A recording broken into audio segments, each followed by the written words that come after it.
පරිශ්‍රමයේ දරන ජාතික විගණන පනතේ 14 වන වගන්තියේ ප්‍රකාරව විගණකාධිපති ත්‍රෛවාර්ෂික වාර්තාවේ 11 වන කාණ්ඩයේ දෙවන කොටස සහ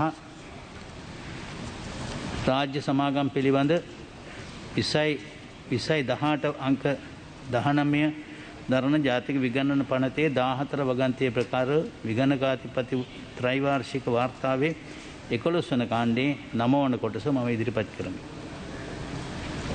ඒකී වාර්තා මුද්‍රණය කළ යුතුයි යෝජනා කරමි. ලිපි ලේඛනාදී පිළිගැනීම ගරු අග්‍රාමාත්‍යතුමා සහ රාජ්‍ය පරිපාලන සුදේශ කටයුතු ඇමතිතුමා.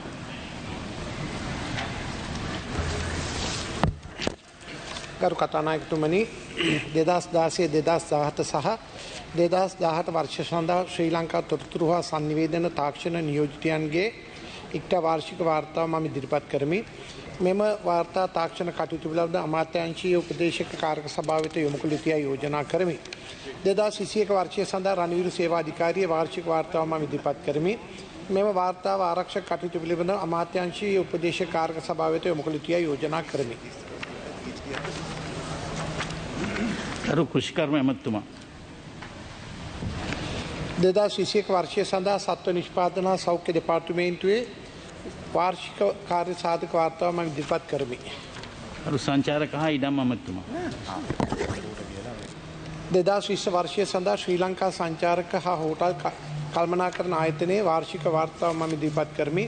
මෙම වාර්තාව සංචාරක ඉඩම් කටයුතු පිළිබඳව අමාත්‍යාංශ උපදේශක කාර්ක සභාව වෙත යොමු කළ යුතුයි යෝජනා කරමි. ගරු කම්කරු හා විදේශ ප්‍රක්‍රියා ඇමතිතුමා. 2018 වර්ෂය සඳහා ශ්‍රම වාසන අරමුදලේ වාර්ෂික වාර්තාව මම ඉදිරිපත් කරමි. මෙම වාර්තාව කම්කරු සහ විදේශ රැකියා කටයුතු පිළිබඳව අමාත්‍යාංශ උපදේශක කාර්ක සභාව වෙත යොමු කළ යුතුයි යෝජනා කරමි. පෙත්සම් පිළිගැනීම ගරු අජිත් රාජපක්ෂ මැතිතුමා. ගරු අජිත් රාජපක්ෂ මැතිතුමා.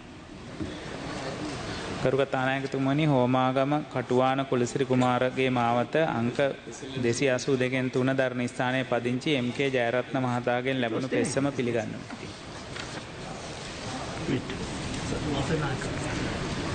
වසුදේව නානායක්කාර මැතිතුමා. ගරු කතානායකතුමනි, පානදුර බලපල අංක 203 4 ස්ථානයේ පදිංචි කේ.පී.ඊ. පෙරේරා මහත්මියගෙන් ලැබුණු පෙත්සම පිළිගන්වමි. චන්දිම වීරක්කොඩි මැතිතුමා. සුජිත් සංජය පෙරේරා මැතිතුමා. ගරු කතානායකතුමනි, නෙළුම්දෙණිය දැදිගම ජයන්ත යන ලිපිණියේ පදිංචි එම්.එල්.පී. සම්ප්‍රසිංහ මහතාගෙන් ලැබුණු පෙත්සම පිළිගන්වමි.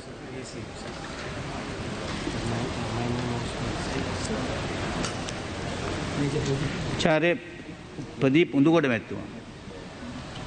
ගරු කතානායකතුමනි, මහරගම නාවින්න වටමාවත අංක 31 5 දරන ස්ථානයේ පදිංචි WP විමලසේන මහතාගෙන් ලැබුණු පෙත්සම පිළිගන්වමි. උපුල් මහේන්ද්‍ර රාජපක්ෂ මැතිතුමා. පෙත්සම් මහජන පෙත්සම් පිළිබඳ කාර්ක සභාවට යොමු කරනු ලැබේ. වාචික පිළිතුරු අපේක්ෂා කරන ප්‍රශ්න සම්බන්ධයෙන් සැප්තැම්බර් මාස 14 වන දින පවත්වන ලද පාර්ලිමේන්තු කටයුතු පිළිබඳ කාර්ක සභාව රැස්වීමේ තීරණය කළ පෙර අද දිනේ මේ වාචික පිළිතුරු අපේක්ෂා කරන ප්‍රශ්න වෙනත් දිනයකට යොමු කරනු ලැබේ. ප්‍රධාන වැඩ කටයුතු ආරම්භයේ 50 කෙටුම්පත් යෝජනා. ඔව් මන්ත්‍රීතුමා. කතානායකතුමනි, මේ ප්‍රශ්න පිළිබඳව අතර ඔබතුමාට ගෞරවය කරනවා, ස්තුති කරනවා. ඔබතුමා මේ පක්ෂනායක රැකසීමාව කැඳවුවා. අතර කරු කතානායකතුමා, දැන් මේ පාර්ලිමේන්තු වාරාවසානයේදී ප්‍රශ්න අලුතෙන් බාර දෙන්න තිබුණා. මම අලුතෙන් ප්‍රශ්න දුන්නේ. මගේ ප්‍රශ්න තාම දාලා නැහැ. හැබැයි මට දැනගන්න ආරංචි ලැබුණා සමහර මන්ත්‍රීවරු පරණ ප්‍රශ්න ටික තමයි දීලා තියෙන්නේ. හැබැයි ඒවා මේ න්‍යාය පුස්තකයට වැටෙනවා. මම අලුත් කරා ප්‍රශ්න. මොකද අලුත් ආණ්ඩුවක් තියෙන්නේ, අලුත් ජනාධිපතිවරයෙක් ඉන්නේ. ඒ ජනාධිපතිවරයා සහ අලුත් ආණ්ඩුවෙන් ආපු අලුත් ප්‍රශ්න මම දුන්නේ. ඒදී මාව දැනුවත් කරේ ගරු කතානායකතුමනි අලුත් ප්‍රශ්න නිසා මේවා කල්යයි කියලා. නමුත් ඇත්ත වශයෙන්ම දැන් අලුත් ප්‍රශ්න තමයි හැමෝම දෙන්න ඕනේ අලුතෙන්.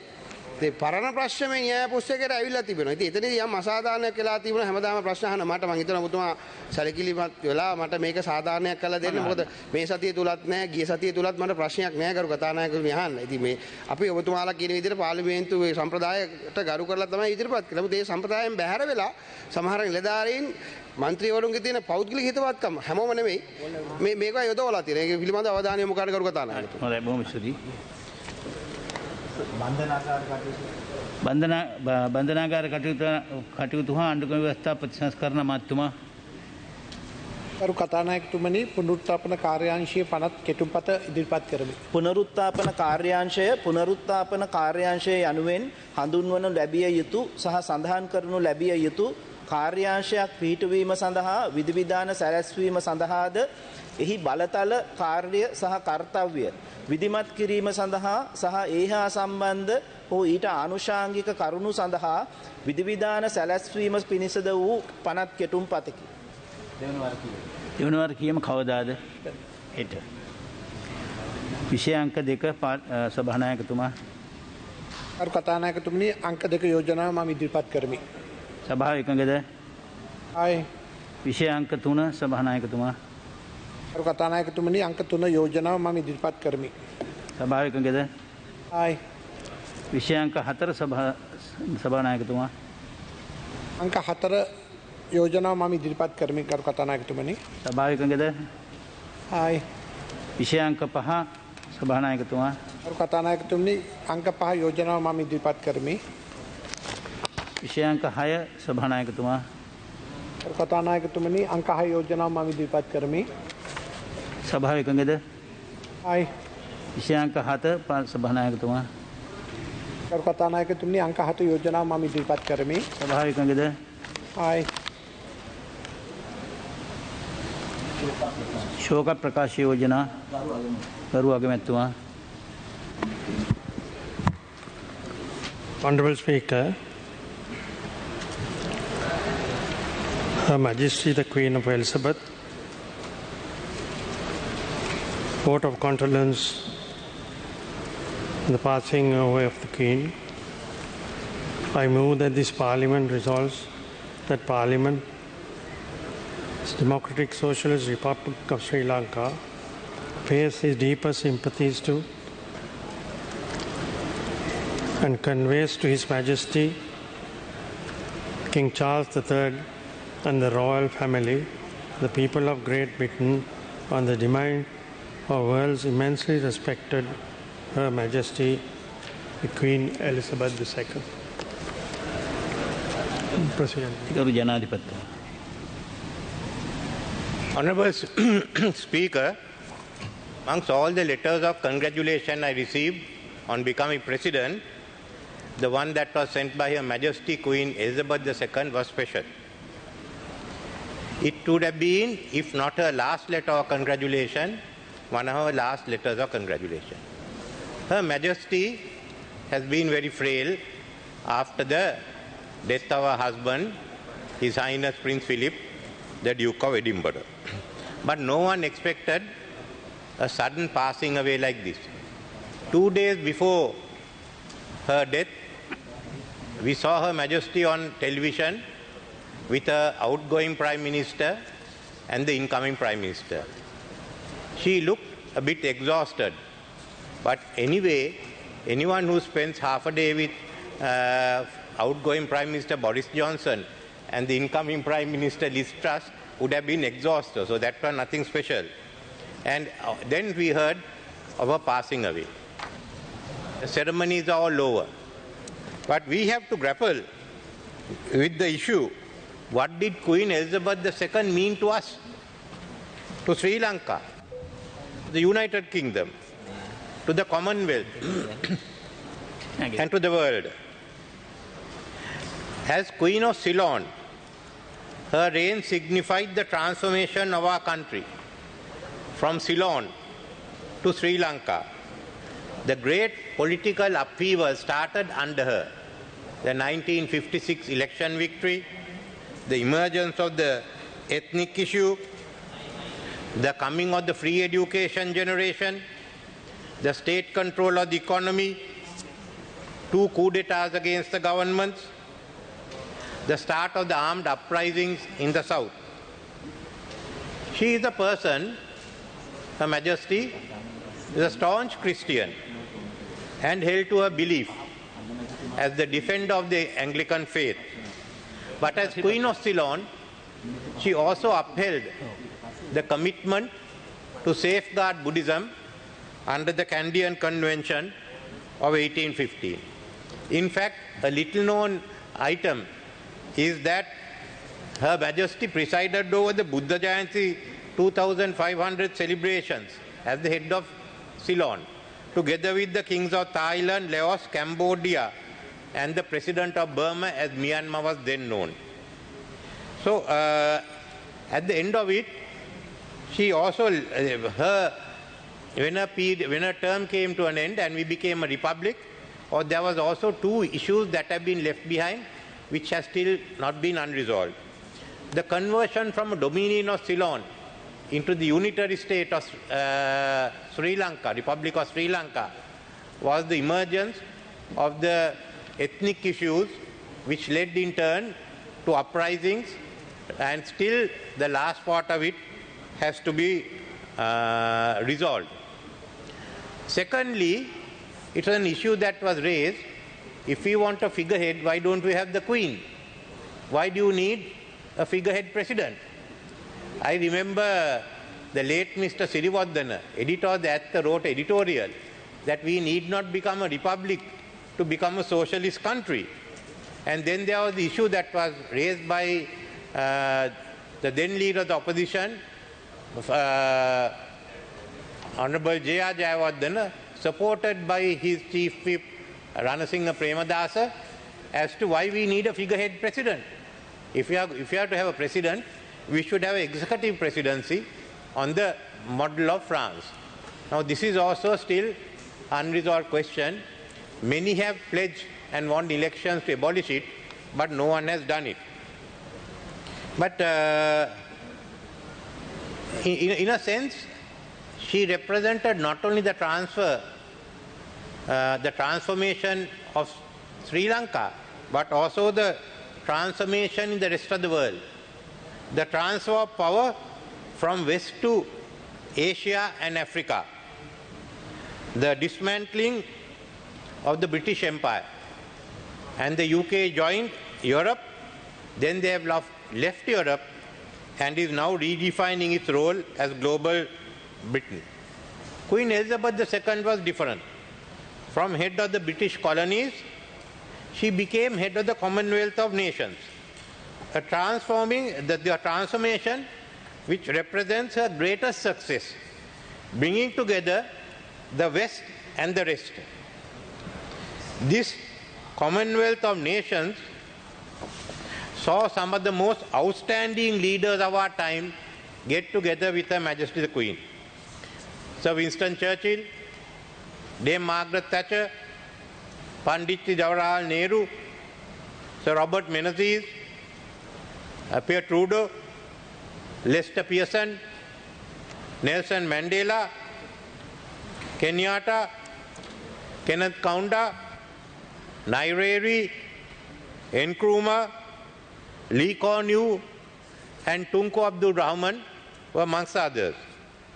In this transformation, Queen Elizabeth II became to us a symbol of stability, a symbol of adaptability. No other queen would have jumped off a helicopter with James Bond, and a symbol of duty. As a global icon, she outranked the UK, a nation which has now to chart its fortune without its greatest soft power asset, Queen Elizabeth, who was 100 times more powerful than the aircraft carrier named after her. It is to pay our respect to this global icon, which took many of us to the funeral service in Westminster Abbey. It was a very moving funeral service. The most poignant moment began when all of us in the Abbey, Christian or non-Christian, joined in to sing her favorite hymn, "The Lord is my shepherd." Goodness and mercy all my life shall surely follow me, and in the God's house forevermore my dwelling place shall be. Queen Elizabeth II is no more. Therefore I request, Honourable Speaker, and I am supporting the motion moved by the Honourable Prime Minister, to convey to His Majesty King Charles III and members of the royal family, our condolences. I conclude this tribute to Queen Elizabeth II of Ceylon, the last of our royal line, which began with King Vijaya, with these verse: Anikka vatta sankarang, upadavaya dhammino, upaditva nirunjantu, te some people suko. Impermanent are formations subject to rise and fall. Having risen, they cease. Their subsiding is bliss. Thank you.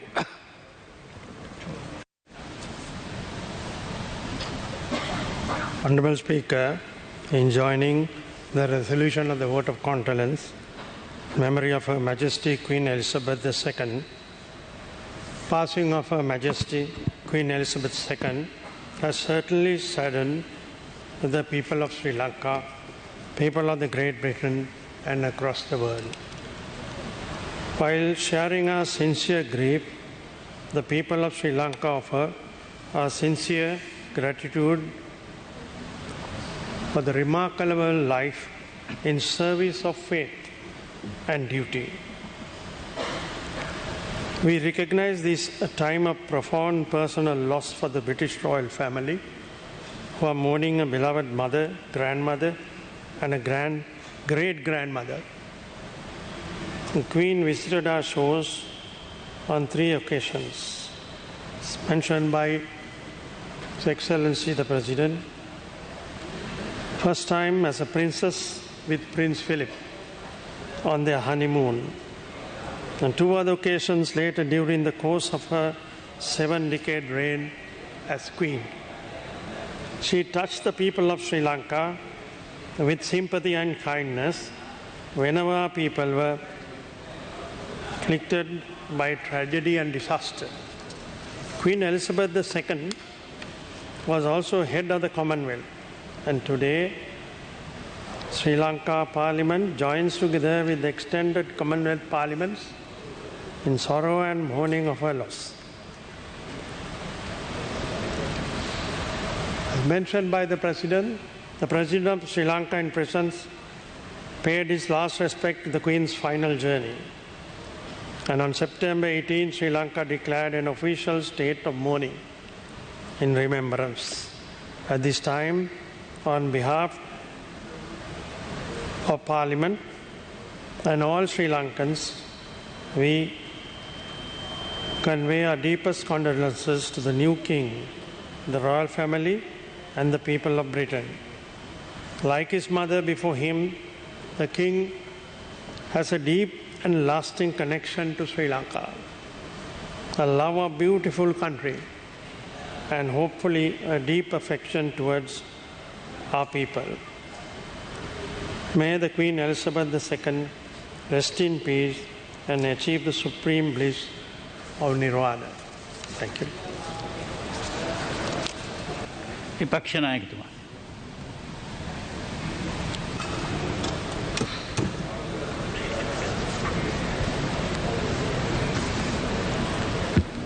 Honourable Speaker, Honourable President, Members of Parliament, we are all gathered here today to pay our tribute to Britain's longest reigning monarch, the late Queen Elizabeth II. She was the United Kingdom's longest reigning monarch and one of the longest reigning monarchs in all of recorded history. We pay tribute to Her Majesty not just for the longevity of her reign, not simply for the stability that she brought to her subjects and to her nation, not just for her graciousness and stature. Of course, we remember her for all these reasons, but also we recognize and acknowledge her unyielding passion for duty and her uncompromising dedication to the service of the United Kingdom and the monarchy. The tributes that have thus far been made in this chamber and beyond, from the White House in the United States to the parliaments of the Commonwealth of Nations, to the people across Great Britain, are undeniable testaments to the love the people had for their Queen, a reflection of the adoration and respect she inspired, thus an ultimate reflection of Her Majesty's own loyalty to the nation and the Crown. This chamber also pays its respects to Her late Majesty Queen Elizabeth II on account of our status as a Commonwealth nation, as a nation state that is a member of the global community of nations, but also as a special acknowledgement of our shared history with the United Kingdom and its people. Whatever our political differences and history of confrontation that resulted from the periods of colonization, we come together to acknowledge the grief. We understand that the people of Great Britain are mourning, and we do respect that in all sincerity. This chamber, our institutions, our laws, some of our political customs and political structures have all evolved from our British colonial past and beyond. As a former colony, we cannot deny a colonial hangover. This is a reality and should never be ignored nor forgotten. The oppression of peoples around the world at the hands of British imperialism is widely acknowledged. Those debates around republicanism within the UK and around the Commonwealth will only grow with the passing of Queen Elizabeth II. This in itself is a testament and a tribute to her reign and to her very being. While these debates may continue, and while I respect all those that have divergent opinions on the British monarch and its history of imperialism, I also acknowledge that the freedoms we possess to debate, to disagree, are foundational to the story of human emancipation. However, as human beings, we must all respect the grief of millions of people around the world, and particularly in the United Kingdom. Given Sri Lanka's history is itself forever intertwined with the history of the United Kingdom. At this particular juncture, please permit me to reflect on the reign of Queen Elizabeth II. We are all aware that the United Kingdom is a parliamentary constitutional monarchy. This means that despite all the pomp and pageantry surrounding the royal family, while the Queen would wear the crown, while King Charles III now wears the imperial crown, political power is wielded by others, usually far removed from the royal family. In many ways, that is what has ensured the survival of the British monarchy. Its distance to the power center, as well as its proximity to the nation's heart. Whatever else Queen Elizabeth II is remembered for, she will not be remembered for her political beliefs. She will never be defined by political ideology. For someone that existed as a head of state for over 70 years, we must acknowledge that this is an extraordinary achievement.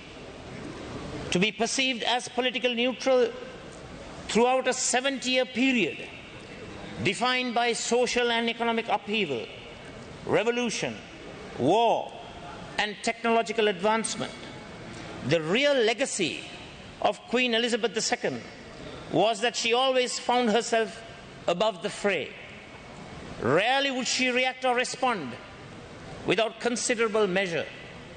She remained as disciplined a public servant as there has ever been, as perhaps there ever will be. Do remember that the Prime Minister of the United Kingdom must update the Queen once a week with a private face-to-face audience. Her late Majesty had these weekly appointments with 14 different Prime Ministers over a 70-year period.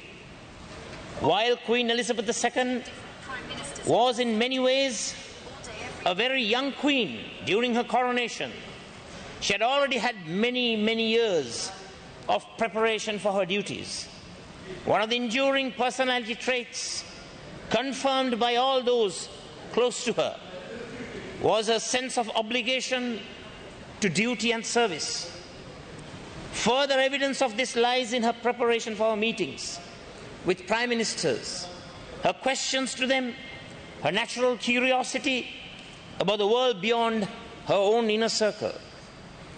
We are all well aware that Sir Winston Churchill was her first Prime Minister. Prime Minister Churchill was also a friend of her father, George VI. There are stories of how Prime Minister Churchill was initially unsure about how a young queen would manage the British Empire and the prevailing pressures on the crown. I recall the footage of how Sir Winston Churchill joined the royal family, including King George VI and the future Queen Elizabeth II, on the royal balcony, waving to millions after the end of the World War II on the 8th of May 1945. Queen Elizabeth II was said to have been extremely impressed, even beguiled by the relationship her father, the king, had with his subjects, the love and the adoration they had for him. This was in the years following the Blitz on London, when many buildings in the city were bombed, a perilous moment for the United Kingdom, a moment of existential threat was overcome with the dual powers of the government of the United Kingdom and its royal family, in whose name the army of the United Kingdom entered the battlefield. It's a solemn relationship. On her 21st birthday, the future queen made her own solemn vow to her people. Quote, "I declare before you all that my whole life, whether it be long or short, shall be devoted to your service." I want to remind this chamber that Queen Elizabeth II was on royal duties abroad in Kenya when King George VI passed away. She was whisked away from her duties to a lifetime of service. There were no questions asked. She would henceforth sacrifice herself and her family for the betterment of the crown. Queen Elizabeth waited for a year for her own coronation out of respect for her father, the late King George VI. When we recall the late Prime Minister Sir Winston Churchill and his relationship with the late Queen Elizabeth II, we should also note that there was some divergence between the Queen and her Prime Minister during the post-war period and about Britain's place in the world. We must remember that Sir Winston Churchill fought many wars for the British Empire. He was a strong supporter of retaining Britain's global supremacy in the face of a trend towards decolonization and proliferation of independence movements and the dissolution of the British Empire. He differed from the young Queen Elizabeth with regard to this. The Queen preferred a loose confederation of states which would come to be known as the Commonwealth. In fact, a very young Queen Elizabeth II went on a much publicized world tour, visiting many nations that would later become members of the Commonwealth. A world tour that was against the advice of her Prime Minister Sir Winston Churchill. From such tours began her reign as Britain's most important diplomat.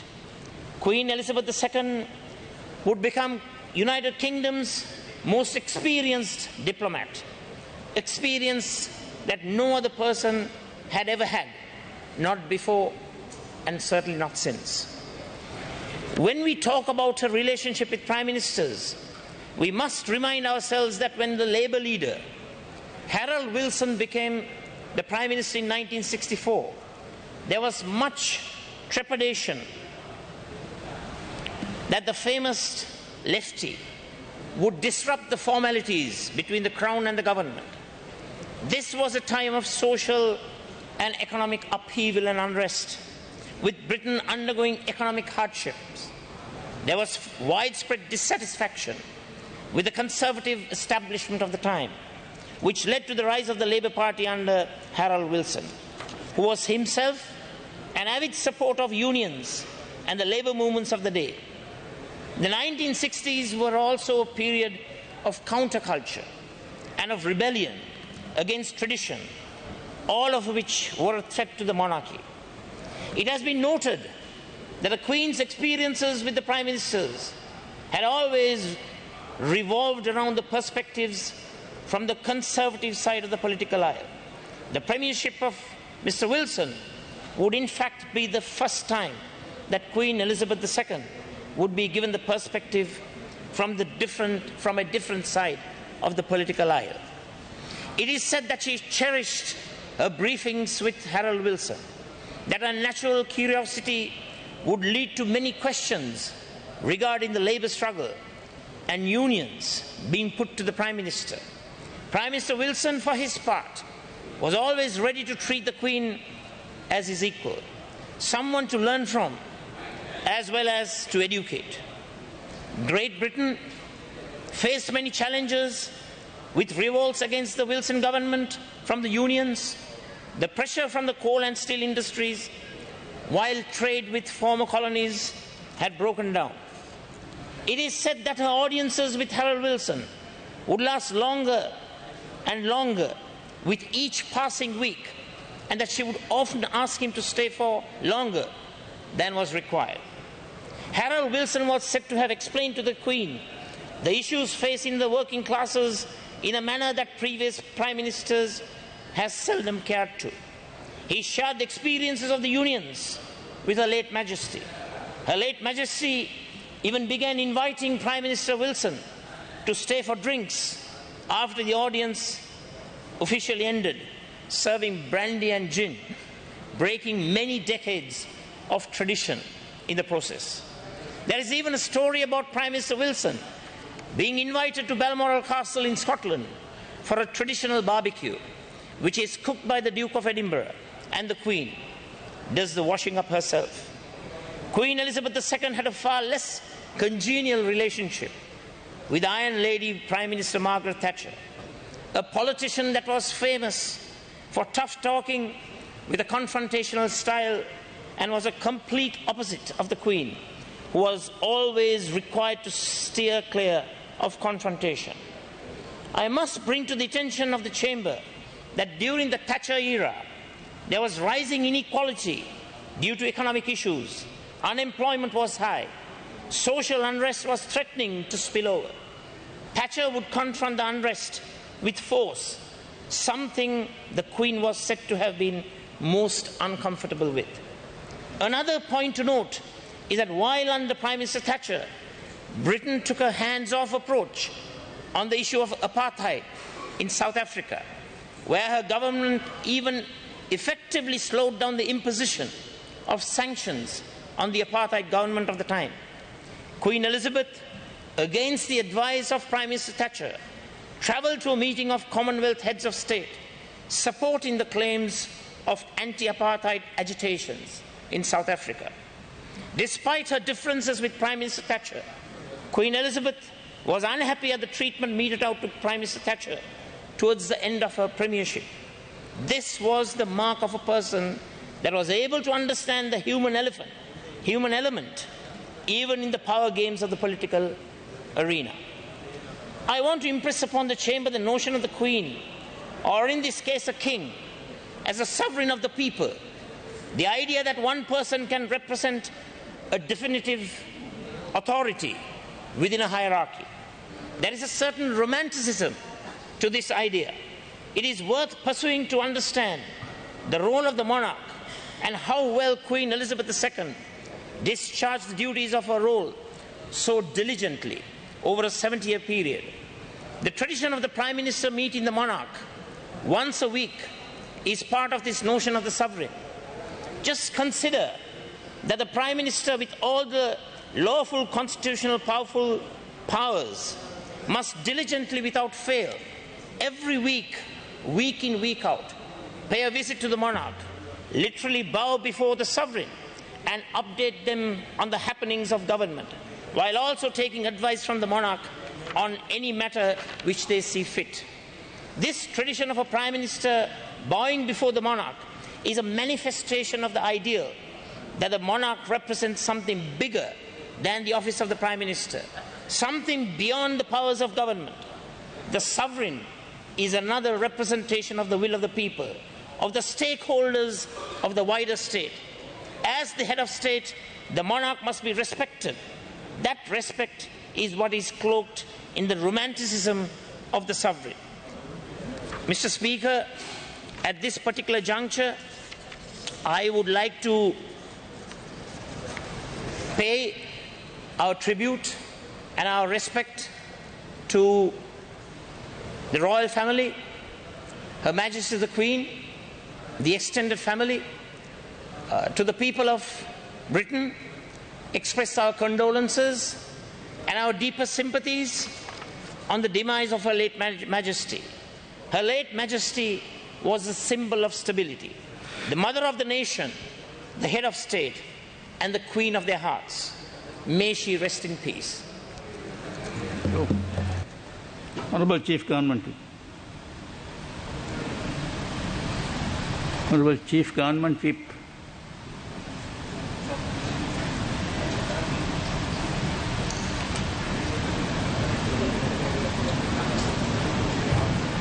Honorable Chief Opposition Whip. Honorable Mahinda Rajapaksa.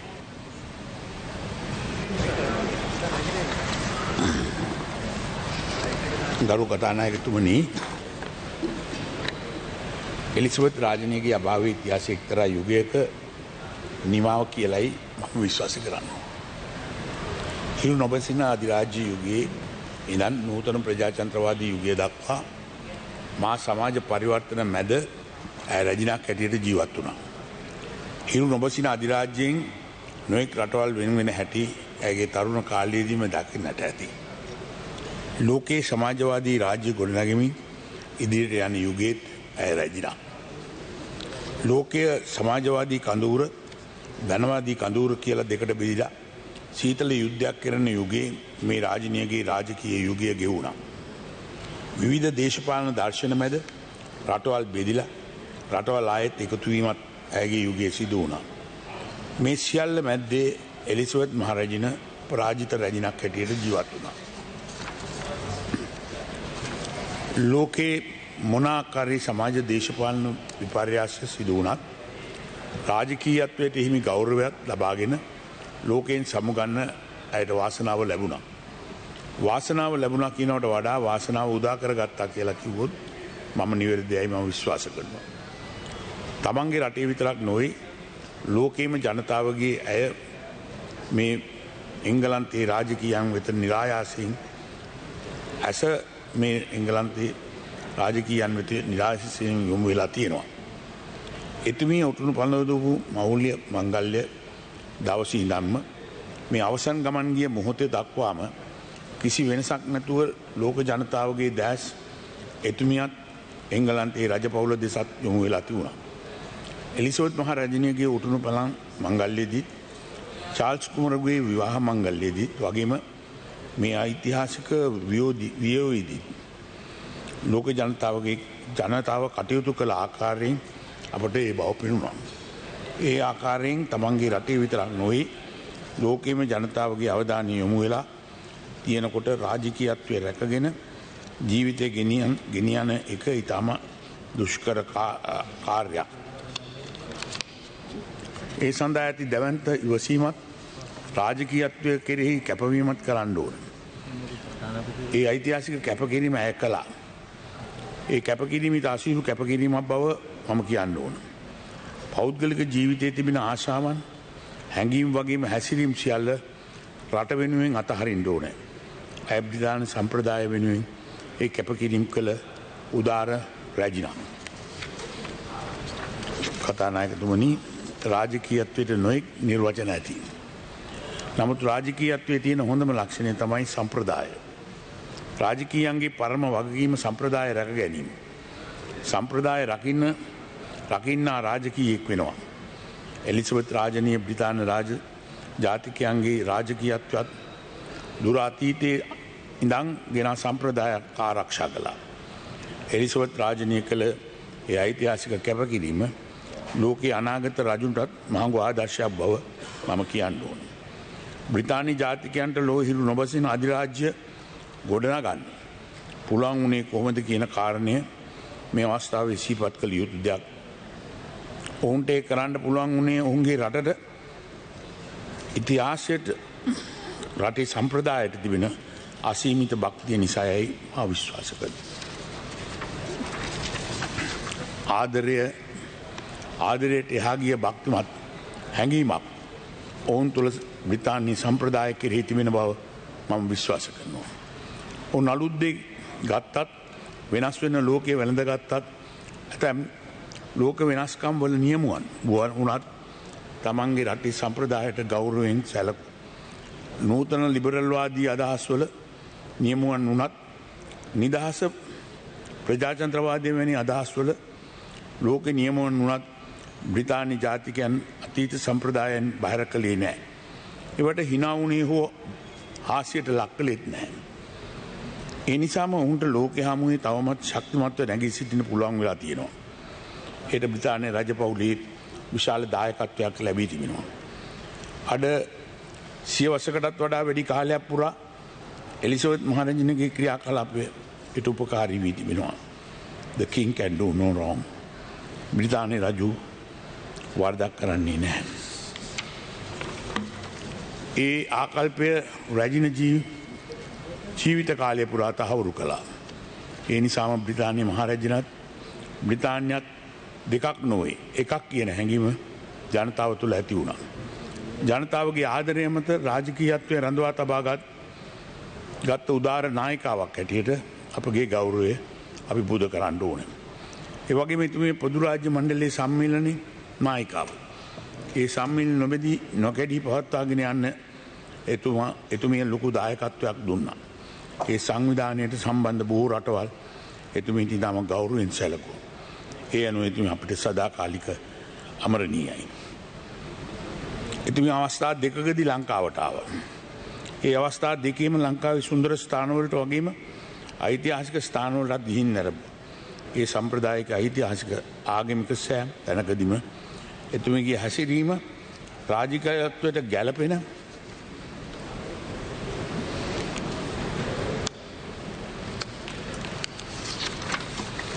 ආකාරයට සිද්ධ වුණ බව මේ රටේ ජනතාව තවමත් ගෞරවයෙන් සිහිපත් කරනවා. රාජකීයන් තමන්ගේ ආගමට ජාතික සිරිත් විරිත් හෝ ඉතිහාසයට වගේම ලෝකයේ ආගම ජාතික සිරිත් විරිත් වගේම ඉතිහාසයටත් ගරු කරනවා. එතුමිය ලංකාවට පැමිණි සෑම වෙලාවකම ඒ රාජකීයත්වයේ ගෞරවය රැගෙන ආකාරයට අපේ රටට ගරු කළා. ලෝකයේ දැවැන්ත විපර්යාසයක් සිදු වුණු යුගයක් වුණත් ජනතාවගේ ආදරය කිසිම විපර්යාසයක් වෙන්නේ ඉඩ තියන්නේ නැතුව රාජකීයත්වයේ දැරුව එලිසබෙත් රජනිය ලෝකයට උදාර පණිවිඩයක් දෙමින් අපෙන් සමු අරගෙන තියෙනවා. ඒ තමයි තමන්ගේ රටේ සම්ප්‍රදායන් සිරිත් විරිත් උරුමයන්ට ගරු කරනවා වගේම සිසු ජාතීන්ගේ උරුමයන්ට ගරු කරන්න කියන ආදර්ශය. එවැනි ආදර්ශයක් ලෝකයට දුන් එලිසබෙත් රජනියට අපි ගෞරවයෙන් සමුදෙමු. Honorable Vijayadasa Rajapaksa.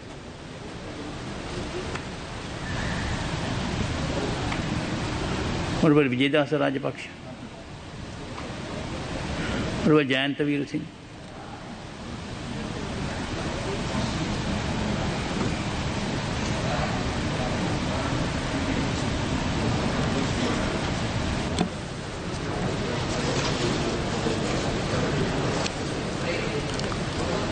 Honourable Speaker, honourable members of Parliament, and all those present.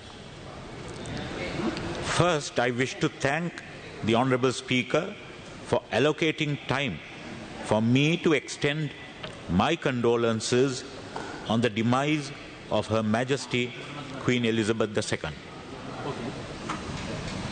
To describe Her Majesty's reign as a glorious, exemplary, and splendiferous reign is hardly a superlative description, in that Her Majesty has left a record of a reign that would be a hard act to follow for all future successors. She ascended the throne in 1952 on the demise of her late great father, King George VI. Today, one has to ask why this universal outpouring of sorrow and admiration. What is the secret of that?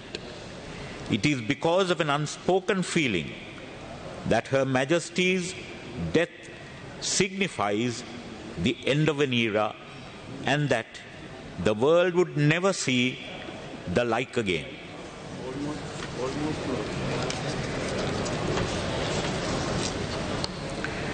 In her period of being queen, which spanned 70 meaningful long years, she has seen 15 prime ministers, a staggering record. 16 prime ministers had weekly meetings with them, week after week, and with which Prime Minister did she start? The inimitable great Sir Winston Churchill. From 1952 onwards, not only did she interact with 15 prime ministers, the last being Liz Truss, who was sworn in by Her Majesty probably a few days before her death, starting from the legendary Sir Winston Churchill. Moreover, she had seen the periods of government of 14 US presidents. No mean record at that. 14 US presidents. The only president she missed was Lyndon Johnson. Barring Lyndon Johnson, she interacted successfully with 14 US presidents. The longest reigning monarch in British history, a staggering reign of 70 long years, better say 70 glorious years in the service of her country and the Commonwealth. Her devotion to duty was legendary. She never uttered a word which she later had to regret or withdraw. Never.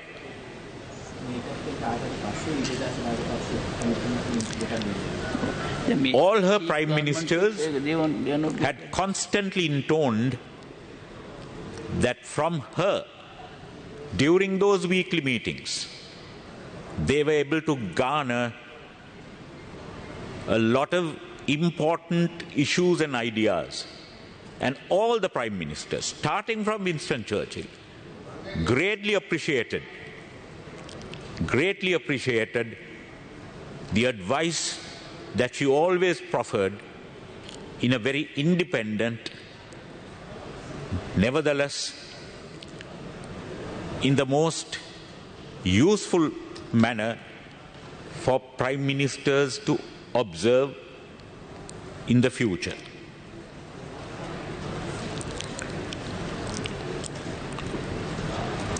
We all know that she came to the throne.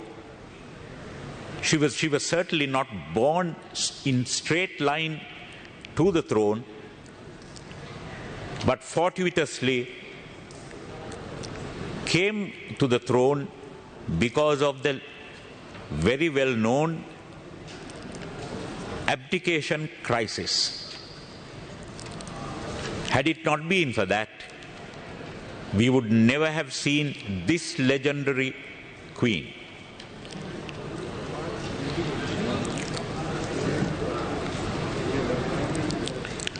That abdication crisis, which caused her father's brother to leave the throne in order to, as he said,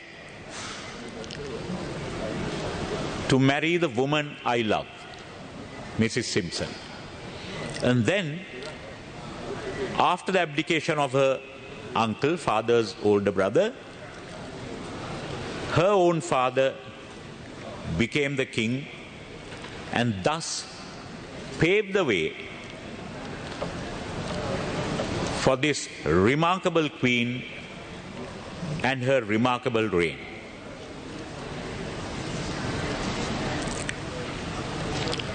From a very young age, virtually from childhood on to adolescence, Her late Majesty experienced first the Second World War, the horrors of the Second World War, and in that period was trained by her late father in the greatest constitutional principles which she followed for the rest of her life. When she came to the throne, they had just got over what was known as the Blitz, the day in, day out, night after night bombings of London and the suburbs. In that period, she saw her own house, her father's house, Buckingham Palace, being bombed.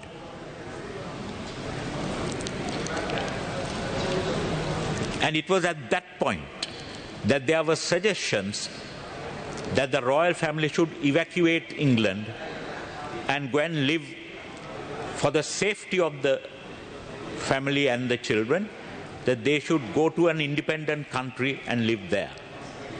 When that suggestion was made, the reply given by Her Majesty's late mother, Queen Elizabeth, the Queen Mother, is worthwhile to remember. When they were asked whether they are going to leave England for the safety of the family and children, this is what Her late Majesty's mother, the late Queen Mary, said. She said, "The children will never leave without me. I will never leave without the king. And the king, of course, will never leave." These words her subjects never forgot, either during the war or thereafter. That was the type of training she had. Serve the country, serve the people, serve the Commonwealth. Then, during the war, she served in the Auxiliary Territorial Service, which was known as ATS. And that was not merely a small appointment just to kid the people. Certainly not. In that service, which was known as ATS, during the war, 335 ATS women were killed. 335 of those people lost their lives. It is in such a regiment that Her late Majesty served as a young adolescent. Thus she became the first member of the royal family to be an active duty member of British Armed Services. She celebrated her Silver Jubilee in 1977, Golden Jubilee in 2002, and the Platinum Jubilee in 2022. The first to do so in the history of Britain. Probably may be the only one to do so in the future as well. Her Majesty graced this country twice. First in 1954 and then in the 1980s. She was married for 73 years and she was fortunate to have as her helpmate an equally dutiful husband and also such dutiful children. Her son Charles III, who now succeeds her, is no stranger to Sri Lanka. Today the Commonwealth flourishes because of the guidance she gave for 70 years.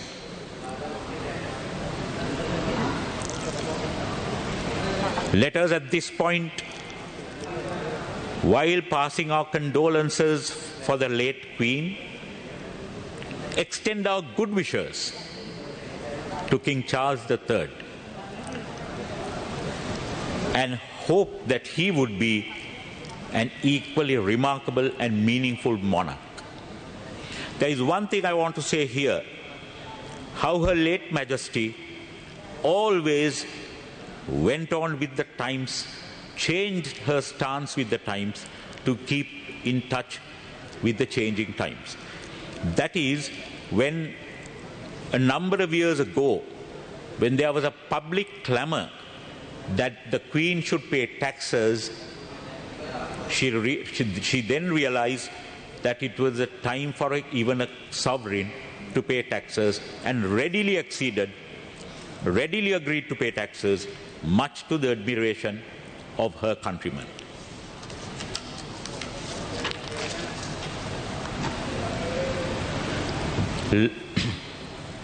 Honorable Speaker, while we mourn the passing of a great sovereign, let us also wish that her successor, King Charles III, who is also no stranger here to this country, will have the good fortune to have a memorable reign to match that of his mother. Thank you. Thank you. Honorable Musharraf.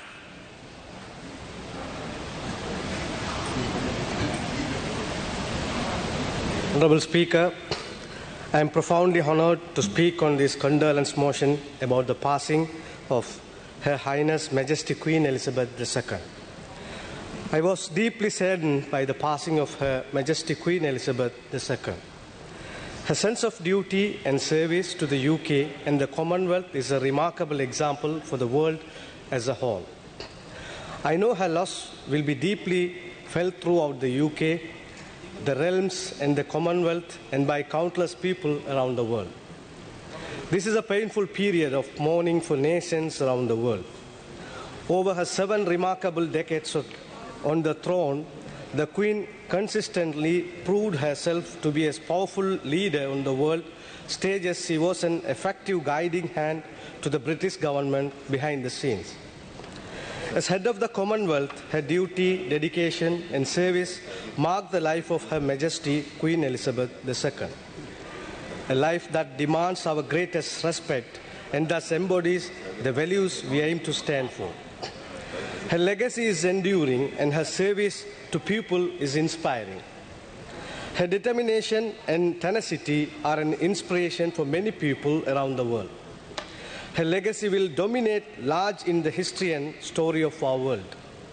Honorable Speaker, Her Majesty the Queen was not only a huge inspiration to many, but she was also a mother, wife and grandmother like many other women.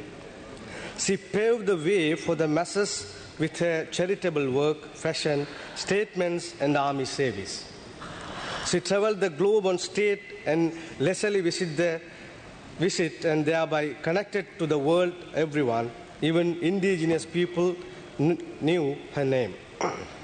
Her love didn't stop at individuals and people alike, but extend to animals as well, such as her corgis, horses, and swans.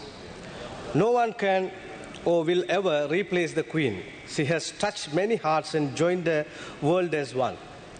In 1954, just 5 months after her coronation, Queen Elizabeth II engaged in a royal visit to Sri Lanka. This was the first visit to Sri Lanka by reigning monarch. The 10-day tour included a royal procession through Colombo, where she opened the first session of the Second Parliament of Sri Lanka, then Ceylon, a train ride to Kandy, and tours of Anuradhapura, Polonnaruwa, and Nuwara. Her Majesty Queen visited again in 1981 to witness the construction of the Victoria Dam, Sri Lanka's largest hydroelectric project. Her Majesty issued a public message on the 17th anniversary of Sri Lanka's independence stating, "The relationship between our two countries has continued to grow over the years, and I hope that the connection between our people connection to flourish in the years to come."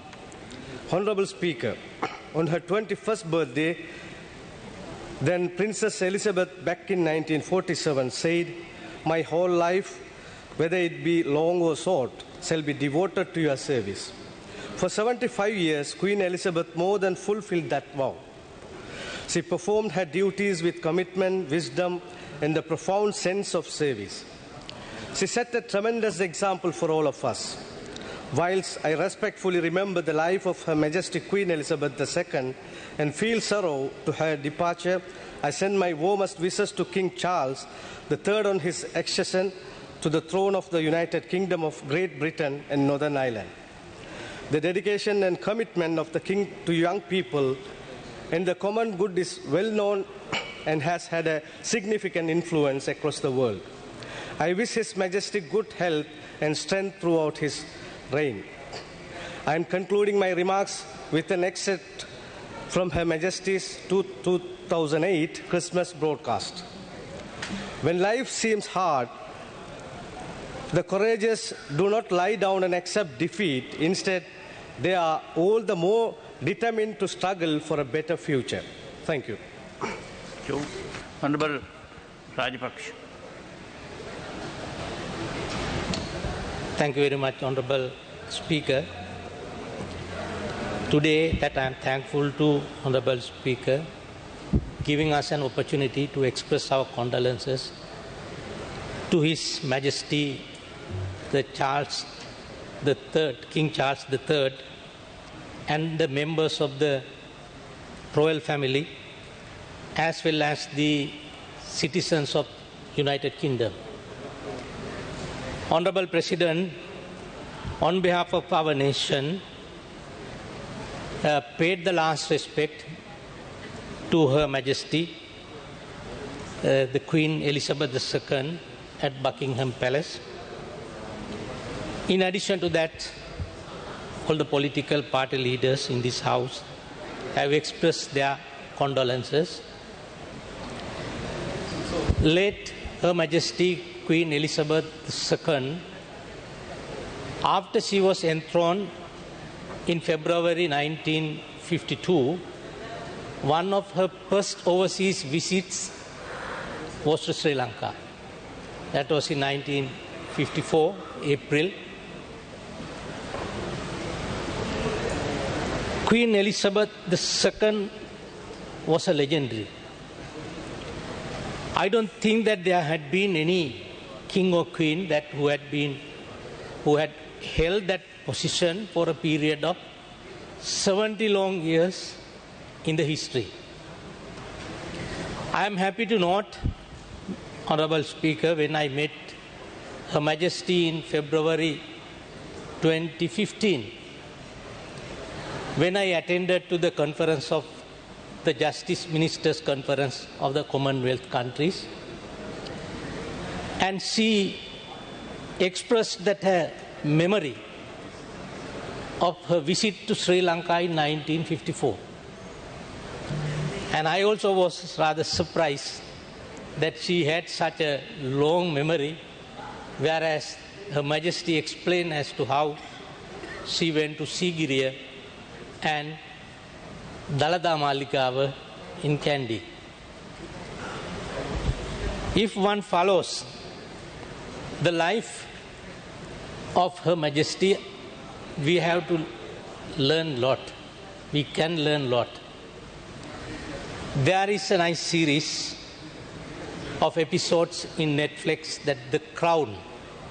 I think there are over 14 to 15 episodes, whereas one can understand and comprehend what kind of challenges that she had taken, especially during the period where there was a conflict on Suez Canal, where the British was involved, and how prudently she, as the head of the Commonwealth countries and also head of the United Kingdom, she handled all the issues and smoothly resolved.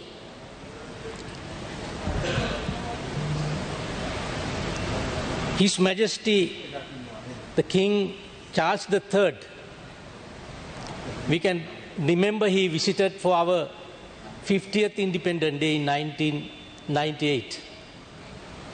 And he visited our museum. After the visit of the museum, that he admired the way that we have preserved our historical monuments. To Her Majesty, the Queen Elizabeth II, until her demise, they remained as the head of Commonwealth countries, whereas that there are 14 countries in the status of dominion, recognizing the Queen as head of their countries. Now her demise, of course, is a great loss to the United Kingdom as well as to the world.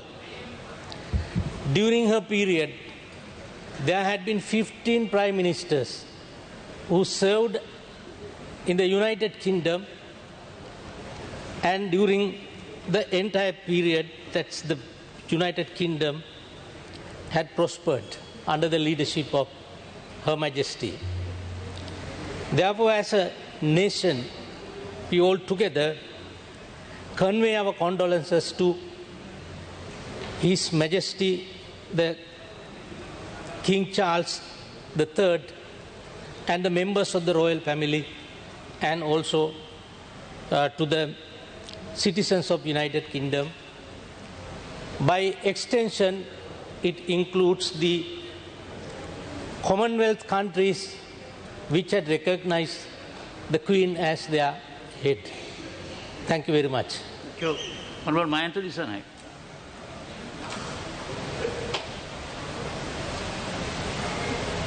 Honorable Speaker, on behalf of the Gamisayaka family, we join many Sri Lankans in mourning the passing of Her Majesty Queen Elizabeth II. I recall Her Majesty's visit to Sri Lanka in 1981.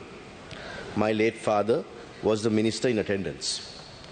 I was a small boy and didn't have the good fortune of meeting Her Majesty. However, the opening of the Victoria project under the Accelerated Mahaweli Development Program was a historic event that is etched in the hearts and minds of the Sri Lankan people. I recall how thousands of people waving mini Sri Lankan and British flags stood for hours just to catch a glimpse of Her Majesty as her motorcade passed by. People of this country greatly appreciate her active support for the Accelerated Mahaweli project. This House joins millions of people across the world in paying tribute to a much loved and respected monarch. My deepest sympathies and condolences to the royal family. May her gracious soul rest in peace. Thank you. Honorable Niroshan Pera. Honorable Speaker, I wish to express my condolences to the royal family at the passing of Her Majesty, Queen Elizabeth II. I was extremely sad to hear the sudden news of the Queen's departure after hearing concerns for her failing health earlier in the day. Like many, I have known of the Queen all my life, and I have admired her lifelong sacred duty, reassuring presence, unfailing commitment, and selfless service to the United Kingdom and the Commonwealth of Nations. I will always keep fond memories of royal celebrations, as well as watching on television her marvelous arrival at the 2012 Olympic opening ceremony in London, and her brilliant and entertaining tea party with Paddington Bear for the Platinum Jubilee. I was especially looking forward to the celebration of the Queen's 100th birthday and was hoping that would have been possible. I am sad that she will not reach this historic milestone in actual life. Her Majesty Queen Elizabeth always had a special relationship with Sri Lanka. In 1954, just 5 months after her coronation, Queen Elizabeth engaged in a royal visit to Sri Lanka. This was first visit to Sri Lanka by a reigning monarch. She was accompanied by her husband, Prince Philip, the Duke of Edinburgh. The 10-day tour included a royal visit to Colombo, where she opened the first session of the Second Parliament of Ceylon, a train ride to Kandy, and tours of Anuradhapura, Polonnaruwa, and Nuwara. They visited again in 1981 to witness the construction of the Victoria Dam, Sri Lanka's largest hydroelectric project, built under the presidency of J.R. Jayawardena by a UK firm. I will continue to remember the Queen for her devotion to duty, love for her family and people, her beauty and winning smile, her stylish attire, her graceful and dignified manner, her passion for her horses and corgis, her understanding, care and patience, hard work, leadership, and her fantastic sense of humor. I will personally miss Her Majesty, the Queen, immensely and continue to hold her in high esteem and will always think of her with deep affection.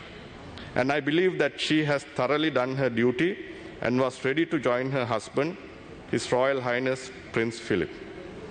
Her Majesty Queen Elizabeth has been amazing examples to us all throughout her whole life, faithfully honoring her pledge to devote herself to the service of her people.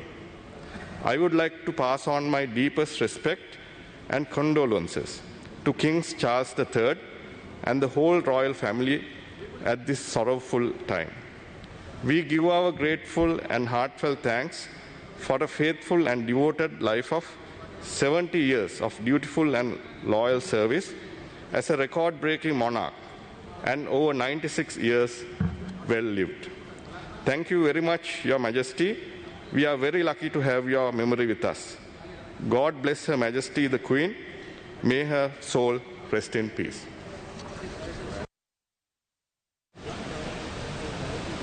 Honorable Ishaq Rahman. Honorable Manjula Dissanayake.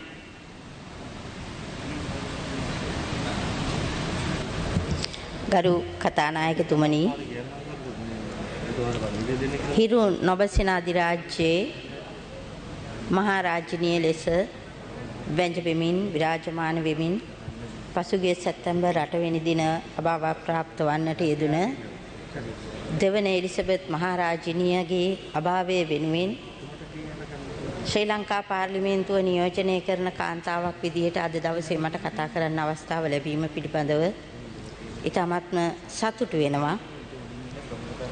තොටිල්ල පදවන අත ලෝකය පාලනය කරන්න පුළුවන් කියන මහා ගැඹුර ඇති වාගන්තිය ශක්තිමත් කරන්නට ඒ ගැහැණියට හැකියාව ලැබුණා. සමා වෙන්න ගැහැණිය කිව්වට. නමුත් කාන්තාවක් විදිහට හිරු නොබසින අධිරාජ්‍ය තුල ශක්තිමත්ව දැවන්ත ජවයක් සහිතව මුළු ලෝකයේ පුරාගේ තේජවන්ත බව ගෙන යන්නට ඇය දුන්නා වූ දායකත්වයේ මං හිතන්නේ අපේ සමස්ත කාන්තා පරපුරටම මහා අභිමානයක්. ඒ අභිමානය අපි ඇයගේ හිස මත රැඳුනා වූ රාජ කිලුර හිස මත තබා ගනිමින් මවකගේ කාර්යභාරය මිත්තණියකගේ කාර්යභාරය මෙයයි යන්න ලෝකයට මනා ලෙස පසක් කළ ආදරණීය අම්මයයි. ඒ ආදරණීය අම්මාට, ඒ ආදරණීය මිත්තණියට, ඒ ආදරණීය ගැහැණියට කාන්තාවක් විදිහට මගේ ගෞරවය ප්‍රණාමය මේ අවස්ථාවේදී පුද කරන්නේ අන් කිසිවක් නිසා නොව හිරු නොබසින අධිරාජ්‍ය තුල වසර 70ක් පුරාවට ඒ කිරුල එකදු කළු තිතක් ඇති කර ගන්න නැතුව කාන්තාවක් විදිහට ඒ අභියෝගේ ජය ගන්නට ශක්තිමත් දිරිය මාතාවක් වුණ ඇයටයි. ඒ නිසා බ්‍රිතාන්‍යයේ කිරුල හිස මත දරා ගනිමින් ලෝකයට මවගේ කාර්යභාරය මෙයයි, කාන්තාවකගේ කාර්යභාරය මෙයයි, අභිමානය මෙයයි කියන්නට ශක්තියක් වුණ අපට කිරුලක් වුණ මහා රාජිනියනි ඔබතුමියට අප අදහන ආගම අනුව උතුම් නිවන් සුව ලැබේවායි කියලා ප්‍රාර්ථනා කරන ගමන් ඔබතුමිය අදහුවා වූ ආගම අනුව සදාකාලික සමාදානයේ සැතපේවා කියලා ප්‍රාර්ථනා කරමින් සමස්ත කාන්තාවන් සියලු දෙනාගේම ශෝකය රාජකීය පවුලේ සියලු දෙනා වෙත පුද කරමින් මා නිහඬ වෙනවා. බොහොම ස්තුතියි. நன்றி சபாநாயகர் அவர்களே. இன்றைய தினம் எலிசபெத் மகாராணியினுடைய அவருடைய மறைவு எங்களுடைய நாட்டிலே, இந்த நாடாளுமன்றத்திலே நினைவு கூறுகின்ற சந்தர்ப்பத்திலே எனக்கும் வாய்ப்பளித்ததுக்கு நன்றி கூறுகிறேன். உண்மையிலே எலிசபெத் மகாராணி அம்மையார் அவர்கள் பிரித்தானியா நாட்டிலே, அதைவிட காமன்வெல்த் நாடுகளுக்கு தலைவியாக இருக்கின்ற நிலையிலும் ஜனநாயக மரபுகள் என்று பார்க்கின்ற போது பிரித்தானியா உண்மையிலே ஒரு ஜனநாயக மரபை கொண்ட நாடாக அவருடைய ஆட்சியிலே இருந்தது என்பதை இங்கு நான் எடுத்து கூற விரும்புகின்றேன். உண்மையிலே எங்களுடைய தேசத்திலிருந்து போர் காரணமாக இடம்பெயர்ந்து போன தமிழ் சிங்கள மக்களுடைய அவர்களை அரவணைத்து அந்த நாட்டினுடைய சகல சம பங்கை, சம உரித்தை கொடுத்திருக்கின்ற ஒரு நிலை பிரித்தானியாவிலே காணக்கூடியதாக இருக்கிறது. எங்களுடைய மக்கள் அல்லது அங்கே குடியேறி வந்திருக்கின்ற மக்களுடைய உரிமை போராட்டம், அந்த பிரித்தானியா நாட்டு மக்கள் கூட தங்களுடைய போராட்டத்தை ஜனநாயக முறையிலே செய்கின்ற போதெல்லாம் இந்த அடக்குமுறை என்பது அங்கு காண முடியாது. பல சந்தர்ப்பங்களிலே எங்களுடைய மக்கள் பல போராட்டங்களை, உரிமை சார்ந்த, இனம் சார்ந்த போராட்டங்களை நடத்துகின்ற போது பிரித்தானியா அதை அடக்குகின்ற ஒரு நிலையை கொள்ளவில்லை என்பதை நான் இங்கு சுட்டிக்காட்ட விரும்புகின்றேன். காரணம், இந்த ஜனநாயக மரபுகள் என்பது அந்த நாட்டிலே மேலோங்கி இருப்பது தான் உதாரணமாக நாங்கள் சொல்ல முடியும். அந்த வகையிலே எலிசபெத் மகாராணி அம்மையார் மறைவென்பது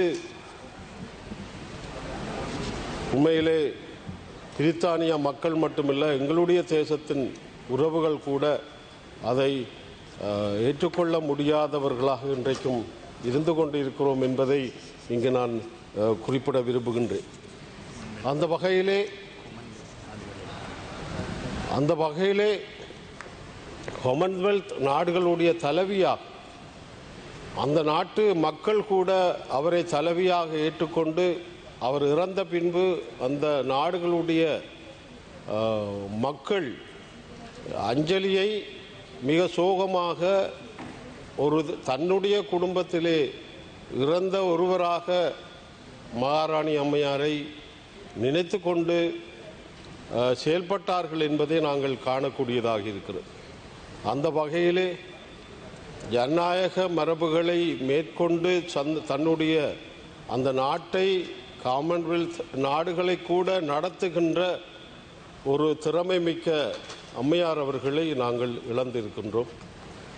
ஆகவே இந்த சந்தர்ப்பத்திலே பிரித்தானியா மக்களுக்கும் அரச குடும்பத்திற்கும் எங்களுடைய மக்கள் சார்பாக தமிழ் தேசிய கூட்டமைப்பின் சார்பாக எங்களுடைய அனுதாபத்தை தெரிவித்துக் கொள்கிறோம்.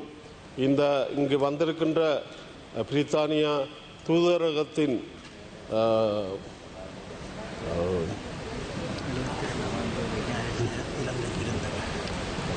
தூதரகத்தின் அம்பாசிடர்ஸ் அவரோடு கடமையாற்றுகின்ற அனைவருக்கும் அனுதாபத்தை நான் தெரிவித்துக் கொண்டு வாய்ப்பளித்ததற்கு நன்றி கூறி விடைபெறுகிறேன். நன்றி.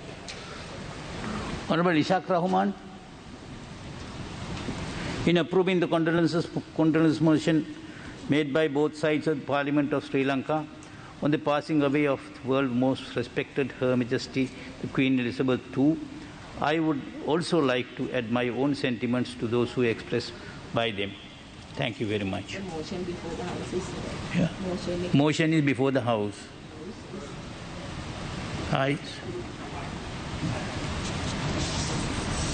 submit. නවැනි පාර්ලිමේන්තුවේ ශෝක ප්‍රකාශන දිනාංක 2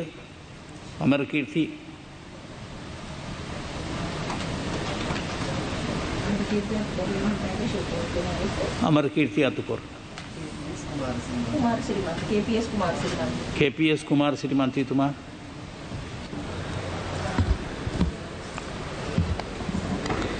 ගරු කතානායකතුමනි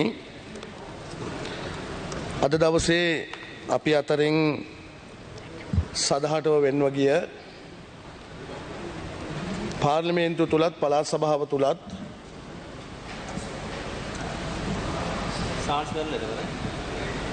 බොහොම ගෞරවාන්විතව ජීවත් වෙච්ච අමරකීර්ති අතුකෝල්ල මැතිතුමාගේ ශෝක යෝජනාව ගන්න වෙලාවේ කරු කතානායකතුමනි කමලාවති අතුකෝල්ල මැතිනියගේ සහ රොම්පි අතුකෝල්ල මැතිතුමාගේ දයාබර පුතුණුවන් හැටියටත්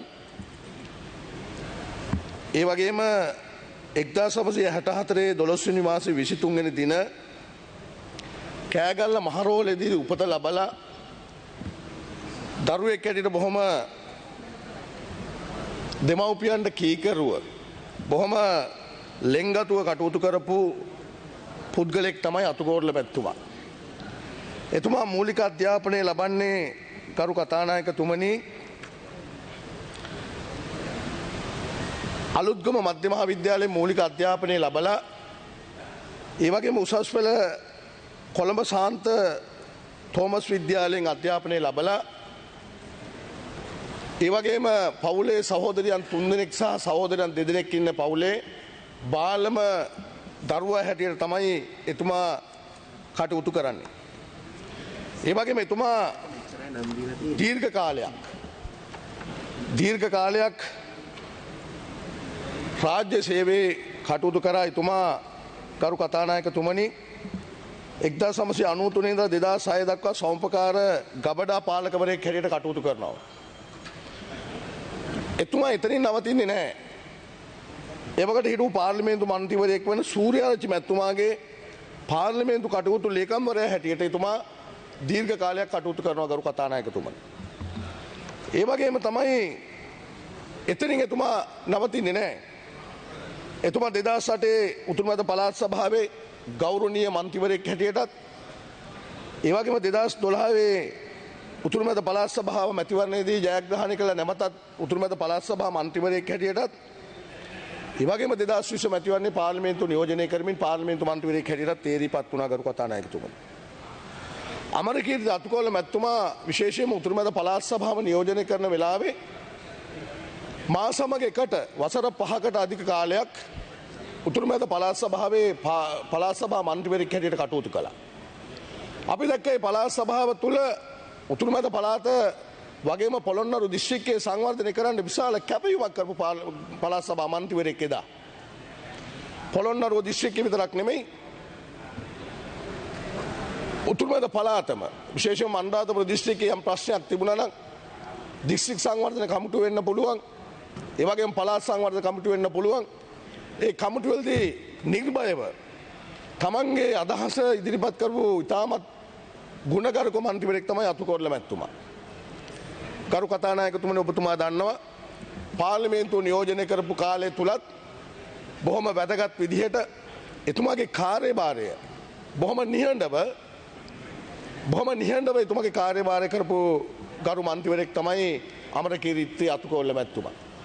එතුමාට තාමත් හොඳ බිරිඳක් ඒ වගේම තාමත් වැදගත් දරුවෙක් එතුමා සතුව තිබුණා. එතුමා සතුව හිටියා. ඒ වගේම එතුමා පළාත් සභාව තුළ පාර්ලිමේන්තුව තුළ පමණක් නෙමෙයි තමන්ගේ රාජකාරී ජීවිතේ වසර ගණනාවක් සෞම්පකාර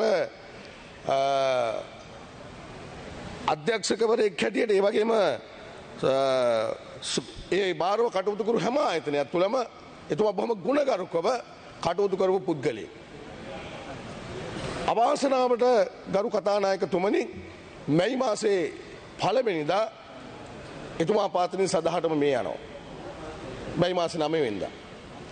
මම හිතන්නේ අපි කිසිවෙක් බලාපොරොත්තු නොවිච්ච මරණයක් තමයි ගරු කතානායකතුමනි අතුකෝරළ මැතිතුමාට හිමිවන්නේ. මම විශ්වාස කරනවා ගරු කතානායකතුමනි එදා අපි හෘද සාක්ෂිය 10ත් එක්ක අතුකෝරළ මැතිතුමා අපිත් එක්ක බොහොම ළඟින් අත්වල බැඳගෙන හිටියා. මොකද්ද අවාසනාවකට එතුමා අපෙන් ගිලී ගියා.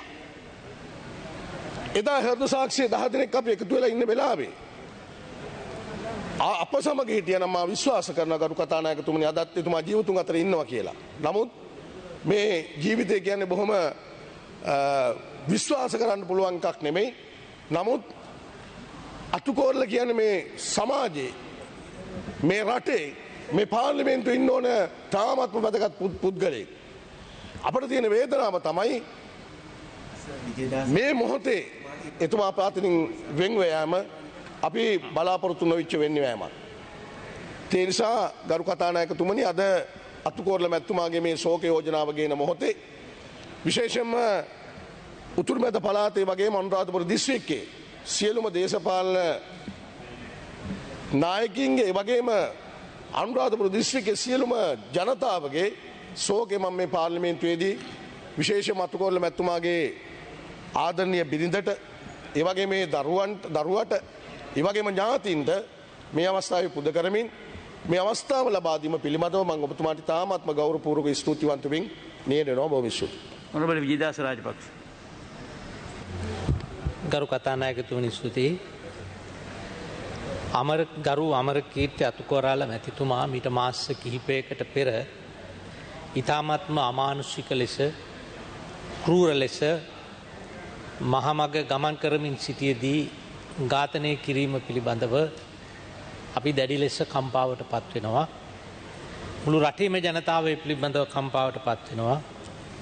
ඒ වගේම මුළු ලෝකයේම මේ දෙස බලාගෙන සිටිනවා මේ සම්බන්ධව යුක්තිය සාධාරණය ඉෂ්ට වෙන තෙක්.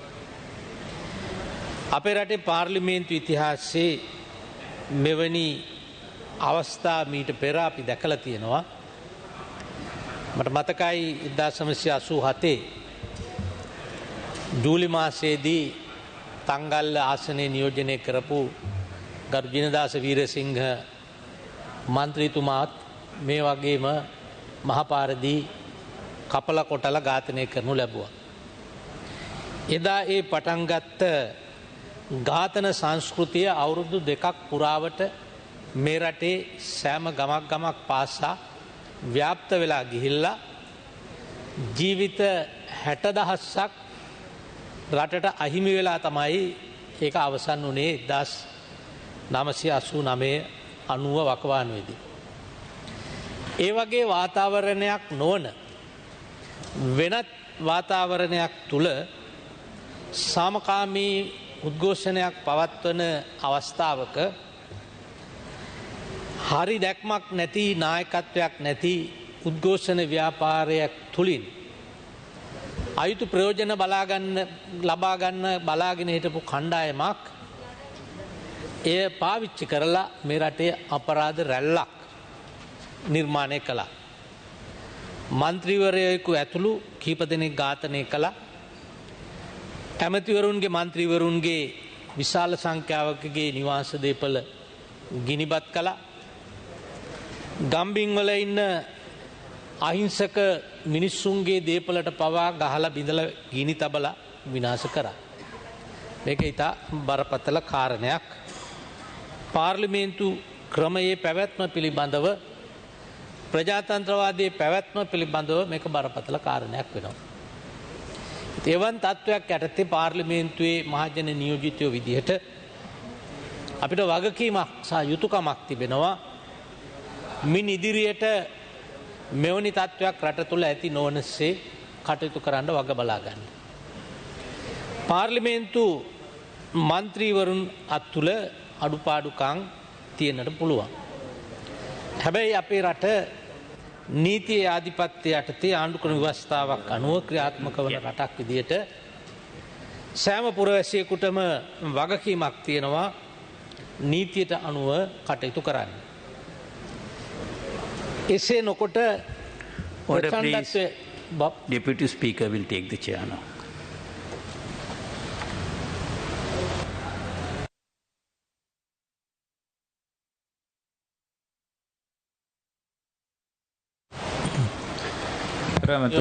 කරුණීය කතානායකතුමනි, අපි එසේ නොකර නීතිය අනුගමනය නොකර ප්‍රචණ්ඩත්වයට බර වෙලා මේ වගේ අපරාධ කිරීම කරන්නට ඉඩ හැරියොත් එම රට අරාජික තත්ත්වයට පත් වෙනවා. ඒක නිසා අපි බලාපොරොත්තු වෙනවා ඉදිරියේදී මේ සම්බන්ධව නීතිය අකුරට ක්‍රියාත්මක කරන්නට, මෙවන් දේ නැවතත් ඇතිවීම වළක්වා ගන්නට, විශේෂයෙන්ම අතුකොරාල මැතිතුමාගේ ඒ අභාවය පිළිබඳව අපි සියලු දෙනාම එකසේ කම්පා වනවා මෙන්ම අපගේ ශෝකය කනගාටුව අතුකොරාල මැතිනියටත් දූ දරුවන්ටත් එම පවුලේ ඥාති මිත්‍රාදීන් සියලු දෙනාටත් මේ අවස්ථාවේදී ප්‍රකාශ කර සිටිනවා.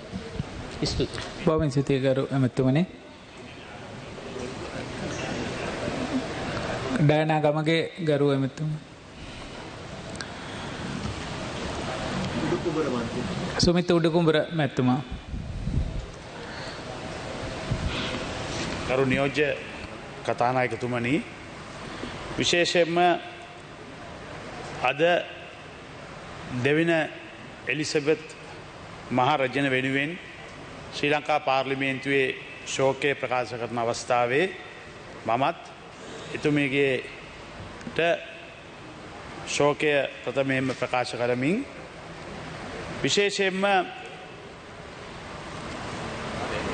මේ පාර්ලිමේන්තුවේ අපිත් එක්ක කටයුතු කරපු අමරකීර්ති අතුකෝරල මැතිතුමාගේ ඝාතනය සම්බන්ධයෙන්ුත් අද ශෝකය ප්‍රකාශ කිරීමේ දවසක් හැටියට මම ප්‍රථමයෙන්ම මගේ බලවත් ශෝකය අපේ සහෝදර අමරකීර්ති අතුකෝරල මැතිතුමාගේ ආදරණීය පවුලේ සියලු දෙනා වෙත මුලින්ම පුද කරන්න කැමතියි. අමරකීර්ති අතුකොරල මැතිතුමාගේ මරණය ස්වභාවික මරණයක් නෙමෙයි. ඒ මරණය සම්පූර්ණයෙන්ම දේශපාලන මිනීමරුවන් සංවිධානාත්මකව කරපු ඝාතනයක් හැටියට තමයි අපි දකින්නේ. අමරකීර්ති අතුකොරල අපේ පාර්ලිමේන්තු මන්ත්‍රීතුමාගේ ඝාතනය සම්බන්ධයෙන් සම්පූර්ණයෙන්ම ජනතා විමුක්ති පෙරමුණ ප්‍රමුඛ පෙරටුගාමීන් ඒ වගකීම් බාරගත යුතුයි. ඔවුන් තමයි ජනතාව උසිගන්නලා මේ මරණය සංවිධානාත්මකව මෙහෙවන්න කටයුතු කරේ. ජනතා විමුක්තිපෙරමුණ තමයි මේ ආර්ථික අර්බුදය පාවිච්චි කරමින් මේ සමාජ පීඩනය පාවිච්චි කරමින් මිලේ චත්තේ වපුරමින් මේ රටේ බලය ලබා ගැනීමට අවශ්‍ය කටයුතු ක්‍රියාත්මක කරන්න පුළුවන් විදිහට ජනතාව ඇවිස්සුවේ. ඒ නිසා විශේෂයෙන්ම අද බොහොම ප්‍රජාතන්ත්‍රවාදී විදිහට මේ ජනතා විමුක්තිපෙරමුණේ අය පාර්ලිමේන්තුවට ඇවිල්ලා මොන කතා කිව්වත් යලිත් මේ 2022 මැයි 9 වෙනිදා ආරම්භ වුණේ ඔවුන්ගේ සුපුරුදු ක්‍රියාකලාපයමයි. ඔවුන් 1971 කාල සීමාව තුළ හමුදාවට පොලිසියට ගහලා ආරම්භ කරා බලය ලබා ගන්න. 80ට 89 කාල සීමාව තුළ මේ රටේ භීෂණයක් වපුරලා තරුණය 60,000ක් මරණයට තල්ලු කරලා මහා විනාශයක් කරා. ඒ වගේම තමයි 2022 මේ ආර්ථික අර්බුදය පාවිච්චි කරමින් මේ රටේ මේ පීඩනයට පත්වලා ඉන්න මහා ජනතාව උසිගන්වමින් සමාජ මතයක් ඇති කෙරුවා. ප්‍රචණ්ඩත්වයෙන් තමයි බලය ලබා ගන්න පුළුවන් කියලා හැම ශේෂ්ඨයකම ජනතාව මහපාට බස්සලා මහා විනාශයකට රට තල්ලු කරලා දැම්මා. අපේ පාර්ලිමේන්තු මන්ත්‍රීවරු 70 ගන්නගේ ගෙවල් ගිනි තිබ්බා. දේපල විනාශ කෙරුවා. ඒ වගේම යාන වාහන විශාල වශයෙන් ගිනි තියලා විනාශ කරලා අවසානයේ මේ උත්තරීතර පාර්ලිමේන්තුවත් ග්‍රහණයට අරගෙන ඉවරලා බලය ලබා ගන්න උත්සාහ කරා. විශේෂයෙන් අපි මේ අවස්ථාවේ ස්තුතිවන්ත වෙනවා වර්තමාන ජනාධිපති රනිල් වික්‍රමසිංහ මැතිතුමාට. එතුමා ප්‍රජාතන්ත්‍රවාදී ආරක්ෂා කරන්න නිවැරදි තීන්දුව අරගෙන ක්‍රියාත්මක කළා. අද වෙද්දී අපේ රටේ ඊටාම ප්‍රජාතන්ත්‍රවාදී විදිහට මේ කටයුතු සියල්ල ක්‍රියාත්මක කරගෙන යනවා. ඒ නිසා විශේෂයෙන්ම අමරකීර්ති අතුකෝරළ මන්ත්‍රීතුමා කියන්නේ මේ පාර්ලිමේන්තුවට අපිත් එක්ක එකතු වුණු බොහොම නිහතමානී මනුස්සකම පිරුණු මිනිහෙක් හැටියට තමයි හැම වෙලාවෙම කටයුතු කරේ. කිසි වැරද්දක් නොකර එතුමා මහ ජනතාව වෙනුවෙන් සේවයකට ඉදිරිපත් වීමම මේ පාර්ලිමේන්තුව නියෝජනය කිරීමම වරදක් හැටියට හිතලා මේ ජනතා විමුක්තිපෙරමුණ ප්‍රමුඛ පෙරටුගාමීන් සංවිධානාත්මක එතුමාගේ මරණය සිදු කරා. මේක නෑ කියන්න බෑ. මේ කට්ටිය තමයි කිව්වේ කපා කෑලි කපා බලය ලබා ගැනීමට මහ ජනතාව පෙළඹුවේ. ඒ නිසා විශේෂයෙන්ම අමරකීර්ති අතුකෝරළ මැතිතුමාගේට අපි අදහන ආගම අනුව නිවන් සුව ප්‍රාර්ථනා කරමින් එතුමාගේ පවුලේ සියලු දෙනාට අපේ බලවත් ශෝකය ප්‍රකාශ කරනවා.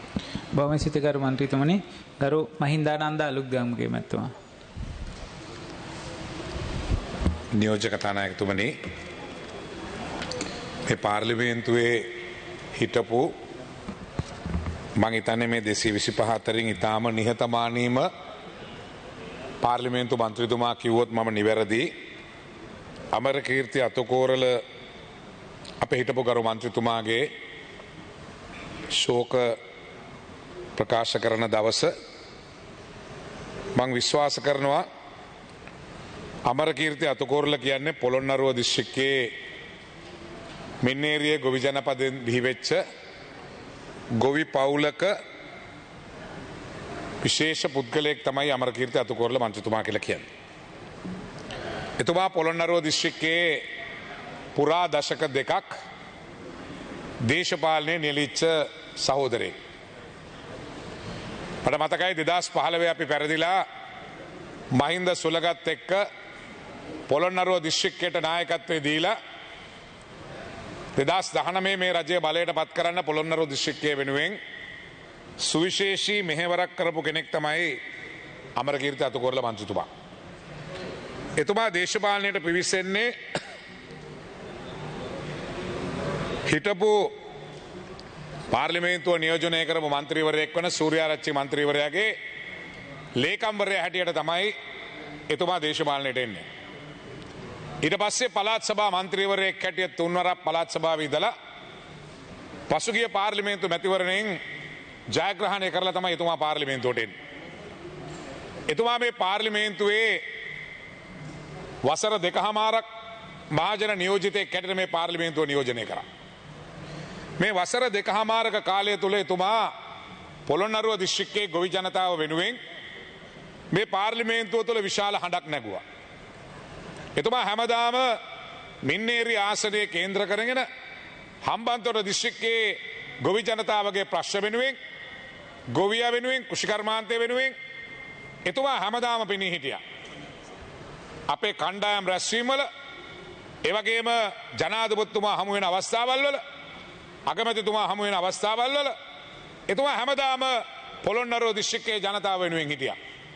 එතුමා අතත් ජීවතුන් අතර හිටියානම් මේ ගොවි ජනතාව වෙනුවෙන් පාර්ලිමේන්තුවේ හැමදාම කෙලින් හිටපු මන්ත්‍රීවරයෙක් තමයි අමරකීර්ති අතුකෝරළ මන්ත්‍රීතුමා.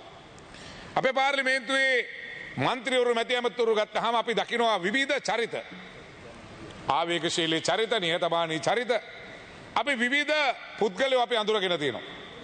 හැබැයි අමරකීර්ති අතුකෝරළ කියන්නේ මේ පාර්ලිමේන්තුවේ හිටපු නිහතමානීම කිසි කෙනෙකුට මං හිතන්නේ වචනයකින්වත් වැරදක් කතා නොකරපු ගෞරවනීය මන්ත්‍රීවරයෙක් අමරකීර්ති අතුකෝරළ මන්ත්‍රීතුමා කියලා කියන්නේ. දිවෝජ්ජ කතානායකතුමනි, එතුමාගේ අභාවය මැයි මාසේ 9 වෙනිදා මේ රටේ කළු ඉරක් තියපු දවසක් මැයි මාසේ 9 වෙනිදා කියලා කියන්නේ. සාමාන්‍යයෙන් පුද්ගලයෙක් ඝාතනය කරන ක්‍රම තියෙනවා.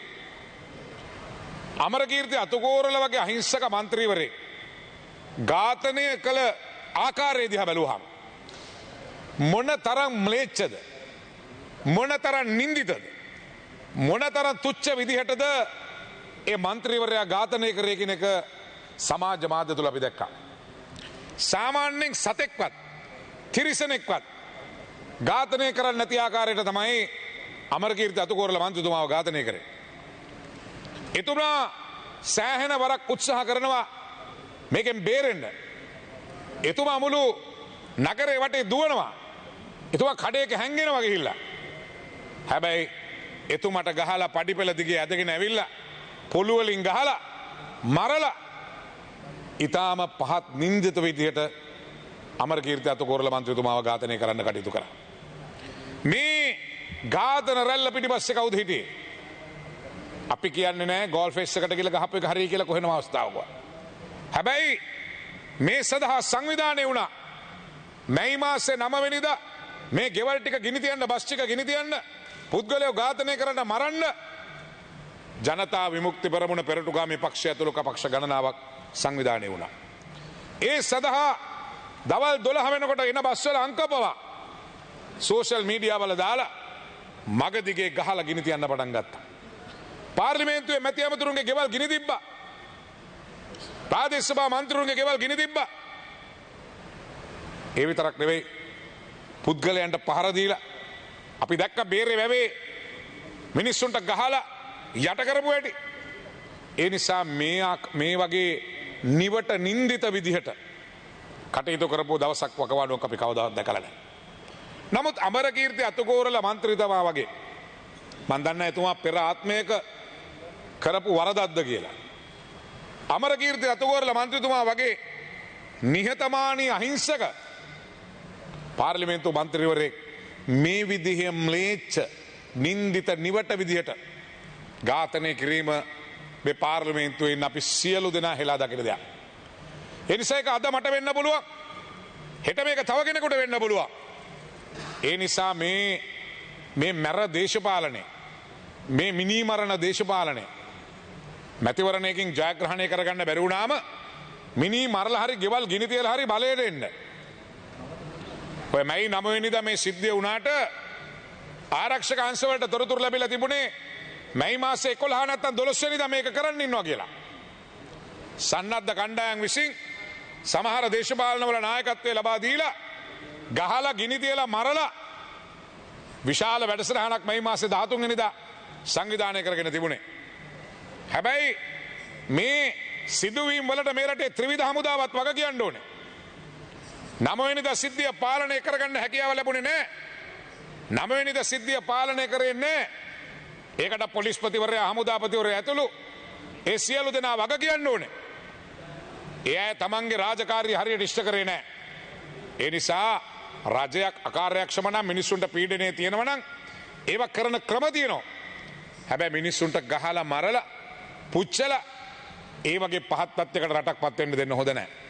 ඒ නිසා නියෝජ්‍ය කතානායකතුමනි අමරකීර්ති අතුකෝරළ මන්ත්‍රීතුමා වගේ අහිංසක නිහතමානී ඒ ගෞරවනීය නායකයෙක් මේ පාර්ලිමේන්තුවෙන් නැතිවීම මේ පාර්ලිමේන්තුවට විශාල පාඩුවක් හැටියටයි මම දකින්නේ. ඉතින් ඒ නිසා මම දීර්ඝ කතාවකට යන්නේ නැහැ. මට මතකයි අමරකීර්ති අතුකෝරළ මන්ත්‍රීතුමා වසර 2කමාරක කෙටි කාලයක් ඇසුරු කරන්න ලැබුණා අපිට. ඒ ඇසුරු කරන්න ලැබිච්ච ඒ කෙටි කාලය තුල මටත් බොහොම සුහද මිතුරෙක් හැටියට අමරකීර්ති අතුකෝරළ මන්ත්‍රීතුමා හමු වෙන්න අවස්ථාව ලැබුණා. එතුමා මගේ නිවසට ඇවිල්ලා තිනවා වාර ගණනාවක්. අපි එක එක උත්සව වලට සහභාගී වෙලා තිනවා. මෙතන ඉන්න එක්කෙනාට අල්ලපු එක්කෙනාට කතා කරනවා ඇහෙන්න හයියෙන් කතා කරන කෙනෙක් නෙවෙයි. කෙනෙකුට සරපරුස ලෙස කතා කරලා හිත රිදෙන්න වචනයක් කියන කෙනෙක් නෙවෙයි. මේ පාර්ලිමේන්තුවේ කිසි කෙනෙක්ගේ හිතක් රිදවපු කෙනෙක් නෙවෙයි. ඒ නිසා මේ පාර්ලිමේන්තුවේ සියලු දෙනාට ආදර්ශමත් මන්ත්‍රීවරයෙක් තමයි මේ රටට ආදර්ශමත් පාර්ලිමේන්තු මන්ත්‍රීවරයෙක් තමයි අපිට නැති වුණ නියෝජ්‍ය කතානායකතුමනි. ඒ නිසා ඒ සහෝද ඒ සුහර්ද අපේ මිතුරයා අපේ මිත්‍රයා ඒ අහිංසක නිහතමානී නිර්හංකාර ඒ ගෞරවනීය පාර්ලිමේන්තු මන්ත්‍රීවරයා අපිට මේ පාර්ලිමේන්තුවට අපේ රටේ දේශපාලනයට නැතිවීම විශාල පාඩුවක් බව නැවතත් මතක් කරමින් එතුමාට නිවන් සුවත් වේවා කියලා ප්‍රාර්ථනා කරමින් මම නියඬ වෙනවා. බොහොම ස්තුතියි. බොහොම ස්තුතියි ඔබතුමාට. ගරු උපුල් මහින්ද රාජපක්ෂ මැතිතුමා.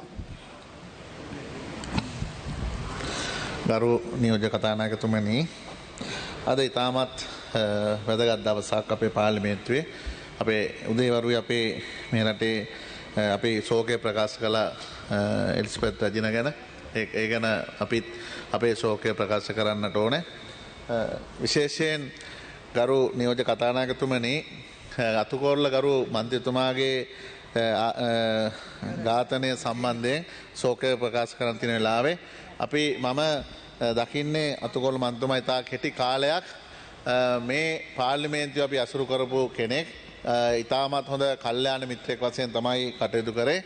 එතුමාගේ දේශපාලන එදා පරිණත බවක් තිබුණා. එතුමා පළාත් සභාව නියෝජනය කරලා පාර්ලිමේන්තුවට ඇවිල්ලා තමන්ගේ කාර්යභාරය කරන්න පොළොන්නරුව දිස්ත්‍රික්කයේ දිස්ත්‍රික් නායකයා වශයෙන් කටයුතු කරමින් තියෙන වෙලාවේ තමයි මේ අවාසනාවන්ත සිද්ධිය සිද්ධ වෙන්නේ. ගරු නියෝජ්‍ය කතානායකතුමනි, මට තියෙන්නේ වෙනත් කියවීමක්. ඒක තමයි මේ ඝාතනය සිද්ධ වෙන්නේ අත්තන ලාසනේ මගේ ආසනේ නිට්ටඹුව නගරේ. ඒක මටත් කේන්ද්‍ර වෙච්ච තැන. ඒ නිසා මේ අතීතයේ බලනකොට කිස්තු වර්ෂ 253 266 කාලේ මේ රටේ රාජ්‍ය පාලකයා වුණේ ගෝඨාභය කියන රජතුමා.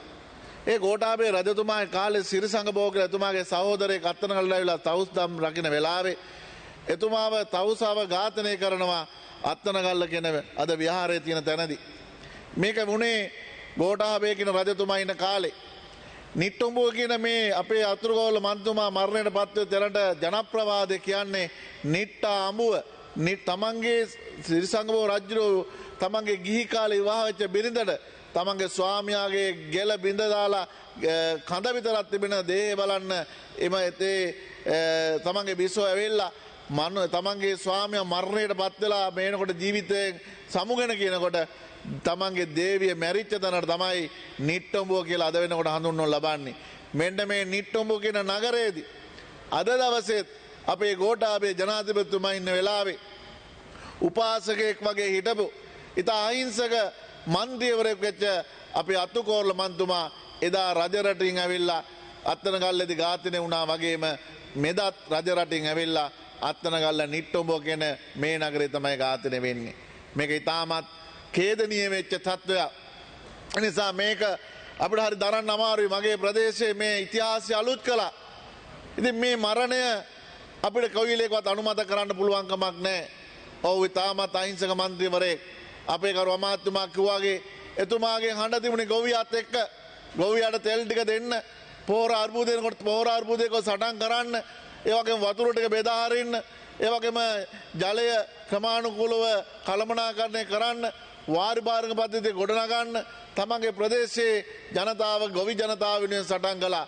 අද ඔහු ජීවත් වෙලා හිටියානම් මේ වී මිලදී ගන්න ඇති වෙලාවේදී ඔහු මොනතරම් සටනක් කරයිද කියලා අපිට පේනවා. ඔහු ඉතාමත් අහිංසක තමන්ගේ කාර්යභාර කරපු කෙනෙක්. ඊට නුදුරු දවසේ රාත්‍රියේත් මට කතා කරා. මම ඒ වෙනකොට සෝමාවතිය ප්‍රදේශයේ හිටියේ. මට කතා කරලා හාමුදුරුවන්ට මම පණිවිඩය කියලා දෙනවා මන්තුමා ගිහිල්ලා හම්බ වෙන්න. හාමුදුරුවෝ කතා කරා කොහෙන්ද මේ ආපු අපේ ගම්පෙන් ආපු මන්ත්‍රීතුමා කවුද? එතුමා ඒ වටපිටාව ගොනු කරලා ඒ සෝමාවතිය වගේ විහාරස්ථාන හොඳින් කටයුතු කරපු තාමත් දැහැමි ගුණවත් හොඳම මන්ත්‍රීවරයෙක්. අපිට මේ මන්ත්‍රීවරු හැම කෙනාටම හොඳයි කියන්න පුළුවන් කමක් නැහැ. ඔව් සැබෑ මහජන නියුතෙක්. තමන්ගේ මහජනතාව වෙනුවෙන් පෙනී හිටපු අමංග මන්ත්‍රීවරයෙක් හොඳ ස්වාමියෙක් වෙනවා. ඔව් හොඳ පියෙක් වෙනවා. මහජනතාවට හොඳ මහජන නියුතෙක්. මේ ඛේදනීය තත්ත්වය මැයි මාසේ 9 වෙනිදා ගෝල්පේස් අරගලයට ගිහිල්ලා ඒ අරගල භූමියේ හිටිය අයට යම්කිසි කරදරයක් කළා නම් ඒක නීතිය අනුව ඔවුන්ට ඒ සාමකාමී පිරිසට පහර දුන්න එක කරන එක ඒ නීතිය පැත්තේ කටයුත්තක්. මටත් කියන්න සිද්ධ වෙන්නේ මේ රටේ ත්‍රිවිධ හමුදාවේ එහෙම නැත්නම් මේ රටේ පොලිසියේ කාර්යභාරය නොසලකා හරපු නිසා තමයි මේ කරු මන්ත්‍රීතුමා ඝාතනයට ලක් වෙන්නේ. මේ මන්ත්‍රීතුමාගේ ඝාතනය සිද්ධ වෙන වෙලාවේ නිට්ටඹුව නගරයේ ඝාතන 3ක් සිද්ධ වෙනවා. එකක් තමයි ආරක්ෂකයා ඝාතනය වෙනවා. ඒ අරගලයේ හිටිය කෙනෙකුත් ඝාතනය වෙනවා. ඒකට මේ 3 දෙනාම පියවරු වෙන්න පුළුවන්. මේ හැම කෙනාටම දරුවෝ ඉන්නව වෙන්න පුළුවන්. මේ හැම කෙනාටම වගකීමක් තියෙන අය. ඒ නිසා මේ සමාජයේ සිදු නොවිය යුතු කාරණා තමයි එදා සිද්ධ වුණේ. නිසා මම හැමතිස්සම එදත් කතා කරාම කිව්වේ මේක මං කොයිලේකවත් වරද පටවන්නේ අරගලකරුවන්ට. මොකද මං අරගලකරුවන්ට වරද නොපොටවන්නේ ඔවුන් ආවත් ජනපීඩනයක් තිබුණා. තෙල් ටික නැහැ, පෙට්‍රල් ටික නැහැ, ඒ වගේම විදුලිය කපනවා, දරුවට පාසල් ලබා ගන්න බෑ, පාසල් ටික වහලා මේ පණිවිඩය කියන්න තමයි ජනතාව ජන අරගලයක් පටන් ගත්තේ. ඒක සැබෑ ජන අරගලයක්. අපි ඒකට හිස නමන්නට ඕනේ. ඒ අරගලේ ජනතාව කිව්වද යහුම්කම් දෙන්නට ඕනේ. ඒක ආණ්ඩුවේ වගකීමක්. හැබැයි අභියවුද අරගෙන කැතිබලු අරගෙන අරගර කරන්න එක අපිට අනුමත කරන්න පුළුවන් කමක් නැහැ. ඒ නිසා මේ ඝාතනය වෙච්ච වෙලාවේ මේ අරගලකාමී තත්වයක් අපේ ප්‍රදේශයේ තිබුණා. යම් පිරිසක් අපේ ප්‍රදේශයේ ජනතාව අපේ ඒ නිට්ටඹ නගරයට නිට්ටඹ විතරක් නෙවෙයි අවට පිටින් ජනතාව ඒකරාශී වුණා. ඒකරාශී වෙච්ච තැන කවුරු හරි පිරිසක් මේකට නායකත්වය දුන්නා. ගහන්න ඕන, කොටන්න ඕන, ගිනි තියන්න ඕන, මරන්න ඕන කියන තැන. හැබැයි මේ කිසි කෙනෙක් මේ වෙනකන් ඒ පණිවිඩය දුන්න අය මේ අත්අඩංගුවට අරගෙන නැහැ. වුන් කවුද කියන්නවත් අපිට නිරාවරණය වෙලා නැහැ. හැබැයි දැන් 25ක් අත්අඩංගුවට අරගෙන තිබෙනවා. මේ අත්අඩංගුවට තිබෙන්නේ මේ ඝාතනයට සම්බන්ධ අය කියලායි කියන්නේ. හැබැයි තියෙන ඛේදවාදිය තමයි ඒ වෙලාවේ කාගේ හරි උස්සගැන්නියට මේ යම් දෙයකට පෙළඹුණා වෙන්න පුළුවන්. අද ඒ දරු පවුලු දුක් විඳිනවා. අපේ ඝාතනය වෙච්ච කරු මන්ත්‍රීතුමාගේ බිරිඳට ඒ දරුවන්ට තිබෙන ශෝකය, ඒ වගේම ඒ හරහා ඇතිවෙච්ච ඝාතනයේදී තමන්ගේ ආරක්ෂකයා ඝාතනය වෙනවා. ඒ අරගලකරුවෙකුත් ඝාතනවා. මේ හැමෝගෙම දරුවන්ට තාත්තා කෙනෙක් නැහැ. තමන්ගේ බිරිඳට ස්වාමියෙක් නැහැ. මේක නෙමෙයි සැබෑ අරගලය වෙන්නට ඕනේ. අද අත්අඩංගු ගත්ත අයගේ දරු පවුල් වල අම්මලා තාත්තලා දරුවෝ ඒ අයගේ බිරින්දෑවරු මොනතරම් කම්පාවට ලක් වෙනවද? පවුල් 30ක් වගේ ප්‍රමාණයක්. මේක නෙමෙයි අරගලය වෙන්නට තිබුණේ. අරගලය වෙන්න අපේ සැබෑ අරගලේ ජයග්‍රහණය කරවන්න, අපේ ජන ජීවිතය යථාවත් කරන්න, තෙල් පොලිම නැති වෙන්න, ඒ වගේම පෙට්‍රල් පොලිම නැති වෙන්න, ගෑස් ටික ලැබෙන්න, දරුවා පාසල් යවන්න අපිට අරගලය ඊට වඩා සාමකාමී කරන්න තිබුණා. කොතන හරි වැරද්දක් වෙනවා. මගේ කියවීම ඊට වඩා වෙනස් කරු කතානායකතුමනි අරගලය සිද්ධ වුණා. ඔවුන්ගේ අපේ මන්ත්‍රීතුමාට පහර දුන්නා. අපි ඒක දැක්කා. ඒ වගේම අරගලකරුවෙකුට ආරක්ෂක මහත්මයා වෙඩි තියන ඔහුව බේරගන්න ඒක ඔහුගේ රාජකාරිය. ඔහු මරණයටපත් වෙනවා. මේ සිද්ධි දහමේ අවසන් වෙනවා. අවසන්ලා විනාඩි 25 30ක් මේ සිද්ධිය නෙවිච්ච වෙලාවකදී ආරක්ෂක තත්ත්වයන් තුළ ආරක්ෂක හමුදාව මෙහෙම මන්ත්‍රීවරයෙකුට නිට්ටඹ නගරයේ කලබලකාරී තත්ත්වයක් අපි එතෙන්ට ආරක්ෂාව සපයන්නට ඕනේ. අපේ ඒ තිබුණ පොලිස් ස්ථානයේ හෝ ඒ පොලිස් නිලධාරීන් ක්‍රියාත්මක වුණා නම් පැය භාගයකට පස්සේ මේ මන්ත්‍රීවරයා ඝාතනය වෙන්න විදියක් නැහැ. මම කියන්නේ ඝාතකයේ නිට්ටොඹ නගරයේදී පහරක් වෙල මන්ත්‍රීතුමා ඝාතනය වුණා නම් එක සිද්ධියක්. විනාඩි 25කට පස්සේ රෙදි රෝලක හැංගිලා හිටපු මන්ත්‍රීතුමා ගෙනල්ලා ගහලා ඝාතනය කරපු තව සිද්ධියක්. මේකට ඒ අරගල කරුවන්ට වඩා මං වගකීම් පවරන්නේ ආරක්ෂක අංශ, පොලිස් නිලධාරීන්, පොලිසිය, හමුදාව ක්‍රියාත්මක වුණා නම් අද අරගලකාරයන්ගේ පවුල් ජීවිතවල ඉන්න අයටත් අයගේ දරුවන්ට දුක් විඳින්න වෙන්නේ නැහැ. උන් මේ වගේ දෙයකට පෙළඹෙන්නේ නැහැ. ඒ වගේම මන්ත්‍රීතුමාගේ ඒ අයගේ පවුල් වලටත් ඒ අගෞරවය සිද්ධ වෙන්නේ නැහැ. ඒ අයට සමහරට පහර ගහලා ඒ තුවාලයක් වෙලා ඒ සිද්ධිය හමාර වෙන්න තිබුණා. හැම පාර්ලිමේන්තුවේ හැම මන්ත්‍රීවරුන්ටම යම් කාරණා සිද්ධ වුණා. මේ අවුරුදු 20ක් දේශපාලනය කළා පුරා කොමිට උඹ බං කියලා කතා කරන්නේ නැති මටත් හානි කරාවිල්ලා. අපිටත් ඕන තරම් චෝදනා කරා. විවිධ පීඩන ගෙනාවා. හැබැයි ඒ වගේ අපේ කරු මන්ත්‍රීතුමාට ඔලු පළලා දෙවුණා, දත් කල්ලා දෙවුණා, අතවල් අත්පය කල්ලා දෙවුණා. අපේ අත්තන කලාසනේ ප්‍රාදේශ සභාවේ සභාපතිතුමාලා මන්ත්‍රීවරු හැම කෙනාටම යම් සිද්ධි වුණා. අපි ඒකට වෛර කරන්නේ නැහැ. සිද්ධියක් සිද්ධ වුණා. ඒ සිද්ධියට මුහුණ දෙන්න සිද්ධ වුණා. මේ අපේ එකට අනුමාන කරනවා නම් එදා මැයි 9 වෙනිදා අපි ගෝල් පේස් එකට අපේ කණ්ඩායමක් ගියා කියලා ඒකට යම්කිසි සාධාරණයක් ඒ අය කතා කරනවා වෙන්න පුළුවන්. හැබැයි ඒ අරගලකරුවන්ටත් හිතන්න දෙමුණා මේ අරගලකරුවන් මේ මැයි 9 වෙනිදා කොළඹ සිද්ධියක් වෙනවා නම් ඒ සිද්ධිය වෙන සුළු වෙලාවකින් අතුකෝල මන්තුමා නිට්ටමුඩ එන්න විදිහක් නැහැ. ඔව් ඒ අරගලයට ගිහිල්ලා ඒ අරගල භූමියට හෝ වෙනත් භූමියකට ගිහිල්ලා කෙනෙකුට පහර දුවිලා ප්‍රචණ්ඩකාරී මන්ත්‍රීවරයෙක් නම් ඒ වෙලාව තුල උඩ නිට්ටමුඩ එන්න තරම් වේලාවක් තියෙන්නේ නැහැ. එහෙනම් ඔය නිට්ටමුඩ එන්න ඕන හවස 3ට 4ට විතර. හැබැයි ඔව් ඊටමත් කලින් තමන්ගේ ගමේ මලකයක් තියෙනවා අනිවාර්යයෙන් යන්නට ඕන කියලා ආව මිනිස්සුන්ට තමයි මේ ඛේද ජනක සිද්ධ වුණේ. මම මේ සිද්ධිය හරහා මම කියන්නේ අපේ අත්තනගල ආසනේ අපිට තිබුණු යම්කිසි ගෞරවය යම්කිසි වෙලාවකට එතෙන්දී වුණාම අපිට ලොකු තියෙන කම්පනයක්. ඒ වගේම මේවට සම්බන්ධ වුණා දැන හෝ නොදැන අපේ ප්‍රදේශයේ ජනතාව ඒ පවුල් වල දරුවද දුක් විඳිනවා. ඒ අයගේ දෙමව්පියෝ දුක් විඳිනවා. ගරු මන්ත්‍රීතුමා මේ සමාජයේ තාමත් නියතකාමී, ඊටමත් සාධාරණ යහපත් මහජනයෝදෙක් විදියට මේ සමාජයේ ගෞරවය ලබන්න තියෙන ඊටමත් සුදු පාට නැසල් නැඳුම ඇඳලා තාමත් අහිංසක පුජ්‍යලයක් වශයෙන් මේ පාර්ලිමේන්තුවේ නියෝජනය කළ සැබෑ ජනවරම ආරක්ෂා කරපු මන්ත්‍රීවරයෙක් වශයෙන් එතුමාට මේ වෙච්ච දේ අපි හෙලා දකින්නට ඕනේ, ශෝකය ප්‍රකාශ කරන්නට ඕනේ. ඉතින් අපි හිතනවා එතුමාගේ పూర్ව භවයකදී වෙච්ච යම්කිසි වැරද්දක් මේ ආත්මයේදී එතුමාට සිද්ධ වුණා වෙන්න පුළුවන්. නමුත් ඒ අපිට කොවිලයකවත් අනුමත කරන්න බෑ. එතුමාගේ ඝාතනය තාමත් අපේ හැමෝටම ශෝකය ගෙන දෙන කාරණාවක් වුණා. ඒ නිසා මම දීර්ඝව කතා කරන්නේ මින් ඉදිරියටවත් මේ රටේ විධායකයේ තියෙනවා, ව්‍යවස්ථාදායකයේ තියෙනවා, ඒ වගේම අපිට තියෙනවා ඒ අවශ්‍ය බලතල.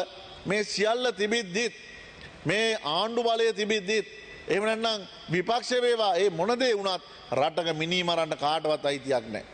ඒ වගේම නීති අතර ගන්න කාටවත් අයිතියක් නැහැ. අපි හැමෝම මේ රටේ නීතියට එකඟ වෙන්නට ඕනේ.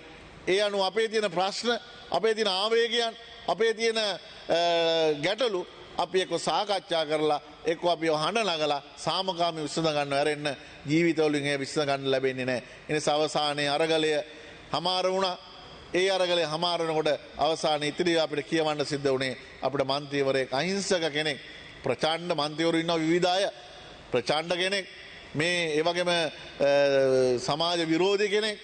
එහෙම වුණා නම් අපිටත් මේ ශෝකය ප්‍රකාශ කරනකොට යම්කිසි හිතන්න තිබුණා. හැබැයි අපේ හෘද සාක්ෂි අපිට වද දෙනවා මේ ඝාතනය වෙන්නේ අපේ පන්තියේ අහිංසක මන්ත්‍රීවරයෙක් නේද? මේ දේ මතු අනාගතයේ යම් දවසක මේ සමාජය තුළ සිදු නොවේවායි මම ප්‍රාර්ථනා කරමින් අත්තනගල ආසනේ තුම නගරයේදී එතුමාගේ ඝාතනය වීම සම්බන්ධයෙන් අපි එතුමාට මගේ ගෞරවයත් ශෝකයත් අපේ ප්‍රදේශයේ ජනතාවගේ ශෝකයත් ප්‍රකාශ කරමින් එතුමාට අපේ ආගමේ දහමේ හැටියට ඔබ අපි හැමෝම සියලු මේ අපි බෞද්ධ වශයෙන් දාන සීල භාවනාදී ත්‍රිවිධ පුණ්‍යක්‍රල යෙදෙන අය අපි හැම කරනවා නම් යම් ක්‍රියාවක් මේ මහජන මන්ත්‍රී ධූරය පදනම් කරගෙන මැදිහත් කරලා ඒ හැම කුසලයක්ම අපේ කරු මන්ත්‍රීතුමාට අනුමෝදන් වෙමින් එතුමා භවයකදී මෙවන් නකල් මරයකට පත් නොවි ඔව් මේ යම් භවක උපදිනවා නම් මේ වගේ සත්‍යුණවත් යහපත් පුරුෂයෙක් ඉපදලා ඒ හැමෝටම ආදර්ශමත් ජීවත් වෙයි කියලා ප්‍රාර්ථනා කරමින් එතුමාට නිවන් සුව පතමින් මානිය අඩනවා. බොහොම ස්තුතියි. බොහොම ස්තුතියි ගරු මන්ත්‍රීතුමනි. ගරු ජයරත්න හේරත් මැතිතුමා.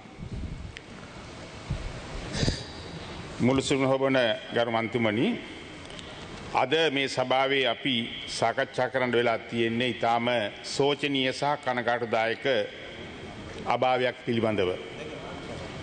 සම්පකාරිකයෙක් පළාත් සභාවේ මහජන නියෝජිතෙක් විදිහට වාර කීපයක් කටයුතු කරලා පහුගිය මැතිවරණ පාර්ලිමේන්තුවට පැමිණිච්ච අමරකීර්ති අතිකෝරළ මැතිතුමා ඊටාම නින්දිත විදිහට පහුගිය මැයි 9 වෙනිදා ඝාතනය කෙරුවා.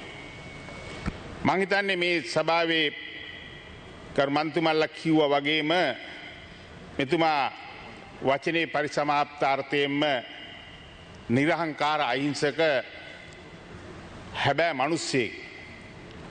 එතුමා මං හිතන්නේ කුරා කුඹුවකටවත් කරදරයක් කරපු මිනිස්සෙක් නෙවෙයි. පොළොන්නරුව දිස්ත්‍රික්කයේ ගොවි ජනතාවගේ මිත්‍රයෙක් විදියට ඒ පිරිසත් එක්ක කටයුතු කරලා ඒ දිනාගත්ත මහජන ප්‍රසාදය තමයි මේ ගාමිණී අතුකොරළ මැතිතුමා පාර්ලිමේන්තුවට පියමන් කරන්නේ. මෙතුමා ඝාතනය කිරීම ප්‍රජාතන්ත්‍රවාදයට එල්ල කරු මරු පහරක්. මෙතුමාගේ අභාවයේ සිද්ධ වෙලා ඊට පහවදා උදේ මම පොළොන්නරුව එතුමාගේ නිවසට ගියා.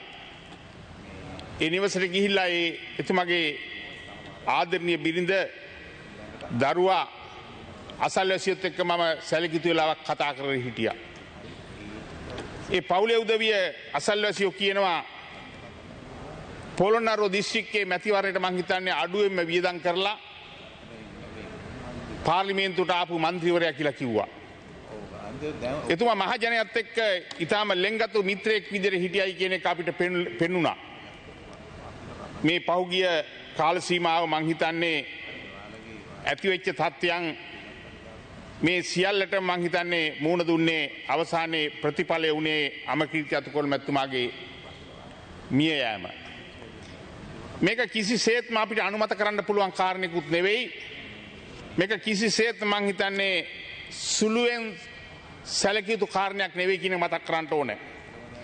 ලංකා දේශපාලන ඉතිහාසය ගත්තාම උතුරු නැහිර දමිළ නායකයෝ මං හිතන්නේ ඇල්බර්ට් දොරයප්පා යාපනයේ නගරාධිපතිතුමාගෙන් පටන් අරගෙන අමෘතලිංගම් විපක්ෂ නායකතුමාගෙන් ගිය ගමන් මගේ මං හිතන්නේ මේ රටට ඊටාම ප්‍රයෝජනවත් ප්‍රජාතන්ත්‍රවාදී දේශපාලනයේ ඊටාම චරිතවත් හිටපු දෙමළ නායකයෝ මං හිතන්නේ 16කට වැඩි පිරිසක් LTT ක්‍රියාකාරකම් තුල ඔවුන් තනතුරුදාරින් විදිහට මිය ගියා. ඒ වගේම දකුණේ ඇතිවෙච්ච නොසන්සුන්තාවයේ ප්‍රතිඵලයක් විදිහට මේ පාර්ලිමේන්තුවට ජේ.ආර්. ජයවර්ධන ජනාධිපතිතුමාගේ යුගයේ බෝම්බ ගහනවා. ඇතුළත් මුද්‍ය ඇමතුමාලා ඇතුළු පිරිසක් තුවාල ලබනවා. අකුරස්සේ මන්ත්‍රීතුමා මිය දෙනවා. අපේ පළාත්වල පළාත් සභා මන්ත්‍රීවරු මං හිතන්නේ සැලකිය යුතු පිරිසක් මිය ගියා මරලා දැම්මා. මං හිතන්නේ මේකද ගෝත්‍රික තත්ත්වයක්ද කියන එක අපිට අහන්න වෙනවා. මහජනතාවගේ කැමැත්ත දිනාගෙන මහජනතාවගේ ප්‍රසාදයත් එක්ක තමන් ඒ ආයතනය නියෝජනය කරනවා මිසක් මිනිස්සුන්ට ගහලා මරලා ගෙවල් ගිනි තියලා පුලිස්සලා මං හිතන්නේ මේවා කරන්න පුළුවන් කමක් නැහැ. මේකෙන් අපි ලෝකයට පෙන්눔 කරන්නේ අපේ තියෙන මෙලෙච්ඡතේ සහ අපේ තියෙන තිරිසංකම තමයි අපි ලෝකෙට පෙන්눔 කරන්නේ. අර පාකිස්තානයේ කම්මලක වැඩ කරපු අපේ සිංහල කළමනාකරුවෙක් පාකිස්තානයේදී ඒ ගෝත්‍රික ජනතාවක් විදිහට මෙලෙච්ච විදිහට මරලා දැම්මට පස්සේ අපි ඒ ගැන කම්පා වුණා. අපි ඒ ගැන නොයෙක් වචන පාවිච්චි කරුවා. මෙහෙම මිනිස්සු මරන්න පුළුවන්ද කියලා. හැබැයි එහෙම කියලා වැඩි දෝහක් යන්න හම්බුනේ නෑ. ඒ දිස්ත්‍රික්කෙම ගම්පහ දිස්ත්‍රික්කෙම තමයි අතුකොරළ මැතිතුමත් ඊටත් වැඩිය නීච විදිහට මරලා දාන්නේ. මං හිතන්නේ මේ කාරණා පිළිබඳව කතා කරනකොට මේකට රජයක් විදිහට අපි වග කියන්න වෙනවා. පොලිසිය නීතිය හා සාමය ආරක්ෂා කරන්න ඉන්න පොලිසිය ඔවුන්ගේ වගකීම් හරියාකාරව ඉෂ්ට කෙරුවද කියලා අපි දැන් පසු විපරමක් කරන්න වෙනවා. ඒ වගේම 69 ලක්ෂයක් ඡන්දෙ දීලා මේ රටේ බලයට පත් කරපු ගෝඨාභය රාජපක්ෂ මැතිතුමාටත් වගකීමක් තියෙනවා මේ රටේ නීතිය හා සාමය සුරක්ෂිත කරන්න. මේ ඇතිවෙච්ච කලහකාරී තත්ත්වයන් තුළ සාමය මේ රටින් තුරන් වේගන යනකොට එතුමාට විධායක ජනාධිපතිවරයා විදිහට සේනාධිනායකයා විදිහට එතුමාට මහජන ආරක්ෂක පනතේ නියෝග ක්‍රියාත්මක කරන්න ත්‍රිවිධ හමුදාව කැඳවන්න ඒ අවශ්‍ය බලතල දීලා ඒගොල්ලෝ පිටත් කරන්න එතුමාට වගකීමක් තියෙනවා. මේ සියල්ල හරියාකාර කරුණාද කියලා අපිට ප්‍රශ්නාර්ථයක් තියෙනවා. මං හිතන්නේ අපි අවසානයේ 8 වෙනිදා රාත්‍රියේ පොලිස් ඇඳරි නීතිය දැම්ම පොලිස් ඇඳරි නීතිය කියලා රටේ එහෙම නීතියක් රටේ නැහැ. ඒවා කට කතාවට අපි ඒ පොලිසිය වල උදවිය පාවිච්චි කරාට ඒක නීතියක් එක්ක එකඟ නැහැ. මට මං හිතන්නේ විවිධ සංවිධාන ඇමරිකන් තානාපති කාර්යාලය ඒ වගේම විවිධ සංවිධාන මං හිතන්නේ කරපු බලපෑමත් එක්ක පොලිස් ඇඳරි නීතියත් එදා උදේ අවසන් වෙනවා. ඒ වෙලාවේ ඇඳරි නීතිය දාලා මේ රටේ නීතිය හා සාමය සුරක්ෂිත කරන්නට මං හිතන්නේ අපි වග බලා ගත්තා නම් අමරකීර්ති අතුකෝරළ මැතිතුමා තවමත් ජීවමානව අපිත් එක්ක මේ පාර්ලිමේන්තුවේ ඉන්නවා කියන එක තමයි මගේ විශ්වාසය. ඒ නිසා මෙතුමගේ අභාවය පිළිබඳව අපි බරපතල විදිහට කනගාටු වෙනවා වගේම එතුමගේ අභාවයෙන් මං හිතන්නේ ආදරණීය බිරිඳ දරුවා එතුමගේ ඥාති මිත්‍රාදීන් මං හිතන්නේ බරපතල විදිහේ අපහසුතාවයකට අහිංසක තත්ත්වයට පත් වෙලා තියෙනවා. ඔහුගේ ඇවෑමෙන් ඒ සියල්ල මං හිතන්නේ යථා තත්ත්වයට පත් කරන්න කෙනෙක් නැහැ. ඒ නිසා මේකෙන්වත් අපි පාඩමක් ඉගෙනගෙන මේ මහජන නියෝජිතයෝ මරන්න කපන්න කොටන්න යන මේ අදම තිරිසන් යුගයේ මං හිතන්නේ මේ රටෙන් අවසන් කරන්න කාලය ඇවිල්ලා තියෙනවා. අපේ පිළිගත් දේශපාලන පක්ෂවල නායකින්ට මං මතක් කරන්න ඕන බලය සඳහා මං හිතන්නේ මේ රට කරවපු සහ කරන්න බලාපොරොත්තු වෙන උදවිය යම් යම් කණ්ඩායම් එක එකතු වෙලා මේ බලය උරගා බැලීම සඳහා මං හිතන්නේ මේ නොහික්මුණු කණ්ඩායනුත් එක්ක ඒගොල්ලෝ අතකොළුවක් විදිහට පාවිච්චි කරලා ඒගොල්ලන්ගේ උරහිය උඩා පය තියලා බලයට එන්න උත්සාහ කරන පිරිස වලට මතක් කරන්න තියෙන්නේ මේක තමුන්නාන්සේලට මං හිතන්නේ සමස්තයක් විදිහට පක්ෂ විපක්ෂ සියලු දේශපාලන පක්ෂ වලට විශාල අනතුරක් කියන එක මතක් කරන්න ඕන. ඒ නිසා අපි අතරින් අපිත් එක්ක සැලකියුතු කාලයක් පාර්ලිමේන්තුවේ හිටපු අමරකීර්ති අතුකෝරළ මැතිතුමාගේ අභාවය පිළිබඳව අපේ සාක්ෂි සංවේගය ඒ ආදරණීය බිරිඳ දරුවන්ට ඥාතීන්ට ප්‍රකාශ කරන අතරේ පහුගිය භීෂණ ඒ කාල මයි 9 වෙනිදා ආරම්භ වෙච්ච කාල සීමාව තුළ මේ රටේ මං හිතන්නේ පාර්ලිමේන්තු මන්ත්‍රීවරු 70 ගානකට ආසන්න පිරිසක ගෙවල් දොරවල් ගිනි තිබ්බා. මේක ප්‍රජාතන්ත්‍රවාදී නෙවෙයි. මේකට අපි කවුරුත් සතුටු වෙන මිනිස්සු නෙවෙයි. ඒ නිසා මේ සියල්ල හෙලා දකින අතරේ අමරකීර්ති අතුකෝරළ මැතිතුමාට නිවන් සුවත් වේවා කියලා ප්‍රාර්ථනා කරන බොහොම ස්තුතියි. බොහොම ස්තුතියි ඔබතුමාට. ගරු ඩී.ජේ. සෙනවිරත්න මැතිතුමා. ගරු නියෝජ්‍ය කතානායකතුමනි, පහුගිය මැයි මාසේ 9 වෙනිදා අපි සියලු දෙනාගේම හදවත් කම්පනයට පත් කරමින් ඝාතනය වෙච්ච අමරකීර්ති අතුකෝරළ මැතිතුමාගේ මරණය සම්බන්ධව ශෝක පාලන කරන අවස්ථාවේ වචන කිහිපයක් කතා කරන අවස්ථාව ලැබෙන මම සතුටු වෙනවා. අත වශයෙන්ම මේ මන්ත්‍රීතුමා මම ආණ්ඩු පක්ෂයේ ඉන්නකොට මගේ ආසනයට පිටිපස්සේ ආසනෙ හිටියේ. බොහොම නිරහංකාර නිමිච්ච පුජ්‍යලෙක්. බොහෝ විට එතුමා පාර්ලිමේන්තුවේ කතා කරන්න බලාපොරොත්තු වෙන වෙලාවල් වලදී එතුමා කතාව සකස් කරන්න ඇවිල්ලා මේ කතාව මට දෙනවා. එමෙතුමා මේක බලන්නකෝ කියලා. අත වශයෙන්ම තවත් කෙනෙකුගේ අදහස් අහලා තමුන්ගේ කතාව නිවැරදි කරගෙන වඩා අංග සම්පූර්ණ කරගන්න තරම් නිහතමානීකමක් එතුමාට තිබුණා. එතුමා කලබලකාරයෙක් නෙවෙයි. එතුමා මුරණ්ඩු කෙනෙකුත් නෙවෙයි. හොඳින් කතා කරලා හොඳින් කරුණු තීරුම් කරගන්න, ඒ කරුණුවට අහුම්කම් දෙන්න නැමියාවක් තියෙන චරිතයක් කියන එක කියන්නට ඕන.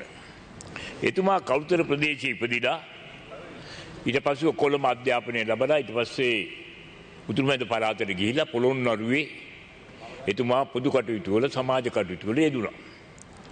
ඒ කාරණේ අපි දැන් හොඳින් දන්නවා. එතුමා පළමුවෙන් මම හිතන්නේ සිංහ සමාජයේ සභාපති ධූරයට පත් වෙලා ඒ ප්‍රදේශවල තියෙන දුප්පත් මිනිසුන්ට නැති බැරි මිනිසුන්ට ඒ වගේම නොයෙක් හේතුන් නිසා රෝගී තත්ත්වයට පත් වෙන මිනිසුන්ට ප්‍රතිකාර ගන්න පහසුකම් සලස්වන වැඩපිළිවෙල සිංහ සමාජය හරහා කළායි කියලා මටම කිව්වා. එතකොට විශේෂයෙන්ම වකුගඩු රෝගීන් විශාල වශයෙන් ඉන්නවා. ඒ අයට ප්‍රතිකාර ලබා දෙන්න පුළුවන් ආකාරයට එතුමා සිංහ සමාජය හරහා කටයුතු කළා කියලා කිව්වා. ඒ වගේම එතුමා පළාත් සභාවට පළමුවෙන්ම තරඟ කළා. තරඟ කළා ඡන්ද 13000කින් ජයග්‍රහණය කරලා ඊට පස්සේ අවුරුදු 5ක් ගියාට පස්සේ 2012 දී එතුමා නැවත තරඟ කරලා ඡන්ද 26000කින් දිනුවා. ඒ අතරතුර තමයි අර සූර්යාචි නියෝජ්‍යමතුමාගේ පෞද්ගලික ලේකම් වශයෙන් එතුමා කටයුතු කළා. මේ ආකාරයට ඉතා පුළුල් සේවාවක් එතුමාට කරන්න පුළුවන්කම ලැබුණා. ඒ සේවාව කරන්න පුළුවන් තනතුරු ගණනාවකුත් එතුමා ලැබුණා. ඒ වගේම ජනතාවට ඉතා කිට්ටුවෙන් එතුමා හිටියා. ඒ නිසාම තමයි එතුමට පහුගිය 2020 පවත්වූ මැතිවරණයේදී ඡන්ද 40000 ගණනක් අරගෙන පොළොන්නරු දිස්ත්‍රික්කයෙන් ජයග්‍රහණය කරන්න පුළුවන්කම ලැබුණා. එතුමා මේ තත්ත්වය තේරුම් ගත්ත ජනතාව සමග කිට්ටුවෙන් මම හිටපු නිසා තමයි මට හැම මැතිවරණයකින්ම ජයග්‍රහණය කරන්නත් ඒ වගේම අද මේ පාර්ලිමේන්තුවට ඇවිල්ලා මට වාඩි වෙලා ඒ ජනතාව වෙනුවෙන් ඒ දිස්ත්‍රික්කයේ පොළොන්නරු දිස්ත්‍රික්කයේ ඒ වගේම රටේ ජනතාව වෙනුවෙන් කටයුතු කරන්න පුළුවන්කම ලැබුණේ කියලා.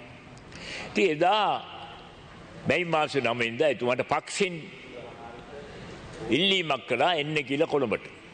පක්ෂේ ඉල්ලීම අනුව එතුමා කොළඹට ඇවිල්ලා ඒ පක්ෂේ රැස්වීමට කැඳවලා එතුමා රැස්වීමෙන් පස්සේ ගෙදර යන්න ගියා. එතුමාට ඉක්මනට යන්න ඕනකම තිබුණා. ඒක අපිට දැනගන්න ලැබුණේ. එතුමා ඔය ගෝල් ෆේස් එකේ තියෙන ගැටුම් වලට සහභාගී වෙන්න ගියේ නෑ. අර ඉස්සෙල්ලා කතා කරපු මන්ත්‍රීතුමා කිව්වා වගේ මේ අරගලයේ එක්තරා විදියක සාධාරණ හේතුන් නිසා ආරම්භ වුණා කියලා කියන්න පුළුවන්. මොකද ඒ වෙලාව වෙනකොට රටේ ජනතාවට පාට බැහැලා ගමනක් යන්න බෑ. ඩීසල් ටික නැහැ, පෙට්‍රල් ටික නැහැ. ගෙදර උයන්න පියන්න ගෑස් ටික නැහැ. ඒ වගේම බඩු මිල ආසුසු නගිනෝ. මේ නිසා සමාජයේ නොඑක් තරාතිරම් වල මිනිස්සු මේ අරගලයට එකතු වුණා. එකතු වෙලා යම් උද්ඝෝෂණය කළා. ඒගොල්ලන්ගේ තියෙන වේදනාව පිට කරගන්න සමහර අය එකතු වුණා. ඒ වගේම ආණ්ඩුවට බලපෑම් කරන්න සමහර අය එකතු වුණා. නමුත් මේක වැඩි මාවතකට සමහර අය ගෙනිච්චා. ඒ අයට වොමනා වුණා තමුගේ දේශපාලන පරමාර්ථ ඉෂ්ට කරගන්න මේ අරගලේ පාවිච්චි කරා. ඒ අයට වොමනා වුණා තමුගේ අතකොළු කරගන්න මේ අරගලේ ඉන්න අය. ඒ වගේම මේ අරගලයට සම්බන්ධිත සමහර උදවිය මේක ව්‍යාපාරයක් කරගත්තා. ඒ අය නොයෙක් තැන් වලින් අරමුදල් එකතු කරගෙන තමුගේ බැංකු ගිණුම් වල දාගෙන තියෙනවා කියලා අද අපිට දැනගන්න තියෙනවා. ඉතින් මේක නිසා හොඳ චේතනාවකින් එදා ආරම්භ කරපු අය අරගලය තමුන්ගේ දුක් ගැන වෙලේ පාලකින්ට දැනෙන විදියට ප්‍රකාශ කරන්න ආරම්භ කරපු අරගලය වැරදි පත්යකට ගියා. ඒ කොහොම නමුත් මේ මන්ත්‍රීතුමා එදා ඒ අරගල වලට පහර දෙන්න ගිහිලා නැහැ. එතුමා ඉක්මනට පොළොන්නරුවට යන්න ගියා කුණෑගල හරහා. නිට්ටඹුවේදී තමයි මේක සිද්ධ වුණේ. නිට්ටඹුවේදී එතුමා සමග ගමන් කරපු අයට පහර දීලා වාහනයට පහර දීලා ඒ වෙලාවේ ආරක්ෂකනිලධාරියා තමුගේ රාජකාරිය කරලා තියෙනවා. මොකද තමුන්ට බාර වෙච්ච වගකීම ඉෂ්ට කිරීම තමයි ඔහුට තියෙන්නේ. මොකද ඒ වෙලාවේ පහර දීමට ලක් වෙච්ච මන්ත්‍රීතුමා බේර ගන්න ඔහු වෙඩි තියලා. ඒක මං හිතනවා ඒක නීත්‍යානුකූලයි. ඔහුව රාජකාරියට යොදවලා තියෙන සඳහා තමුන්ගේ ඒ මන්ත්‍රීතුමාගේ ජීවිතය බේර ගන්න. එතකොට ඊට පස්සේ එය ආරක්ෂාව සකා දීුවා. ආරක්ෂා වෙනුවෙන් ඒගොල්ලෝ මගහැරලා ගියා. ඒ ස්ථානේ මගහැරලා ගියා. මගහැරලා ගිහිල්ලා මන්ත්‍රීතුමාත් ඔහුත් මහල් නිවාසික හැංගිලා ඉන්නකොට ඔහුව දැකලා ඇදගෙන ඇවිල්ලා අමානුෂික ලෙස පහර දීලා මැරුවා. මේක ඉතාමත් අමානුෂික දෙයක්. ඒ මන්ත්‍රීතුමාට පාර යන්න අයිතියක් තියෙනවා. එතුමගේ වාහනෙන් එතුම ගියා. නමුත් ඔහු මන්ත්‍රීවරයෙක් බව දැනගත්තට පස්සේ තමයි ඌට පහර දීලා ඌව මැරුවේ. ඒකට මෙවැනි තත්ත්වයකට මේ රටපත් වුණා. බුදු ප්‍රධාන වශයෙන්ම මෙතෙන්දි කිව්වා වගේ ආරක්ෂක අංශ මේ රටේ මේකට වයි කියන්නට ඕනේ. එදා රටේම ආරක්ෂා බිඳ වැටිලා. එදාම රටේම ආරක්ෂා බාරව හිටව පොලිසිය වෙන්න පුළුවන්, හමුදා වෙන්න පුළුවන්. බොහොම අක්‍රීය තත්ත්වයට වැටුණා. ඒ අක්‍රීයතාවය නිසා තමයි මේ අහිංසක ජීවිත නැති වුණේ. මේ මන්ත්‍රීතුමාගේ ජීවිතේ නැති වුණේ. එතෙන්දි මට දැනගන්න තිබුණා මන්ත්‍රීතුමාට ගෙනහැල්ලා එතුමාට පාර දෙනකොට එතන පොලිසිය නිලධාරීන් කීපදෙනෙකුත් ඒ අසල ඉඳලා තියෙනවා. නමුත් ඒ කිසිම කෙනෙක්ගෙන් ඒ පාර දෙන උදවියට අවහිරයක් වුණේ නැහැ. මේක ඉතාමත්ම සොයා බැලිය යුතු කාරණයක්. ඊළඟට කාරණය තමයි නියෝජ්‍ය කතානායකතුමනි මේ මරණය සම්බන්ධව මූලික පරීක්ෂණ මහේස්ත්‍රාත් උත්සාහවිදි කරනකොට අධිකරණයේ සමහර නිලධාරීන් හැසිරිච්ච ආකාරය මෙතෙන්දි කිව්වා ඒ අදා උසාවියට අධිකරණයට ගිහිල්ලා මේ පරීක්ෂණ වලට සහභාගී වෙන්න නැත්නම් ඒ අවස්ථාවේ කටයුතු වලට සහභාගී වෙච්ච නීතිඥ මන්ත්‍රීතුමෙක් විදිහින් ප්‍රකාශ කළා වූ කන් වලට ඇහිච්ච දේවල් දැසට දැකපු දේවල් අපි කනගාටු වෙනවා. අපේ අධිකරණයේ එවැනි තත්ත්වයක් උදා වීම ගැන. ඒ වෙලාවේ ඒ පරීක්ෂණ කරපු නිලධාරීන්ට ඊටාත්ම අනවශ්‍ය විදියට ඔවුන්ව පීඩනයට පත් වෙන විදියට ප්‍රශ්න කරලා තියෙනවා අධිකරණයේ. ඒ වගේම සාධාරණ අපක්ෂපාත පරීක්ෂණයක් නොකරන තත්ත්වයක් එදා තිබුණා. ඒ මන්ත්‍රීතුමා ඇවිල්ලා ඒක වාර්තා කළා. මේ ගැන මම හිතනවා අධිකරණ සේවා කොමිසම විශේෂයෙන්ම සලකලා බලන්නට ඕනේ. මේ අධිකරණ නිලධාරීන් මේ විදියට කටයුතු කරන්නේ ඇයි කියලා. දාමරිකයන්ට ගිය රටක් බවට පත් වෙනවා මේක. මිනිමරුවන්ට ගිය රටක් බවට පත් වෙනවා අධිකරණයේ තත්ත්වයට පත් කළොත්. ඊළඟ තව කාරණයක් කියන්න ඕනේ. මොකද මමත් නීතිඥයෙක් නිසා අපි නීතිඥ වශයෙන් නීතිඥ වෘත්තියේ ගෞරවය ආරක්ෂා කරගෙන හැමදාම කටයුතු කළා. අපි සමහර වෙලාවට ගාස්තු අරගෙන පෙනී සිටින සමහරට ගාස්තු නැතුවත් පෙනී සිටින අවස්ථාවල් තියෙනවා. හැබැයි ගාස්තු නැතුව පෙනී සිටින්නේ ගාස්තු නැතුව පෙනී සිටීමට අසාධාරණයි කියලා හිතන අවස්ථාවල්. කොහොමද දුප්පත් මිනිසෙකුට ඔයිම නැතේ මනුෂ්‍යට අසාධාරණයක් පොලිසියෙන් හෝ වෙන තැනකින් කෙරුණ වෙලාවට අපි හුඟක් වෙලාවට එහෙම ඉඳලා තියෙනවා. මේ මිනිස්සු වෙනින් කතා කරලා තියෙනවා. පෙනී ඉඳලා තියෙනවා. නමුත් මේ මිනිස්සු ඇවිල්ලා අපිට ඒක කියන්න ඕනේ. එහෙම කිව්වම තමයි කියන්නේ. අපි නීතිඥ නිලැඳුම ඇඳගෙන අපි උසාවියට යන්නේ පන්සලකට යන්න වගේ. ගරුත්වයක් ඇතුව. එතන ගිහිලා අපිට කෝලම් මඩුවක වගේ හැසිරෙන්නට බෑ. නමුත් මේ සිද්ධියෙන් ඇති වුණු වකවානුව තුල සමහර උසාවි වලට මේ කරුණ වලට සම්බන්ධ උදවිය මේ නීතිය උල්ලංඝනය කරපු උදවිය පොලිසිය විසින් අත්අඩංගුවට අරගෙන ඉදිරිපත් කරපු වෙලාවවලදී සමහර නීතිඥවරු හැසිරෙච්ච ආකාරය ගැන අපි කනගාටු වෙනවා. නීතිඥ වෘත්තිය සම්පූර්ණයෙන් බිම දාලා පාගපු අවස්ථාවන් අපිට දැනගන්න ලැබුණා උසාවියේ නීතිඥවරු විසින්ම. ඔවුන්ට වමනාවේ නීතිඥ ගෞරවය ආරක්ෂා කරන්න නෙවෙයි අර ඒ මිනිස්සු ඉදිරිපත් කෙරුවාම ඒ අයට අපදෙන්න සමහරට නිශ්චයකාරවරු බය වුණා. ඇයි? නීතිඥවරු 50 60 එක මනුස්සයෙකුගෙන් පෙනී හිටිනවා. ඒ නීතිඥවරයා දන්නේ නැහැ මොකද්ද මොහුට තියෙන චෝදනාව. ඒ නීතිඥවරයා දන්නේ නැහැ මොහු වෙනුවෙන් මොකද්ද ඉදිරිපත් කරන කරුණු කියලා. ඇයි? ඔව් ඒවට සවන් දීලා නෙමෙයි පේලියට ඇවිල්ලා අර පෙරහැර යන්න වගේ ඇවිල්ලා ඉතින් පෙනී ඉඳලා දම ලකුණු කරලා ඊට පස්සේ ඒ අයට අපි ඉල්ලුවාම නීතිඥවරු බය වෙනවා මොකද මගේ ගෙටත් ගිනි තියයි කියලා රැට. ඉතින් අප දෙනවා. ඉතින් අප දුන්නාම මොකද කරන්නේ නීතිඥවරු අප්පුඩි ගන්නවා. උසාවිය අප්පුඩි ගන්නවා. ඊළඟට උසාවියේ ගොඩනැගිල්ලෙන් එළියට ගියාම උසාවියේ බිම මල් මාල දාලා පිළිගන්නවා. ඒවටත් නීතිඥවරු සම්බන්ධ වෙලා තියෙනවා. ඉතින් මේ විදියට නීතිඥ වෘත්තියම ශාල විදියට පහත් තත්ත්වයකට දැම්මා මේ කාලය තුලදී. ඉතින් මේවා අපි සලකලා බලන්නට ඕනේ. ඇත්ත වශයෙන්ම මේ අමරකීර්ති අතුකෝල මැතිතුමාගේ වියෝවීම සම්බන්ධව මම හිතනවා දෙන කීපයක් දැන් මෙතන මේ කාරණේ සම්බන්ධ විවාදය පැවතුණා. මොකද අපි හදවතේ ගැඹුරුම තැනින් නැගින ශෝකය මේ අවස්ථාවේදී එතුමා පිළිගන්නවා. මොකද බලාපොරොත්තු වෙනවා මේ පරීක්ෂණ ඉතා ඉක්මනට අවසන් කරලා එතුමාටත් ඒ වගේම එතුමාගේ ආර්ථික නිලධාරියාටත් මේ කරන ලද අනවශ්‍ය පීඩාව ඒ මනුෂ්‍ය ඝාතන ගැන ඒ වෛකික උත්තන්ට විරුද්ධව නීතිමය පියවර ගන්නේ කියලා. අපි දන්නවා පහුගිය දවස්වල පාකිස්තානයේ මෙවැනි සිද්ධියක් වුණා.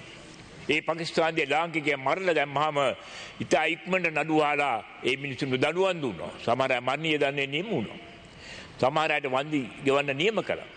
ඒ වගේම එංගලන්තයේ පහුගිය කාලේ මන්ත්‍රීවරයෙකුත් දෙවතාවකදී මරලා දැම්මා. එක්කෙනෙකුට පහර දීලා මැරුවා. තව එක්කෙනෙකුට පිටින් මැරලා මැරුවා. ඒ දෙන්න සම්බන්ධවම නඩු වහලා ඉතා ඉක්මනට ඒ වගකීම් උත්තන්ට දඬුවම් කළා.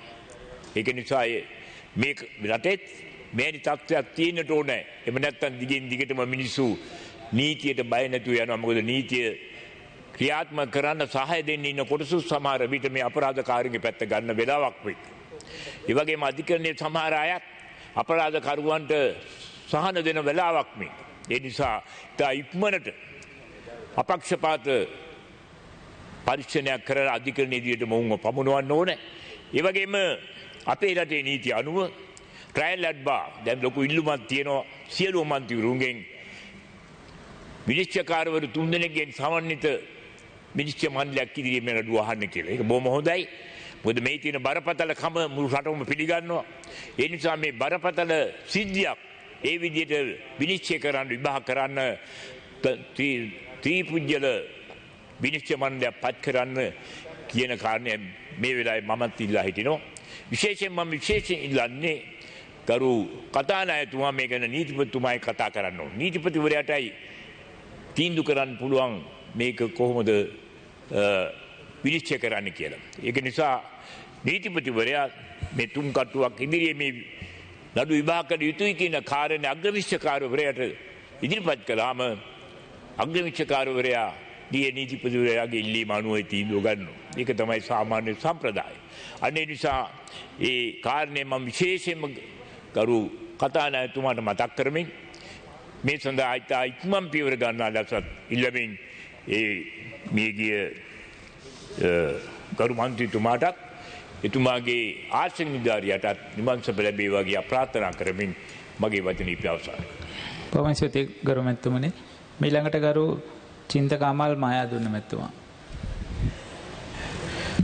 ගරු නියෝජ්‍ය කතානායකතුමනි, පොළොන්නරු දිස්ත්‍රික්කයේ තුල ගොවි කම්කරුවන් වෙනුවෙන් දේශපාලන වශයෙන් විතරක් නෙවෙයි සංවාදශීලී හඬක් නගපු ගෞරවනීය නායකයෙක් තමයි අමරකීර්ති අතුකෝරළ මැතිතුමා කියන්නේ.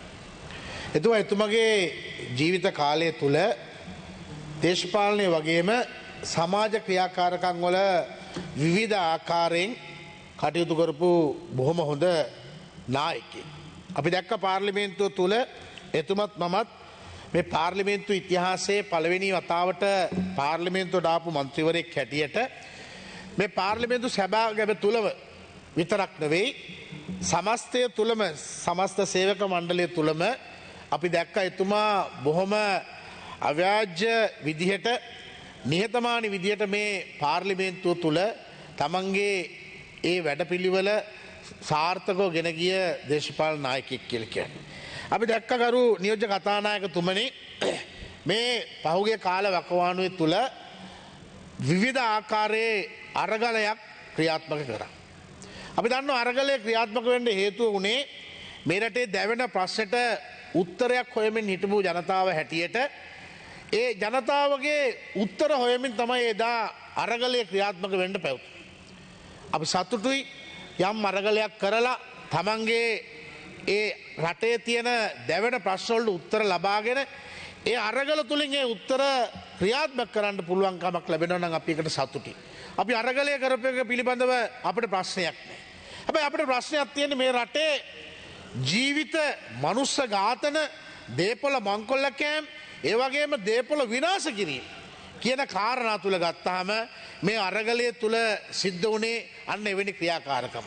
අද අරගලය නිර්මාණය කරපු පුජ්‍යලයන්ට අතරමැදින් පැනලා ජනතා විමුක්ති පෙරමුණ වගේ ඒ වගේ පොරටුගාමී දේශපාලන පක්ෂ වගේ ඒ කුරිරු අත්දැකීම් තියෙන අපිට මතකයි 88 87 කාලේ කුරිරු අත්දැකීම් කෙනෙක්ගේ ජීවිතේ බිල්ලට ගන්නවා කියන එක ඒ දේශපාලන පක්ෂවල මිනිසුන්ට දා ගානක් තිබුණේ නැහැ.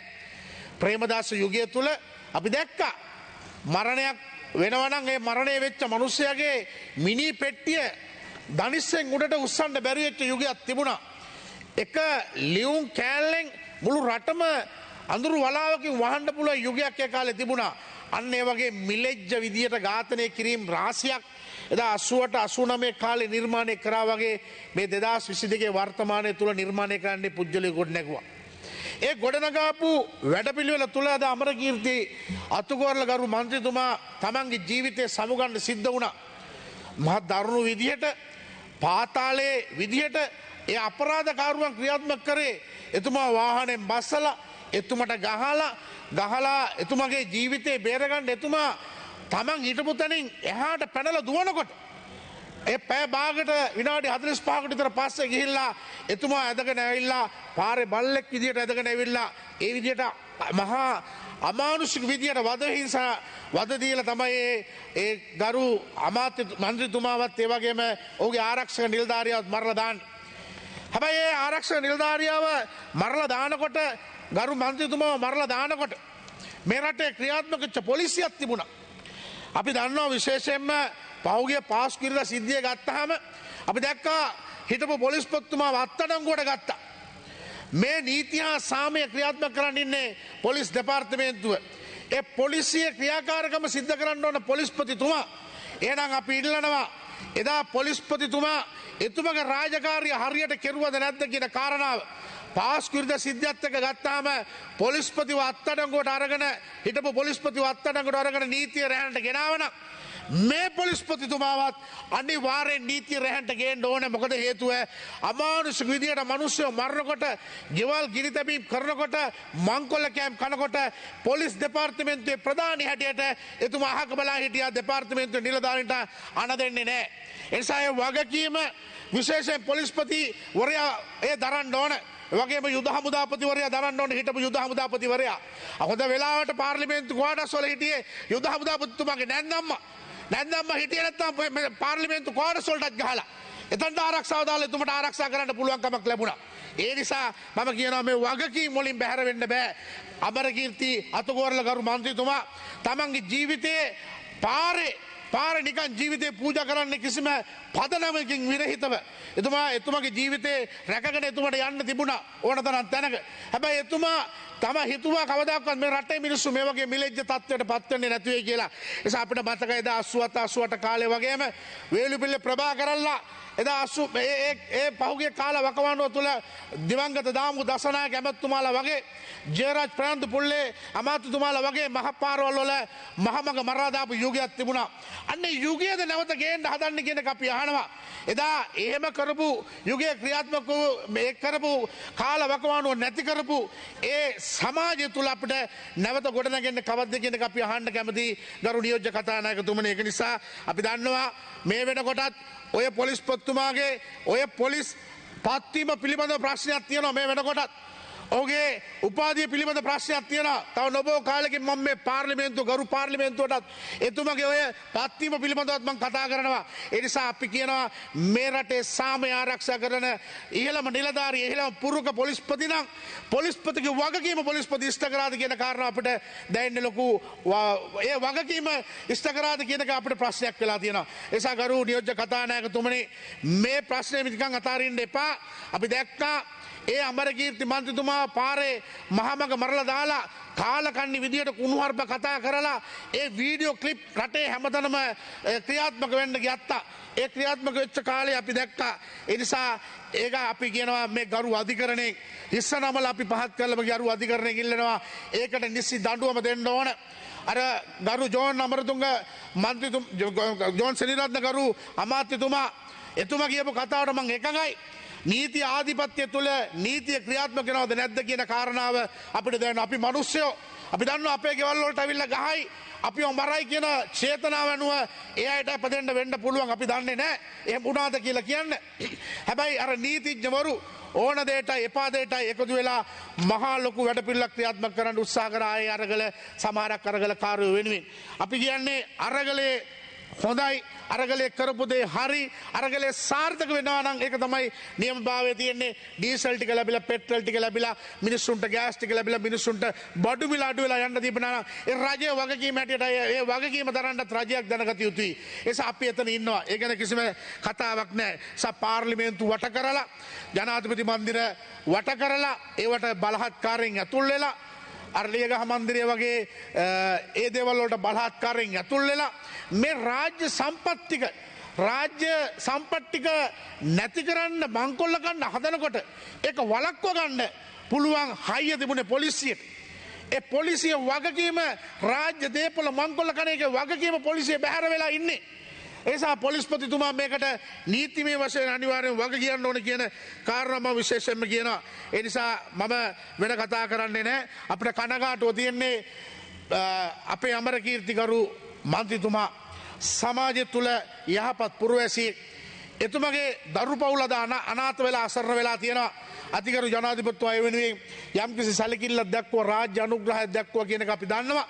ඒ වගේම එතුමගේ ආරක්ෂක නිලධාරියා MSD නිලධාරිය එතුමගේ යුතුකම හරියට ඉෂ්ට කරපු යුතුකම් කරපු මේ නිලධාරියෙක් අපි එතුමගේ දරු පවුල ගැනත් අනිවාර්යෙන් බලන්න ඕන. අමරකීර්ති මන්ත්‍රීතුමාගේ වගේම එතුමගේ දරු පවුලත් බලන අතර ඒ වගේම පාර්ලිමේන්තු මන්ත්‍රීවරුන්ට පළාත් සභා මන්ත්‍රීවරුන්ට ප්‍රාදේශ සභා මන්ත්‍රීවරුන්ගේ දේපල වගේම නිකන් අහිංසක මිනිස්සුන්ගේ දේපල පවා පහුගිය කාලේ වකවානුවේ ඒ මැයි 9 වෙනිදා සිද්ධියත් එක්ක විනාශ කරලා දානවා. ඒ අහිංසක මිනිස්සු අමාරුවෙන් හම්බ කරපු දේපල ඒ සියල්ලක්ම විනාශ කරලා දානවා. ඒ නිසා පොලිස්පතිවරයාගේ වගකීම හැටියට පොලිස්පතිවරයා අත්අඩංගුවට අරගෙන නීතිය රැහැන්ට ගේන්න කියන කාරණා මතක් කරමින් අමරකීර්ති මන්ත්‍රීතුමාගේ ඒ අවසානයේ වෙනුවෙන් එතුමාගේ අභාවයේ වෙනුවෙන් එතුමාට අජරාමර නිවන් සම්පත්තිය ලැබේවා කියලා ප්‍රාර්ථනා කරනවා. බොහොම ස්තුතියි. බොහොම ස්තුතියි ගරු මන්ත්‍රීතුමනි. ඊළඟට ගරු ඩී.බී. හේරත්න එතුමා ගරු මන්ත්‍රීතුමාලා මේ දිවා විවේකයට කලින් තවත් කිහිප දෙනෙක් සභාව ආමන්ත්‍රණය කිරීමට සඳහා කෙටියෙන් තමන්ගේ අවස්ථාව ප්‍රයෝජනට ගන්න කියලා ඉල්ලනවා.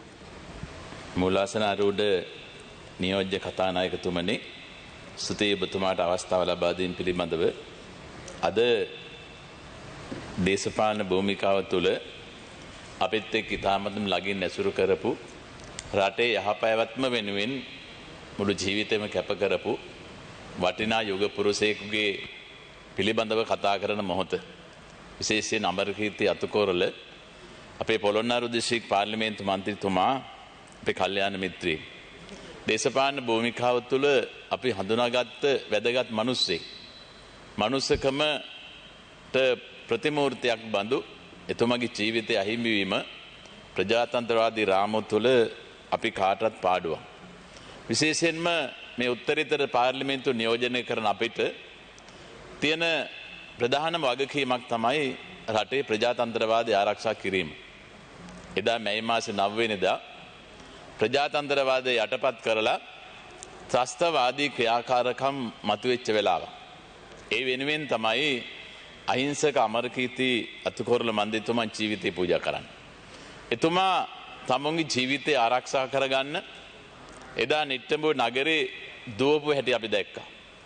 ඔහු සැඟවුණු ආකාරය අපි දන්නවා.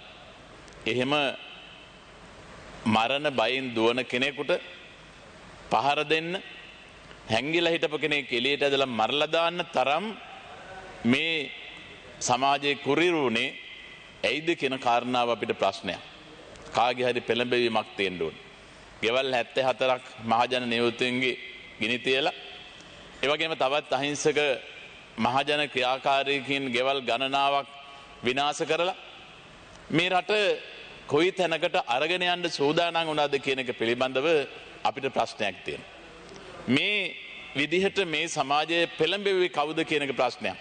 තාමත් ඒක හොයාගන්න බැරි වුණා. හැම තැනකම නිවාස ගෙන තියපු ඒ ක්‍රමවේදය එකම ක්‍රමවේදයක්. මේකේ මහා මොලකරු තාමත් හැංගිලා ඉන්නවා. ආරක්ෂක අංශවලට මේක හොයන්න බැරි වුණා. මේ ආරක්ෂක අංශවල දුර්වලතාවයෙන් හින්දා තමයි අමරකීර්ති අතුකෝරළ මැතිතුමා අපිට අහිමි වුණේ. මේ වටිනා දේපල රටට අහිමි වුණේ. විශේෂයෙන් ලංකාවේ පුරවැසියෙකුට නිදහසේ ජීවත් වෙන්න අයිතිය තියෙන්න ඕනේ. ඒ නිදහස වෙනුවෙන් ඒ පුරවැසියන්ගේ ආරක්ෂාව වෙනුවෙන් අපේ පොලිසිය එවගේම හමුදාව ක්‍රියාත්මක වෙන්න ඕන. කෙනෙකුගේ ජීවිතය හානි කරන්න, දේපල හානි කරන්න කටයුතු කරන අවස්ථාවකදී අවම බලය පාවිච්චි කිරීමේ අයිතිය තියෙනවා මේ ආරක්ෂක අංශවලට. අපේ පොලිසිය හමුදාව එදායි අවම බලයවත් පාවිච්චි කරේ නැහැ. කාගේ උමනාවද කියන එක බරපතල ප්‍රශ්නයක්. මේකේ වගකීතුවයි ලැජ්ජා වෙන්න ඕන. මේ සිය වගකීම් ඉටු කරන්න බැරිවීම පිළිබඳව මහජනතාවගේ වැටුප් ලබන, මහජනතාවට සේවය කරනවා කියලා දෙවුරුන් දීලා ඒ වගකීම බාරගත්ත උදවිය ඒ වගකීම හරියට ඉටු කරේ නැහැ. ගෝඨාභය රාජපක්ෂ ජනාධිපතිතුමා මේ පිළිබඳව හොයන්න කමිටුවක් පත් කරා. වසන්ත කරන්නාගොඩ හිටපු නාවික හමුදාපතිතුමා, රොෂාන් ගුණතිලක හිටපු ගුවන් හමුදාපතිතුමා මේ රට වෙනුවෙන් ජීවිතේ කැප කරපු අය. ඔවුන්ගේ අත්දැකීම් භාවිතා කරා මේ කාරණා විශ්ලේෂණය කරන්න. කමිටුව දුන්නා තීන්දුවක් මේ රටේ ආරක්ෂක අංශ ස්වකීය වගකීම හරියට ඉටු කරන්නේ නැහැ කියලා. එහෙම කමිටුවක් දීලා තියද්දිනොත් තාමත් මේ වෙනුවෙන් වගකිය යුතු නිලධාරීන් ඒ පුටුවල ඒ විදිහටම ඉන්නවා. මේක බරපතල ප්‍රශ්නයක්. හරිනම් කවුරුවත් අස් කරන්න ඉස්සරලා මේගොල්ලෝ ඉල්ලාස් වෙන්න ඕන. ස්වකීය වගකීම ඉටු කරන්න හැකියාවක් නොලැබීම පිළිබඳ. එහෙනම් මෙතන තියෙන්නේ ආත්ම ගරුත්වය පිළිබඳ ප්‍රශ්නයක්. විශේෂයෙන්ම මේ වගේ තත්වයකට පත්වීම පිළිබඳව රජයට වගකීමක් පැවරෙනවා. රජයේ පුරවැසියන්ට ආරක්ෂාව දෙන්න ඕන. මේ මහජනතාවගේ දේපල විනාශ කරන්න, ඒ වගේම ඇමරිකාවේ අතුකොරළ මැන්දිතුමා ජීවිත විනාශ වීම පිළිබඳව වගකීම සම්පූර්ණයෙන් පැවැෙන රජයට. ඒ හින්දා රජය මේ පිළිබඳව විධිමත් ක්‍රියාමාර්ගයක් ගන්න අවශ්‍යයි. සමේ ශෝක යෝජනාව කරන වෙලාවේදී ඇමරිකාවේ අතුකොරළ මැතිතුමා පිළිබඳව කතා කරන්න එතුමා ඉස්සරහ තියාගෙන තේමාවක් ඇටියට මේ කාරණාව වගකීම රජයේ බාර ගන්න ඕනේ කියන අපි අදහස් ඉදිරිපත් කරන්න ඕනේ. ඒ වගේම ඇමරිකාවේ අතුකොරළ මන්ත්‍රීතුමාගේ මේ හිදැස් වෙච්ච තැන පුරවන්න තරුණ මන්ත්‍රීවරයෙක් ආවා. නමුත් මේ හිදැස පුරවන්න ප්‍රජාතන්ත්‍රවාදී රාමුව තුල අපි කාටවත් පුළුවන් කමක් නැහැ. ඒ නිසා ඒ ප්‍රජාතන්ත්‍රවාද නාමයෙන් අපි කටයුතු කරනවා නම් ඇමරිකාවේ අතුකොරළ මන්ත්‍රීතුමාට අපි ගරු කරනවා නම්, උපහාර කරනවා නම් නැවත ඉතිහාස අනාගතය තුල මේ වන් සිදුවීමක් මේ මහ පොළොව සිදුවෙන එක තුල සිදුවෙන එක වළක්වන්න අපි වගකීම් බාර ගන්න ඕන. රජයක් හැටියට වගකීම බාර ගන්නවද කියන කාරණාව, ඒ වගකීම් ඉටු කරන්න ඕන ආරක්ෂක අංශවල ඒ රාජකාරී ඉටු කරනවද කියන එක පිළිබඳව අපිට බරපතල ප්‍රශ්නයක් තියෙනවා. මේ කාරණාව වෙනුවෙන් මෙවන් භීෂණයක් රට තුල හදන්න කටයුතු කරපු දේශපාලන කඳවුරක් තියෙනවා නම් ඔවුන් කා වෙනුවෙන්ද මේ දේ කරන්නේ? මේ රටේ මහජනතාවට අපි කියන්න ඕන ඉදිරි කාල වකවානු තුල මැතිවරණයක් ඒ හැම වෙලාවකම මේ වගේ මිනිස්සු මරණ, ඒ වගේම දේපල විනාශ කරන, අහිංසක මිනිස්සුට හිරිහැර කරන ඒ දේශපාලන ක්‍රියාකාරකම් වල නිරත වෙන අයට අනාගතයේ මේ රටේ පාලන තන්ත්‍ර දුන්නොත් එහෙම රට කොයි තැනකටද යන්නේ කියන එක පිළිබඳ ප්‍රශ්නයක්. අද බුද්ධිමත් ජනතාව තීන්දුවක් අරන් තියෙනවා. මේ විදිහේ හිංසාකාරී ක්‍රියාකාරකම් කරන අය සමාජයෙන් කොන් කරන්න. ඒ කාරණාවට ජනතාව ඉදිරිපත් වෙලා ඉන්නවා. අපේ 2500 ඉතිහාසයක් තියෙන රටක් හැටියට මේ රටේ මිනිස්සුන්ගේ අනන්‍යතාවය වෙනින් පෙනී හිටින්න ඕන. ඒ නිසා අපි ඉල්ලීමක් කරනවා මේ රටේ බුද්ධිමත් ජනතාවට ඔබ අනාගතයේ ගන්නා වූ තීන්දුව මේ මෙලේච්ඡත්වය ප්‍රතික්ෂේප කරන තීන්දුවක් බවට පරිවර්තනය කරන්න කියන කාරණාව විශේෂයෙන් මතක් කරන්න කැමැති. ඇමරිකාවේ අතුකොරළ මැතිතුමාට නිවන් සුවත් කියලා ප්‍රාර්ථනා කරමින් අවස්ථාව ලබා දුන ඔබතුමාට ස්තුතිවන්ත වෙමින් මම කතාව මෙතකින් අවසන් කරනවා. බොහොම ස්තුතියි ගරුවා මැතිතුමනි. ඊළඟට ගරුවේ සීදරන් මැතිතුමා. கௌரவ பிரதி சபாநாயகர் அவர்களே, இன்றைய தினம் மிக மோசமாக இந்த நாட்டிலே கொல்லப்பட்ட அத்துக்குறளை அவர்களுக்கும் உலகத்தினுடைய சாம்ராஜ்யத்தினுடைய எலிசபெத் அம்மையார் அவர்களுக்குமான நினைவு பகிர்தல் இந்த சபையிலே நடைபெற்று கொண்டிருக்கிறது. மிக முக்கியமாக முதலிலே மகாராணியார் எலிசபெத் அவருடைய மறைவுக்கு நாங்கள் இந்த உயர்ந்த சபையினூடாக தமிழ் மக்கள் சார்பிலே நாங்கள் எங்களுடைய ஆழ்ந்த அனுதாபங்களை தெரிவித்துக் கொள்கிறோம். அதே நேரத்தில் அவருடைய ஆத்மா சாந்தி அடைந்து அந்த சாம்ராஜ்யத்தினுடைய ஒரு மிகப்பெரும் மகாராணியினுடைய அந்த நினைவை இந்த இடத்திலே மனசால் நாங்கள் பகிர்ந்து கொள்கிறோம். அவருடைய ஆத்ம சாந்திக்காக வேண்டுகிறோம். மிக முக்கியமாக இந்த நாட்டிலே கொல்லப்பட்ட கடந்த ஒரு 2 மாதங்களுக்கு முன்பு மிக மோசமாக ஒரு வன்முறை மூலமாக கொல்லப்பட்ட அத்துக்குறளை எம்பி அத்துக்குறளை அவர்களுடைய மரணம் மிகவும் மோசமானது. இது ஒரு ஏற்றுக்கொள்ள முடியாதது. மனித குலத்துக்கு எதிரான மனிதர்களே பலியெடுக்கின்ற மிக மோசமான ஒரு சம்பவம். இலங்கையிலே இது புதிய விடயமாக இல்லை என்றாலும் கூட இலங்கையிலே பல்வேறுபட்ட சம்பவங்கள் இவ்வாறு நடைபெற்றிருக்கின்றன. ஆனால் அத்துக்குரல் அவர்கள் பாராளுமன்றம் வந்து மிக அமைதியான முறையிலே தன்னுடைய மக்களுக்காக, தன்னுடைய தொகுதி மக்களுக்காக பணியாற்றினார் என்று இங்கு பேசுகின்ற பலரும் சொல்லுகின்ற கருத்துக்களை கேட்கிற பொழுது அவருடைய அந்த சேவை, அவர் இந்த மண்ணிலே ஆற்றிய பணிகளை அறிய முடிந்தது. ஆனால் இந்த நாட்டிலே பல்வேறுபட்ட நபர்கள் இவ்வாறு கொல்லப்பட்டிருக்கிறார்கள். கதிர்காமத்து அழகி மனம்பேரி அவர்கள் ஜனதா விமுக்தி பெரமுன கட்சிக்கு ஆதரவாக இருந்தார் என்ற காரணத்திற்காக ஸ்ரீமாவோ பண்டாரநாயக்கா அவர்கள் உலகத்தினுடைய முதலாவது பெண் பிரதமராக இருந்த பொழுது இந்த நாட்டிலே அவர் கதிர்காமத்து அழகி மனம்பேரி நிர்வாணமாக்கப்பட்டு இராணுவத்தால் கொண்டு செல்லப்பட்டு வன்புணர்வு செய்யப்பட்டு பகிரங்கமாக சுட்டுக் கொல்லப்பட்ட வரலாறும் இந்த மண்ணிலே நடைபெற்றிருக்கிறது.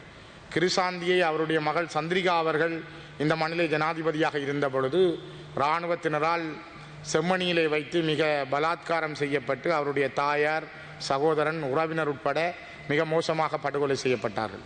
இதெல்லாம் இந்த மண்ணிலே நடைபெற்று இதுவரை யாராலும் இந்த மண்ணிலே இதற்கு நீதிகள் கிடைக்கப்பெறவில்லை. இவற்றுக்கு அப்பால் நாங்கள் அத்துக்குரல் அவர்களுக்கு நாங்கள் அனுதாபம் செலுத்துகின்ற அதே நேரத்திலே குமார் பொன்னம்பலம் அவர்கள் பட்டப்பகலிலே, மாமனிதர் குமார் பொன்னம்பலம் பட்டப்பகலிலே கொழும்பிலே வைத்து கொல்லப்பட்டார். ஜோசப் அர்ராஜ் சிங்கம் அவர்கள் மட்டக்களப்பு மாவட்டத்திலே இரவு நேர ஆராதனையில் இருக்கிற பொழுது சிமியோன் தேவாலயத்தில் வைத்து அவர் கொல்லப்பட்டு அநியாயமாக அவருடைய உயிர் பறிக்கப்பட்டது. மாமனிதர் சிவனேசன் அவர்கள் பாராளுமன்றம் வந்துவிட்டு அவர் செல்லுகின்ற பொழுது மாங்குளத்திலே வைத்து இலங்கை இராணுவத்தினுடைய ஆழ ஊடுருவும் அணியினால் கிளைமோர் மூலம் கொல்லப்பட்டார். பாராளுமன்ற உறுப்பினர் மாமனிதர் ரவிராஜ் அவர்கள் கொழும்பு நகரத்திலே வைத்து சுட்டு படுகொலை செய்யப்பட்டார். மிக மோசமாக இவ்வாறு இவர்களெல்லாம் படுகொலை செய்யப்பட்ட வரலாறுகள் இந்த மண்ணிலே நடைபெற்றிருக்கிறது. ஆனால் இதுவரை யாராலும் இவர்களுக்கு ஒரு நீதி இந்த மண்ணிலே கிடைக்கப்பெறவில்லை என்பதுதான் துரதிர்ஷ்டவசமானது. இந்த நீதி என்பதுதான் இப்பொழுது திரும்பி இருக்கிறதா இந்த நாட்டிலே? சிங்கள மக்களையே திரும்பி இந்த பயங்கரவாத தடை சட்டமும் அதற்கூடான கொலைகளும் ஆயுதங்களை தங்களுடைய கைகளில் எடுத்துக் கொள்ளுகின்றவர்களுடைய செயல்பாடுகளும் அத்துக்குரல் அவர்களுடைய உயிரை பறித்திருக்கிறது என்பதுதான் இங்கே நாங்கள் கவனத்திலே கொள்ள வேண்டியது. கிழக்கு பல்கலைக்கழகத்தினுடைய துணைவேந்தராக இருந்த ரவீந்திரநாத் அவர்கள் கடத்தி செல்லப்பட்டு படுகொலை செய்யப்பட்டார். எங்கே என்று இதுவரை தெரியாது. அவருடைய உடல் கூட எடுக்கப்படவில்லை. மிகப்பெரிய ஒரு இராணுவ ஆய்வாளர், எழுத்தாளர் தராகி சிவராம் அவர்கள் மட்டக்களப்பு மண்ணை சேர்ந்தவர். அவர் கடத்தப்பட்டு இதே பாராளுமன்ற வளாகத்துக்கு அருகிலே அவருடைய உடல் எடுக்கப்பட்டது. அவர் படுகொலை செய்யப்பட்டார். நடேசன் மிகப்பெரிய ஒரு எழுத்தாளன், பத்திரிகையாளன், மட்டக்களப்பு மண்ணிலே வைத்து அவர் சுட்டு படுகொலை செய்யப்பட்டார். யாழ்ப்பாணத்திலே மிகப்பெரிய ஒரு பத்திரிகையாளன், அருமையான அற்புதமான பத்திரிகையாளன் நிமலராஜன் உண்மைகளை கொண்டு வந்ததால் அவர் தன்னுடைய வீட்டிலே வைத்து படுகொலை செய்யப்பட்டார். இவ்வாறு இவர்களை விட மட்டக்களப்பு பல்கலைக்கழகம், செங்கலடி பல்கலைக்கழகத்தினுடைய விரிவுரையாளர் தம்பையா பொருளியல் துறையிலே மிகப்பெரிய ஜாம்பவானாக இருந்த மிக அந்யோன்யமான நல்ல மனம் படைத்த ஒருவர் பட்டப்பகலில் சுட்டுக் கொல்லப்பட்டார். இவையெல்லாம் இந்த மண்ணிலே நடைபெற்றிருக்கிறது. ஆனால் இவற்றுக்காக இந்த நாட்டிலே எந்த நீதியும் கிடைக்கவில்லை என்பதுதான் துரதிர்ஷ்டவசமானது. அத்துக்குரல் அவர்களுடைய மரணம் யாரும் ஏற்றுக்கொள்ள மாட்டார்கள். மனிதநேயத்தை விரும்புகின்றவர்கள், மனிதாபிமானத்தை விரும்புகின்றவர்கள் யாரும் ஒரு மனிதன் ஓடி ஒழிக்கிற பொழுது அவரை இழுத்து வந்து படுகொலை செய்தல் என்பது அது ஒரு மனிதனால் செய்ய முடியாது. மிருகத்தனம் படைத்த வெறி பிடித்தவர்களால் மட்டும்தான் அதனை செய்ய முடியும். அதே மாதிரி தான் இந்த மண்ணிலே பல வெறி பிடித்த மனிதர்கள் பல காரியங்களை செய்திருந்தார்கள். 1983ஆம் ஆண்டில் கூட கௌரவ பிரதி சபாநாயகர் அவர்களே கொழும்பிலே ஒரு பெரிய இனக்கலவரம் தமிழர்கள் மீது செய்யப்பட்ட பொழுது அவர் கடைகளுக்குள்ளேயே தூக்கி போட்டு கொளுத்தப்பட்டார்கள், உயிரோடு கொளுத்தப்பட்டார்கள். மலையகத்திலே இருந்த மக்கள் ஏதும் அறியாதவர்கள், எந்த ஒரு யுத்தமோ சண்டையிலே ஈடுபடாதவர்கள் பல ஆயிரக்கணக்கில் கொல்லப்பட்டு அவர்கள் உடுத்த உடுப்போடு லங்காராணி கப்பல் மூலம் வடபகுதிக்கு அனுப்பப்பட்டார்கள். இவ்வாறெல்லாம் நடைபெற்ற வரலாறுகள் உண்டு. ஆகவே திரும்பவும் இந்த நாட்டிலே ஒரு வன்முறை இருக்கக்கூடாது, ஒரு நியாயமான நீதியான அரசியல் முறைமை இருக்க வேண்டும். அது இந்த நாட்டில் இருக்கின்ற சிங்கள தேசிய இனமும் தமிழ் தேசிய இனமும் தங்களுக்குள் ஒரு புரிதலோடு தங்களுடைய கலை கலாச்சார பண்பாட்டு அடையாளங்களோடு தங்களுடைய மண்ணிலே அவர்கள் வாழுகின்ற ஒரு வாழ்வுரிமை இருக்க வேண்டும் என்பதைத்தான் அந்த மக்கள் எதிர்பார்க்கிறார்கள், உலகம் எதிர்பார்க்கிறது. சிங்கள மக்களுடைய கலாச்சாரம், அவருடைய மதம், அவர்களுடைய வாழ்வுரிமை, அவருடைய நில அடையாளம் என்பது எவ்வாறு முதன்மையானதோ பேணப்படுகிறதோ அதே மாதிரியானதுதான் தமிழர்களுடைய கலாச்சாரம், பண்பாடு, வாழ்வுரிமை, அவர்களுடைய அடையாளம், தொல்லியல் அடையாளம். அவர்களும் இந்த மண்ணுக்குரிய பிரஜைகள், அவர்களும் இந்த மண்ணிலே வாழுகின்ற உரித்து வேண்டும். இவ்வாறான ஒரு சூழல் உருவாக்கப்பட வேண்டும். அப்படி வந்தால் இந்த நாட்டிலே வன்முறை வருவதற்கான எந்த வடிவங்களும் இல்லை. ஆகவே காமினி மன்னிக்கவும் அத்துக்குறள பாராளுமன்ற உறுப்பினர்களுக்கு நடந்தது. அவருடைய குடும்பத்தினர், மனைவி, பிள்ளைகள், மனைவி கூட அதில் காயப்பட்டிருந்ததாகவும் அவருடைய மனநிலை பாதிக்கப்பட்டிருப்பதாக கூட இங்கே பேசுகிறார்கள். உண்மை. ஒரு மனைவி கணவனுடைய இழப்புக்கு பின்னால் அந்த மனைவியினுடைய மனநிலை, அந்த பிள்ளைகளுடைய மனநிலையை யோசித்து பாருங்கள். இப்படி ஆயிரம் மனைவிமார்களும் பிள்ளைகளும் தங்களுடைய அப்பாக்களை எல்லாம் இந்த மண்ணிலே இராணுவத்திடமும் உங்களுடைய அரசிடமும் ஒப்படைத்து விட்டு கண்ணீரோடும் தாலியோடும் பொட்டோடும் காத்திருக்கிறார்கள். ஆகவே அத்துக்குறள் அவருடைய ஆத்மா சாந்தி பெற வேண்டுமானால் ஏற்கனவே ஒப்படைக்கப்பட்ட இந்த தாலியோடும் பொட்டோடும் இருக்கிற எங்கள் சகோதரிகளையும் சற்று சிந்தியுங்கள். சிந்தித்தால் நான் நினைக்கிறேன் இந்த மண்ணிலே ஒரு நியாயம், நீதி, மனிதாபிமானம் தலைக்கும் என்ற கருத்தை முன்வைத்து அத்துக்குறள் அவர்களுக்கு மீண்டும் அனுதாபம் செலுத்தி நிறைவு செய்கிறேன். நன்றி. බොහොම ස්තුතියි මන්තා. ඊළඟට කරු SMS මුසාර් මැතිතුමා.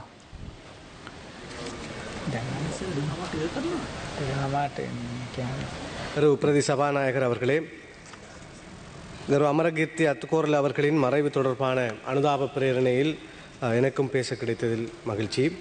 உண்மையிலே இந்த பாராளுமன்றத்திற்கு வருகை தந்து இந்த பாராளுமன்றத்தில் உள்ள ஒவ்வொரு பாராளுமன்ற உறுப்பினர்களோடும் பேசுவதற்கும் பழகுவதற்கும் சந்தர்ப்பம் கிடைத்த போது அமரகீர்த்தி அத்துக்கோரல அவர்களுடனும் பேசுவதற்கும் அவரை சந்திப்பதற்கும் அவருடன் அளவலாவதற்குமான சந்தர்ப்பமும் கிடைத்தது.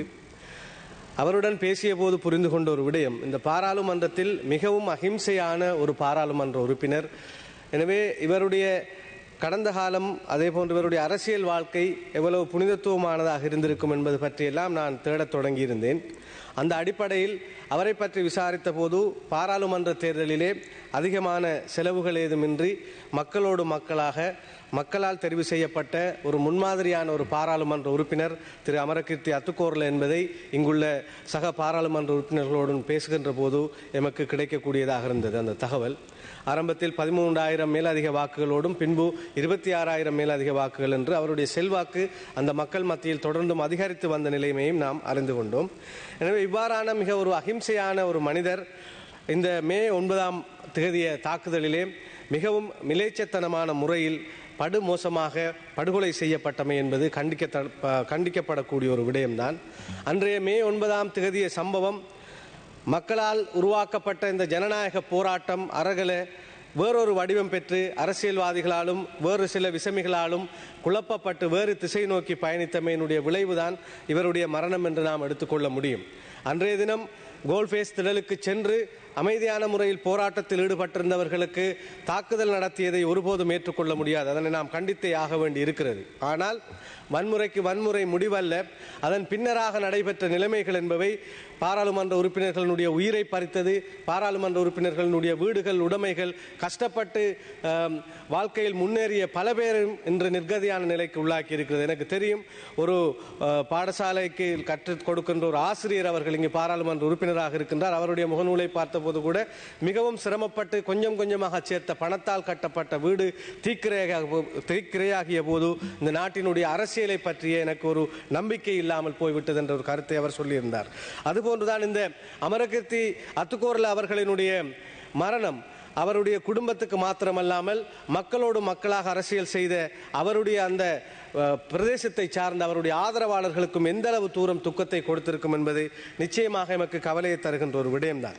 மகாத்மா காந்தி அவர்கள் ஒரு கருத்தை சொன்னார், ஐ object to violence because when it appears to do good, the good is only temporary, the evil it does it permanent என்று சொன்னார். அதாவது நாங்கள் வன்முறையை தொடங்குகிற போது போது அது நல்ல விடயம் என்று சிலர் நினைத்திருந்தாலும் அந்த நல்ல விடயம் என்பது மிகவும் தற்காலிகமானதுதான்.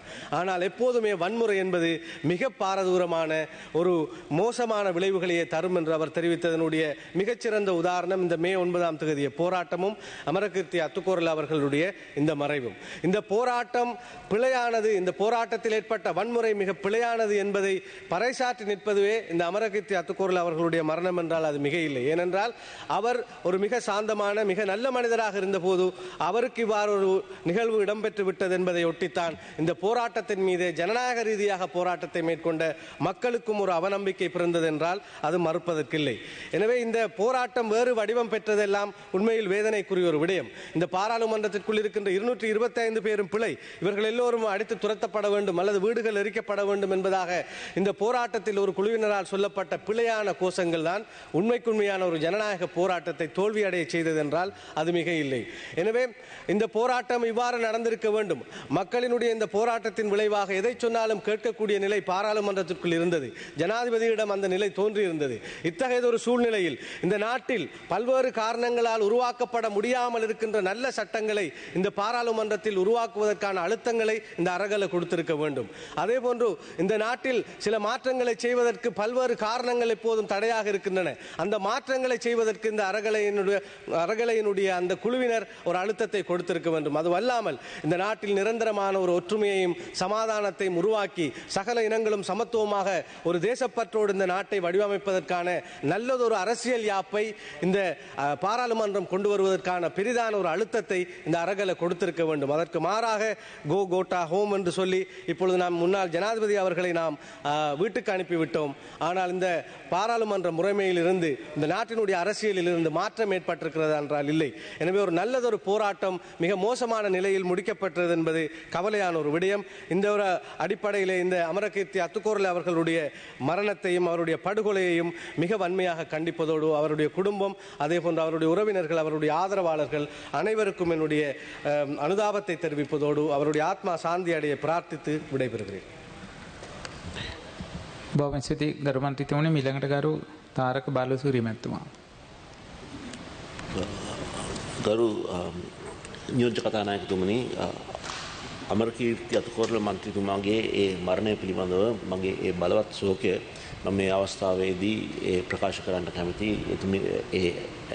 ඒ මැතිතුමියටත් ඒ වගේම ඒ දරුවටත් ඒ වගේම මේ පවුලේ අනිකුත් සමාජිකයන්ට අපි මට ඉස්සෙල්ලා කතා කරපු ඒ මන්ත්‍රීතුමන්ලා කතා කරපු වන්දමටම අපි මෙම පාර්ලිමේන්තුවේදී සියලුම මන්ත්‍රීවරුන් අවිවාදයෙන් පිළිගන්න කාරණාවක් තමයි මේ පාර්ලිමේන්තුවේ හිටපු අහිංසකම මන්ත්‍රීතුමා තමයි අමරකීර්ති මන්ත්‍රීතුමා.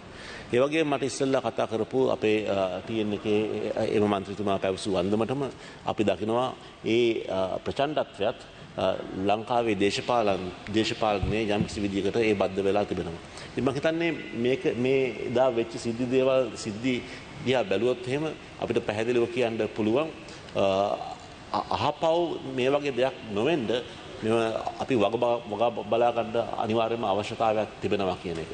ඒ වගේම මේ සිද්ධි දාමේදියා බැලුවොත් එහෙම අපිට පැහැදිලිව කියන්න පුළුවන් මෙතනදී ඒ යම් කිසි පිරිසක් ඒ සංවිධාත්මකව ඒ മന്ത്രിවරුන්ව ඝාතනය කරන්න එහෙම නැත්නම් ඒ മന്ത്രിවරුන්ගේ ගෙවල් ගිනි තියන්න පහර දෙන්න මෙතනදී ඒ කටයුතු කරා කියන එක. ඒ වගේම ඇත්ත වශයෙන්ම මෙතනදී වුණේ ඒ අමරකීර්ති මන්ත්‍රීතුමාගේ මරණයටත් වඩා මම හිතන්නේ ප්‍රජාතන්ත්‍රවාදයට විශාල ඒ ප්‍රහාරයක් කෙල්ල කරා. ඒ නිසා මම හිතන්නේ මෙතනදී ගරු නියෝජ්‍ය කතානායකතුමනි අපි සියලු දෙනාටම පාර්ලිමේන්තුවේ ඉන්න කට්ටියට වගකීමක් තිබෙනවා. දැන් පාර්ලිමේන්තුව වටලන්න කියලා මෙතනදී ඒ සමහර කට්ටියක් කිව්වා. නමුත් අද පාර්ලිමේන්තුව හැටියට මේ වටලන්න කියපු කට්ටියට අද අපි කිසිම ඕඩර් ප්ලීස් දිවා ආහාර විවේකයේ අත්හිටුවා කටයුතු කර ගැනීමට සභාව එකඟද? හරි. කරු මන්ත්‍රීතුමා ආරම්භ කරා. දැන් මේ පාර්ලිමේන්තුවේ වටලන්න කියපු කට්ටියට පාර්ලිමේන්තුවේ හිටපු කට්ටියත් ඒ වගේම පාර්ලිමේන්තුවේ පිටින් කටයුතු කරපු කට්ටියත් අද කිසිම පියවරක් අද පාර්ලිමේන්තුව ගන්නෙ නැහැ. ඉතින් මම හිතන්නේ විශේෂයෙන් මේ පාර්ලිමේන්තුවේදී අපි ඉදිරියේදී මෙවැනි සිද්ධියක් වෙන්න නැති වෙන්න අපි වග බලා ගන්න උවමනාවක් තිබෙනවා. ඒ වගේම අර අමරකීර්ති මන්ත්‍රීතුමාගේ ඒ මරණයට කටයුතු කරපු වගකීම් යුතු කට්ටියට අනිවාර්යයෙන්ම අපි දඩුවම් දෙන්න උවමනාවක් තිබෙනවා. Honourable Deputy Speaker, I want to say a word or two about the demise of Her Majesty Queen Elizabeth II. I am a Republican, of course, but irrespective of the fact that I am a Republican, we have to acknowledge the fact that the Queen Elizabeth II was the head of Sri Lanka from her coronation in 1952 until we came up with the Republican Constitution. I would think that whenever we talk of royals, with no disrespect to the other countries, in true nature, we only refer to one royal family, that is the British royal family. And we can see why, because she had been the sovereign, she has been the head of state of 32 sovereign countries. When she was coronated, she became, there were 6 countries along with Sri Lanka where she became the head of the state. And I just Googled some facts, and it's absolutely amazing the role which she has played. And during the 73 years of her reign, she did it with such grace and such dignity. She has served over 170 MPs under her, so in the Commonwealth countries. So if anything which we are to take by the life and the reign of Queen Elizabeth II, it's the manner how she conducted and brought that when a lot of attention was brought upon the royal family, how she acted with dignity, and it can all be admired. So at this juncture, we would like to express our sympathy with the British royal family and also with the people of England and the Commonwealth. Thank you. බොහොම ස්තුතියි ගරු මහත්මනි. මීළඟට ගරු සුදර්ශන දෙනිපිටිය ගරු මන්ත්‍රීතුමා. ගරු නියෝජ්‍ය කතානායකතුමනි, මම හිතන්නේ අපි සියලු දෙනාටම හිතේ ලොකු තැතිගම්මක් ඇති වෙච්ච දවසක් තමයි මැයි 9 වෙනිදා. ඊයේ පසුගිය මැයි 9 වෙනිදා. එදා අපේ අතර හිටපු අහිංසකම ගරු මන්ත්‍රීවරයෙක්, මම හිතන්නේ අපේ මේ 225 හිටපු අහිංසකම මන්ත්‍රීවරයා මිලෙච්ච ලෙස ඝාතනය කරනු ලැබුවා.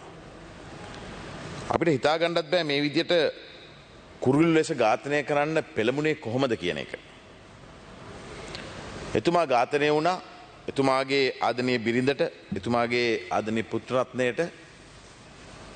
අද තාත්තා නැතුව ඒ ගෙවන ජීවිතය අපි කාටවත් හිතා ගන්නත් බෑ.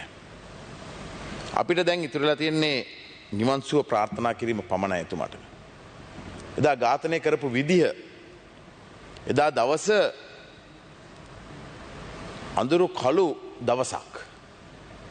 මේ වගේ දවස් අපි 88 89 කාලෙත් දැක්කා. නමුත් මේ වගේ දෙයක් මේ විදියට මිලෙච්ච ලෙස ඝාතනය කරපු ඒ අහිංසක මන්ත්‍රීවරයෙක්, ඒ වගේම පළාත් සභාවේ 3 වරක් හිටපු විශාල සේවයක් කරපු පොළොන්නරුව දිස්ත්‍රික්කයට මින්නේරිය ආසනයේ සංවිධායකතුමා, ඒ වගේ පොළොන්නරුව දිස්ත්‍රික් සම්බන්ධන කමිටුවේ සභාපතිවරයා තමයි එදා ඒ ඝාතනය වුණේ. ඉතින් ඒක අපි කාටත් හිතට වද දෙන කාරණයක් බවට පත් වුණා. මට හිතා ගන්න බැරි එදා ඒ ඝාතනයේ සිදු වෙලා පැය කීයක් ගියාද ඒ බොඩි එක ගන්න. එදා ඒ ආරක්ෂක නිලධාරියා තුමාගේ කාර්යය හරියට කරා. නමුත් පොඩි අතපසුවීමක් නිසා එතනදී ඒ හරියට මෙසේජ් එක ආවේ නැති නිසා තමයි මම හිතන්නේ එතනට යන්න සිදු වුණේ. නැත්තම් මුලදිම ඒ පණිවිඩය ගියා නම් එතුමා ඒ ස්ථානයට යවෙන්නේ නැහැ. ඒ ගියේ ජනතාව වෙනුවෙන්. අපිට කියලා ගියේ 3-4 දෙනෙක් මලගෙවල් 3-4ක් තියෙනවා, ඒවට අනිවාර්යෙන්ම යන්න ඕනේ මට උදව් කරපු අය පොළොන්නරුව දිස්ත්‍රික්කයේ. ඒ අයගේ ගෙවල් වල මම අනිවාර්යෙන්ම යන්න ඕනේ. ඒක නිසා මම ඉක්මනට යන්න ඕනේ කියලා තමයි ඔය ගියේ.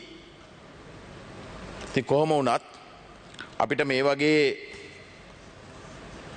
ශ්‍රේෂ්ඨ මිනිසෙක්, අහිංසක මිනිසෙක්, රටට සේවයක් කළපු මිනිසෙක් මේ විදියට ඝාතනය කිරීම අපි හෙලා දකිනවා. ඒ වගේම මේවා පිටිපස්සේ ඉන්න කණ්ඩායම් මේ ඝාතනය එදා දවසේ සිදු වුණු ගිනි තැබීම්, මේවා පිටිපස්සේ ඉන්න කණ්ඩායම් කොච්චර ප්‍රමාණයක් ඉන්නවද? අද වෙනකට තහවුරු කරලා තියෙනවද? එදා උසිගන්නපු පිටිපස්සෙන් ඉඳලා උසිගන්නපු මිනිස්සු අද පැත්තකට වෙලා ඉන්නවා.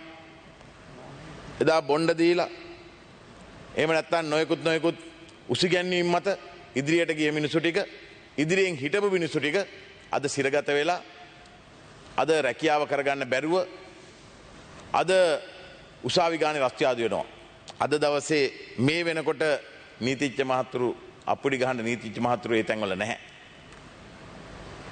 එදා ඒ උසිගැන්වීමත් එක්ක උසාවියට ගිහිලා කෙනෙක් අප ලැබිලා එළියට එනකොට අප්පුඩි ගහන තත්ත්වයකටපත් වුණා. මේ වගේ තත්ත්වයක් අපි කවදාවත් බලාපොරොත්තු වෙන්නේ නැහැ ගරු සභාපතිතුමනි. ගරු කතානායකතුමනි, අපි මේ වගේ තත්ත්වයකටපත් වෙන්න හේතුව අපි සෙවිය යුතුයි. අනිවාර්යයෙන්ම සෙවිය යුතුයි. මම අතිගරු ජනාධිපතිතුමාගෙන් ඉල්ලා සිටිනවා මේ වෙලාවේ මේ වගේ මේ සිදුවීමට අදාළ සියලුම දේවල් සොයන්න. කොමිෂන් පත් කරා ඒක හරියට නිසියාකාරව ක්‍රියාත්මක කළා මේක හොයන්න.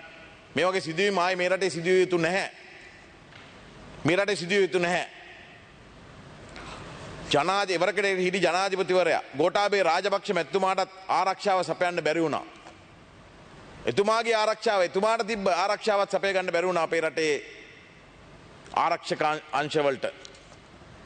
මේ මුනේ කොහොමද? මිලේච්ඡ ත්‍රස්තවාදයක් අවසන් කරපු විරෝධාර රණවිරුවෙන් හමුදාවක්. එමනම් ඒ අයට ඒ අවශ්‍ය නියෝග ලැබුණ නැත්te කොහොමද?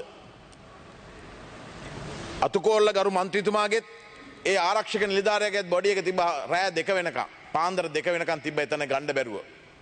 මම යුද හමුදාවේ හිටිය කෙනෙක් හැටියට මම දන්නවා ත්‍රස්තවාදීන් සමග ඒ යුද්ධය ඇති වුණ වෙලාවල අපේ විරෝධාර රණවිරුවෙක් ඉස්සරහා වැටලා ඉන්නවනම් තුවාල වෙලා වැටලා ඉන්නවනම් අපි ආ ගන්න පරිම උත්සාහ කරලා අපි ඊටාම කෙටි කාලයක් තුල උපක්‍රම යොදලා ඒක ගන්න ඒ විරෝධාර රණවිරුවව ගන්නවා පිටිපස්සට. හැබැයි මෙතන පැය කීයක් ගියාද? පැය 12කට වැඩිය බොඩිස් දෙක පාරේ. ඉතින් මන් දන්නේ ඇයි මේවට නියෝග ක්‍රියාත්මක වුනේ නැත්තේ ඇයි කියලා. ජනාධිපතිතුමාට ආරක්ෂාවක් දෙන්න බැරි වුණා. ඒකට ජනාධිපතිතුමාට ආරක්ෂාව දෙන්න බැරි වුණා ආරක්ෂක හමුදාවලට. මේවා ගැන සෙවිය යුතුයි අනිවාර්යයෙන්ම. මේවට පිටිපස්සේ ඉඳගෙන මේවට උල්පන්දම් දුන්න මේ හැම දෙයක්ම සොයලා ඒ අයට නිසි දඬුවම් ලබා දිය යුතුයි. එහෙම නැතුනොත් මේක නවත්තන්න හම්බෙන්නේ නැහැ. දිනෙන් දින මේ වගේ දේවල් වලට පෙළඹෙන්න පුළුවන්. උසිගැන්වීමට පෙළඹෙන්න පුළුවන්. 88 89 අපේ මම උසස් පෙළ කරන කාලේ මම හැමදාම කියන දෙයක්. අපි දැක්කා මේ தත්ත්වය. අපි දැක්කා රටේ තිබ්බ தත්ත්වය. මිනිමැරුම් ඒ කරපු කොල්ලකෑම් දීපල හානි මේ සියලුම දේවල් දැක්කා. අපි හිතුවා එදායින් පස්සේ ආපහු ඒ වගේ දෙයක් ඇති වෙන්නේ නැති වෙයි කියලා. නමුත් අලුත් සමාජය අලුතෙන් මේ තරුණ පරපුර මේ වගේ දේවල් දන්නේ නැහැ. ඒක නිසා උසිගන්නන්න ලේසි ආපහු පටන් ගත්ත ඒ වගේ දේවල් උසිගන්නන්න මේ පිටිපස්සේ ඉඳගෙන මේ කණ්ඩායම්. ඒවට අහු වෙන්න එපා කියලා මම ගෞරවයෙන් ඉල්ලා සිටිනවා මේ සමාජයේ ජීවත් වෙන සියලු දෙනාගෙන්ම. ප්‍රශ්න තියෙන්න පුළුවන්. අරගලේ සමහර දේවල් සාර්ථක වෙන්න පුළුවන්, ඇත්ත වෙන්න පුළුවන්. හැබැයි ඕක නෙමේ ක්‍රමය. ඒක නිසා මේ දේවල් වලට අහිංසක මිනිස්සු ඉස්සරහට පලියක් ඇටියට තියාගෙන 88 89 ඔය දේම කරා. රණවිරුවන්ගේ අම්මලා තාත්තලා ඉස්සරහින් තියාගෙන පෙළපාලි ගියා. අපි දැක්කා. ඒ පෙළපාලි ගිහිල්ලා ආරක්ෂක අංශ විසින් සමහර වෙලාවට බේරගන්න බැරුව වෙඩි තියපු වෙලාවල් තිබුණා. ඒ අහිංසක විරෝධාර රණවිරුවන්ගේ අම්මලා තාත්තලා මැරිච්ච වෙලාවල් තිබුණා. මම දන්නවා මාතලේ දිස්ත්‍රික්කෙත් ඒ වගේ දෙයක් වුණා මාතලෙත්. අයියයි මල්ලි දෙන්නම එතකොට කැප්ටන් කඩුවෙල ඒ දෙන්නගෙම අම්මා ඔය විදිහට ඉස්සරහින් තියාගෙන ආවා ඒ කාලෙත් 88 89 ඔය භීෂණය ඇති කරපු පුද්ගලයෝ. අන්තිමට ගැටුමක් ඇති කරලා පිටිපස්සේ ඉඳන් වෙඩි තියලා ඒ ගැටුම ඒ ඉදිරියෙන් අරගෙන ආව පිරිස පිටිපස්සෙන් වෙඩි තියලා අන්තිමට ආරක්ෂක අංශ එක්ක ගැටුමක් ඇති වෙලා අම්මා මිය ගියා. අම්මගේ බොඩි එක දුන්නෙත් නැහැ. මාතලේ දිස්ත්‍රික්කේ අම්මගේ බොඩි එක දුන්නෙත් නැහැ. පස්සේ කතා කරලා ඒ පුතාලා දෙන්න ගිහිල්ලා ඒගොල්ලන්ගේ තරු ටික ඔක්කොම ගලවලා කිව්වා මට අම්මගේ බොඩි එක දෙන්න. නැත්තම් අපි මේකෙන් ඉවත් වෙනවා කියලා. අන්න ඒම තමයි මේ බොඩි එක ගත්තේ. ඒ වගේ තත්ත්වයක් නඳුරු කාලයක් තිබ්බා. නැවතත් ඒ වගේ කාලයකට තමයි මේ අරගෙන එන්නේ. උත්සාහ කරේ. වාසනාවකට අපේ රට ඒ තත්ත්වයෙන් මිදෙවුණා. නමුත් අපි විශේෂයෙන්ම මේ ජනතාවට කියනවා, අපේ ජනතාවට කියනවා මේ වගේ දේවල් වලට පෙළඹෙන්න එපා. ප්‍රශ්න තියෙනවා, අමාරුකම් තියෙනවා. අපි දන්නවා මේ වෙනකොට තියෙන තත්ත්වය ආර්ථික වශයෙන් අපි ලොකු පරිහානියකට පත් වෙලා මේක අදයියාව එකක් නෙමේ. අවුරුදු 70 පාලනය කරපු මේ කණ්ඩායම් ඒ වගේම නොයෙකුත් නිලධාරීන්ගේ අක්‍රමිකතා නිසා මේ ප්‍රශ්න නිසා තමයි මේ තත්ත්වයට පත් වෙන්න ඇත්තේ. අද වෙනකොට අපි ලොකු අමාරුවක ඉන්නේ, අපහසුවක ඉන්නේ. ජනතාව ලොකු ප්‍රශ්න ගොඩක ඉන්නේ. හැබැයි මේවා කියලා මේවා අවුස්සලා තවත් ජනතාව පාට ඇදලා දාලා මේක ලියන්න තියෙන දේ මේකේ තියෙන ප්‍රශ්න ගැටලු निराකරණය කරන්න උත්සාහ කරන වෙලාවේ මේ දේවල් වලට පෙළඹෙනවා නම් රට වෙන තැනකට ගමන් කරන්නේ. අපහසුතාව වලට තවත් බැදියත් වෙනවා. ඒක නිසා මේ ත්‍රස්තවාදයක්, මේක මිලේච්ඡ ත්‍රස්තවාදයක් අපි දැක්ක සමහර අවි ආයුධ පාපැදි වල තියෙන අර වීල් එක දෙකට කපලා යකඩ බටවලට වෙල්ඩින් කරලා ඒවයින් තමයි ගහන්න අරගෙන තිබ්බේ.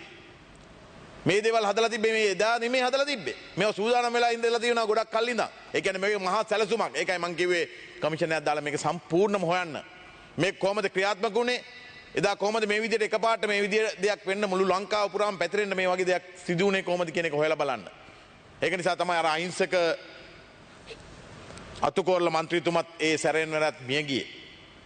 මිලේච්ඡ ලෙස ඒ ඝාතනය කරේ අන්නේ හේතුව නිසා. ඉතින් ඒක නිසා අපිට දැන් ඉතුරු වෙලා තියෙන්නේ එතුමාට සහ ඒ සැරෙන් වරයට අජරාමර නිවන් සුව ප්‍රාර්ථනා කිරීම පමණයි. ඉතින් අජරාමර නිවන් සුව ප්‍රාර්ථනා කරනවා ගරු අතුකෝරළ മന്ത്രിතුමනි. ඒ සැරෙන් වරයට අපි ප්‍රාර්ථනා කරනවා. මේ අවස්ථාව ලබා දුන්නට අපේ නියෝජ්‍ය කතානායකතුමාට මගේ ගෞරවනීය ස්තුතිය පිරිනමනවා. ස්තුතියි. බොහොම ස්තුතියි ගරු മന്ത്രിතුමනි. මීළඟට ගරු විජිත පෙරගොඩ අමාත්‍යතුමා. ගරු නියෝජ්‍ය කතානායකතුමනි, අමරකීර්ති අතුකෝරාල අපේ හිටපු පාර්ලිමේන්තු මන්ත්‍රීතුමාගේ අභාවය වෙනුවෙන් ශෝකයට පත්කරන කිරීම සඳහා අවස්ථාවක් ලැබීම පිළිබඳව මා ස්තුතිවන්ත වෙනවා. අප අතරින් සදහටම සමුගෙන ගිය ඉතා මිලේච්ඡ කුරිරු ඝාතනයකින් අප අතරින් සමුගත්ත පොළොන්නරු දිස්ත්‍රික් පාර්ලිමේන්තු මන්ත්‍රී අපේ හිතවත් අමරකීර්ති අතුකෝරළ මැතිතුමාට නිවන් සුවය ප්‍රාර්ථනා කිරීමටත් ඒ වගේ එතුමාගේ දයාබර බිරිඳ අතුකෝරළ මැතිණිය ඒ වගේ මේ දරුවා පවුලේ ඥාතීන් වරුන් වෙතත් ශෝකය ප්‍රකාශ කිරීමට මේක අවස්ථාවක් කරගන්නවා. 2020 පැවති පාර්ලිමේන්තු මැතිවරණයේ ශ්‍රී ලංකා පොදුජන පෙරමුණ නියෝජනය කරමින් මොනරාගල පොළොන්නරු දිස්ත්‍රික්කයේ පත්වුණු පාර්ලිමේන්තු මන්ත්‍රීවරයෙක් විදිහට අපි එදා ඉඳලා එතුමා දැන ඇඳිනගෙන හිතවතෙක් විදිහට සහෝදරයෙක් විදිහට අපි කටයුතු කළා. හැමෝම කියනා වගේ එතුමා බොහොම සරල ගති පැවතුම් තියෙන, බොහොම අහිංසක, තමන්ගේ දිස්ත්‍රික්කයට තමන්ගේ ප්‍රදේශයට වැඩක් කිරීමට ඕනකමක් තිබුණු ජනතාවගේ සහ නිලධාරීන්ගේ හොඳ හිත, විශ්වාසය, සුහදත්වයේ දිනාගත්ත බොහොම අවංක මහජන නියෝජිතයෙක් විදිහට අපිට එතුමා හඳුන්වන්න පුළුවන්කම තියෙනවා. මමත් භික්ෂු බල මණ්ඩලයේ රැස්වීමක් සඳහා පොළොන්නරු දිස්ත්‍රික්කයට ගිය වෙලාවේ එතුමාත් රොෂාන් රණසිංහ ඇමතිතුමත් ඒ වගේම දිස්ත්‍රික්කයේ අනිකුත් මන්ත්‍රීවරුන්ගේ ප්‍රධානත්වයෙන් රැස්වීම පවත්වන වෙලාවේ ඉතින් මහා සංඝරත්නය සමග භික්ෂුන් වහන්සේලා සමග බොහොම සුහදශීලීව ඒ වගේම ප්‍රදේශයේ ජනතාවත් එක්ක සුහදශීලීව කටයුතු කරන ආකාරයත් අපි දැක්කා. ඉතින් අපිට පුදුම පාර්ලිමේන්තුවේ ඉන්න 225 අතර බොහොම අවංක කෙනෙක්, තමන්ගේ දිස්ත්‍රික්කයට වැඩ කරන්න ඕනකමක් තිබුණු කෙනෙක්, දේශපාලනයේ විතරක් නෙමෙයි සමාජ ජීවිතේත් හොඳ පිරිසුදු කෙනෙක් විදියට එතුමා නෙට්ටඹුව නගරයේදී මහමග ඒ ප්‍රචණ්ඩකාරීන් විසින් ඔහුට පහර දීලා, ඔහුගේ ආරක්ෂක නිලධාරියාට පහර දීලා වෙළඳසැලක් තුලදී ඉතා තිරස්චීන විදිහට මිලේච්ඡ විදිහට එතුමාව ඝාතනය කළා.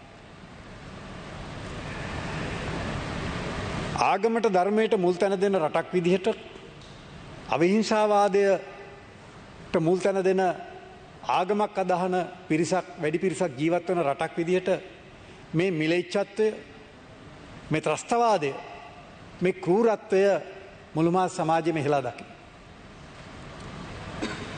අමරකීර්ති අතුකෝරාල මැතිතුමා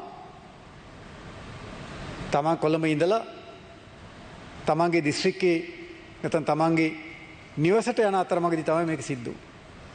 අපි දන්නවා මේ 9 වෙනිදා ඇති වුණු ප්‍රචණ්ඩකාරී සිද්ධීන් වල එක ප්‍රතිඵලයක් තමයි එතුමාගේට ජීවිතයෙන් සමුගන්න සිදු වුනේ. අරගලය තුල අපි දැක්කනවා මේ සමාජ ආර්ථික දේශපාලන අර්බුදය තුල විශාල පීඩනයක් ජනතාවට මතුවෙනකොට ඒ තමන්ගේ අයිතිවාසිකම් දිනා ගැනීම සඳහා ඒ පීඩනයෙන් හෙම්බත් වුණු ජනතාව අරගලයකට එකතු කරලා නිර්පාක්ෂිකව නිදහස් අරගලයක් විදිහට තමයි හැඳින්වුවේ. ඒ තමන්ගේ අයිතිවාසිකම් දිනා ගන්න ගියා. එල්ලේ සහ මේ අර්බුදයට විසඳුම් සොයාගෙන ගියේ. හැබැයි අපි දන්නවා එහෙම ප්‍රචණ්ඩත්වයට යොමු නොවුන සාමකාමීව අරගලයේ සිටි පිරිසක් හිටියා. හැබැයි විවිධ මතවාද තියෙන විවිධ දේශපාලන මතවාද තියෙන විවිධ සංවිධාන නියෝජනය කරන බොහෝ පිරිස් ප්‍රචණ්ඩත්වයක් ඇති කරලා හිංසාවක් ඇති කරලා ඒකෙන් ප්‍රයෝජනය අරගෙන මහා විනාශයක් ඇති කරන්නට ඕනකමක් තිබුණා. ඒ නිසා තමයි විශාල වශයෙන් ගෙවල් ගිනි තැබීම් ඒ වගේ තිබුණු බඩමුට්ටු පැහැර ගැනීම රාජ්‍ය දේපල විනාශ කිරීම පහර දීම වගේ බරපතල සමාජ ප්‍රචණ්ඩත්වයකට අරගෙන ගියා.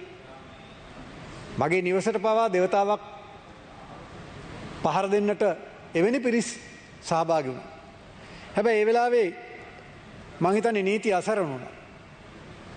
පොලිසිය සහ නීතිය ක්‍රියාත්මක කරන්න තියෙන ආයතන වලට මේකෙන් මේ ප්‍රචණ්ඩත්වයෙන් මුදව ගන්න බැරි වුණා.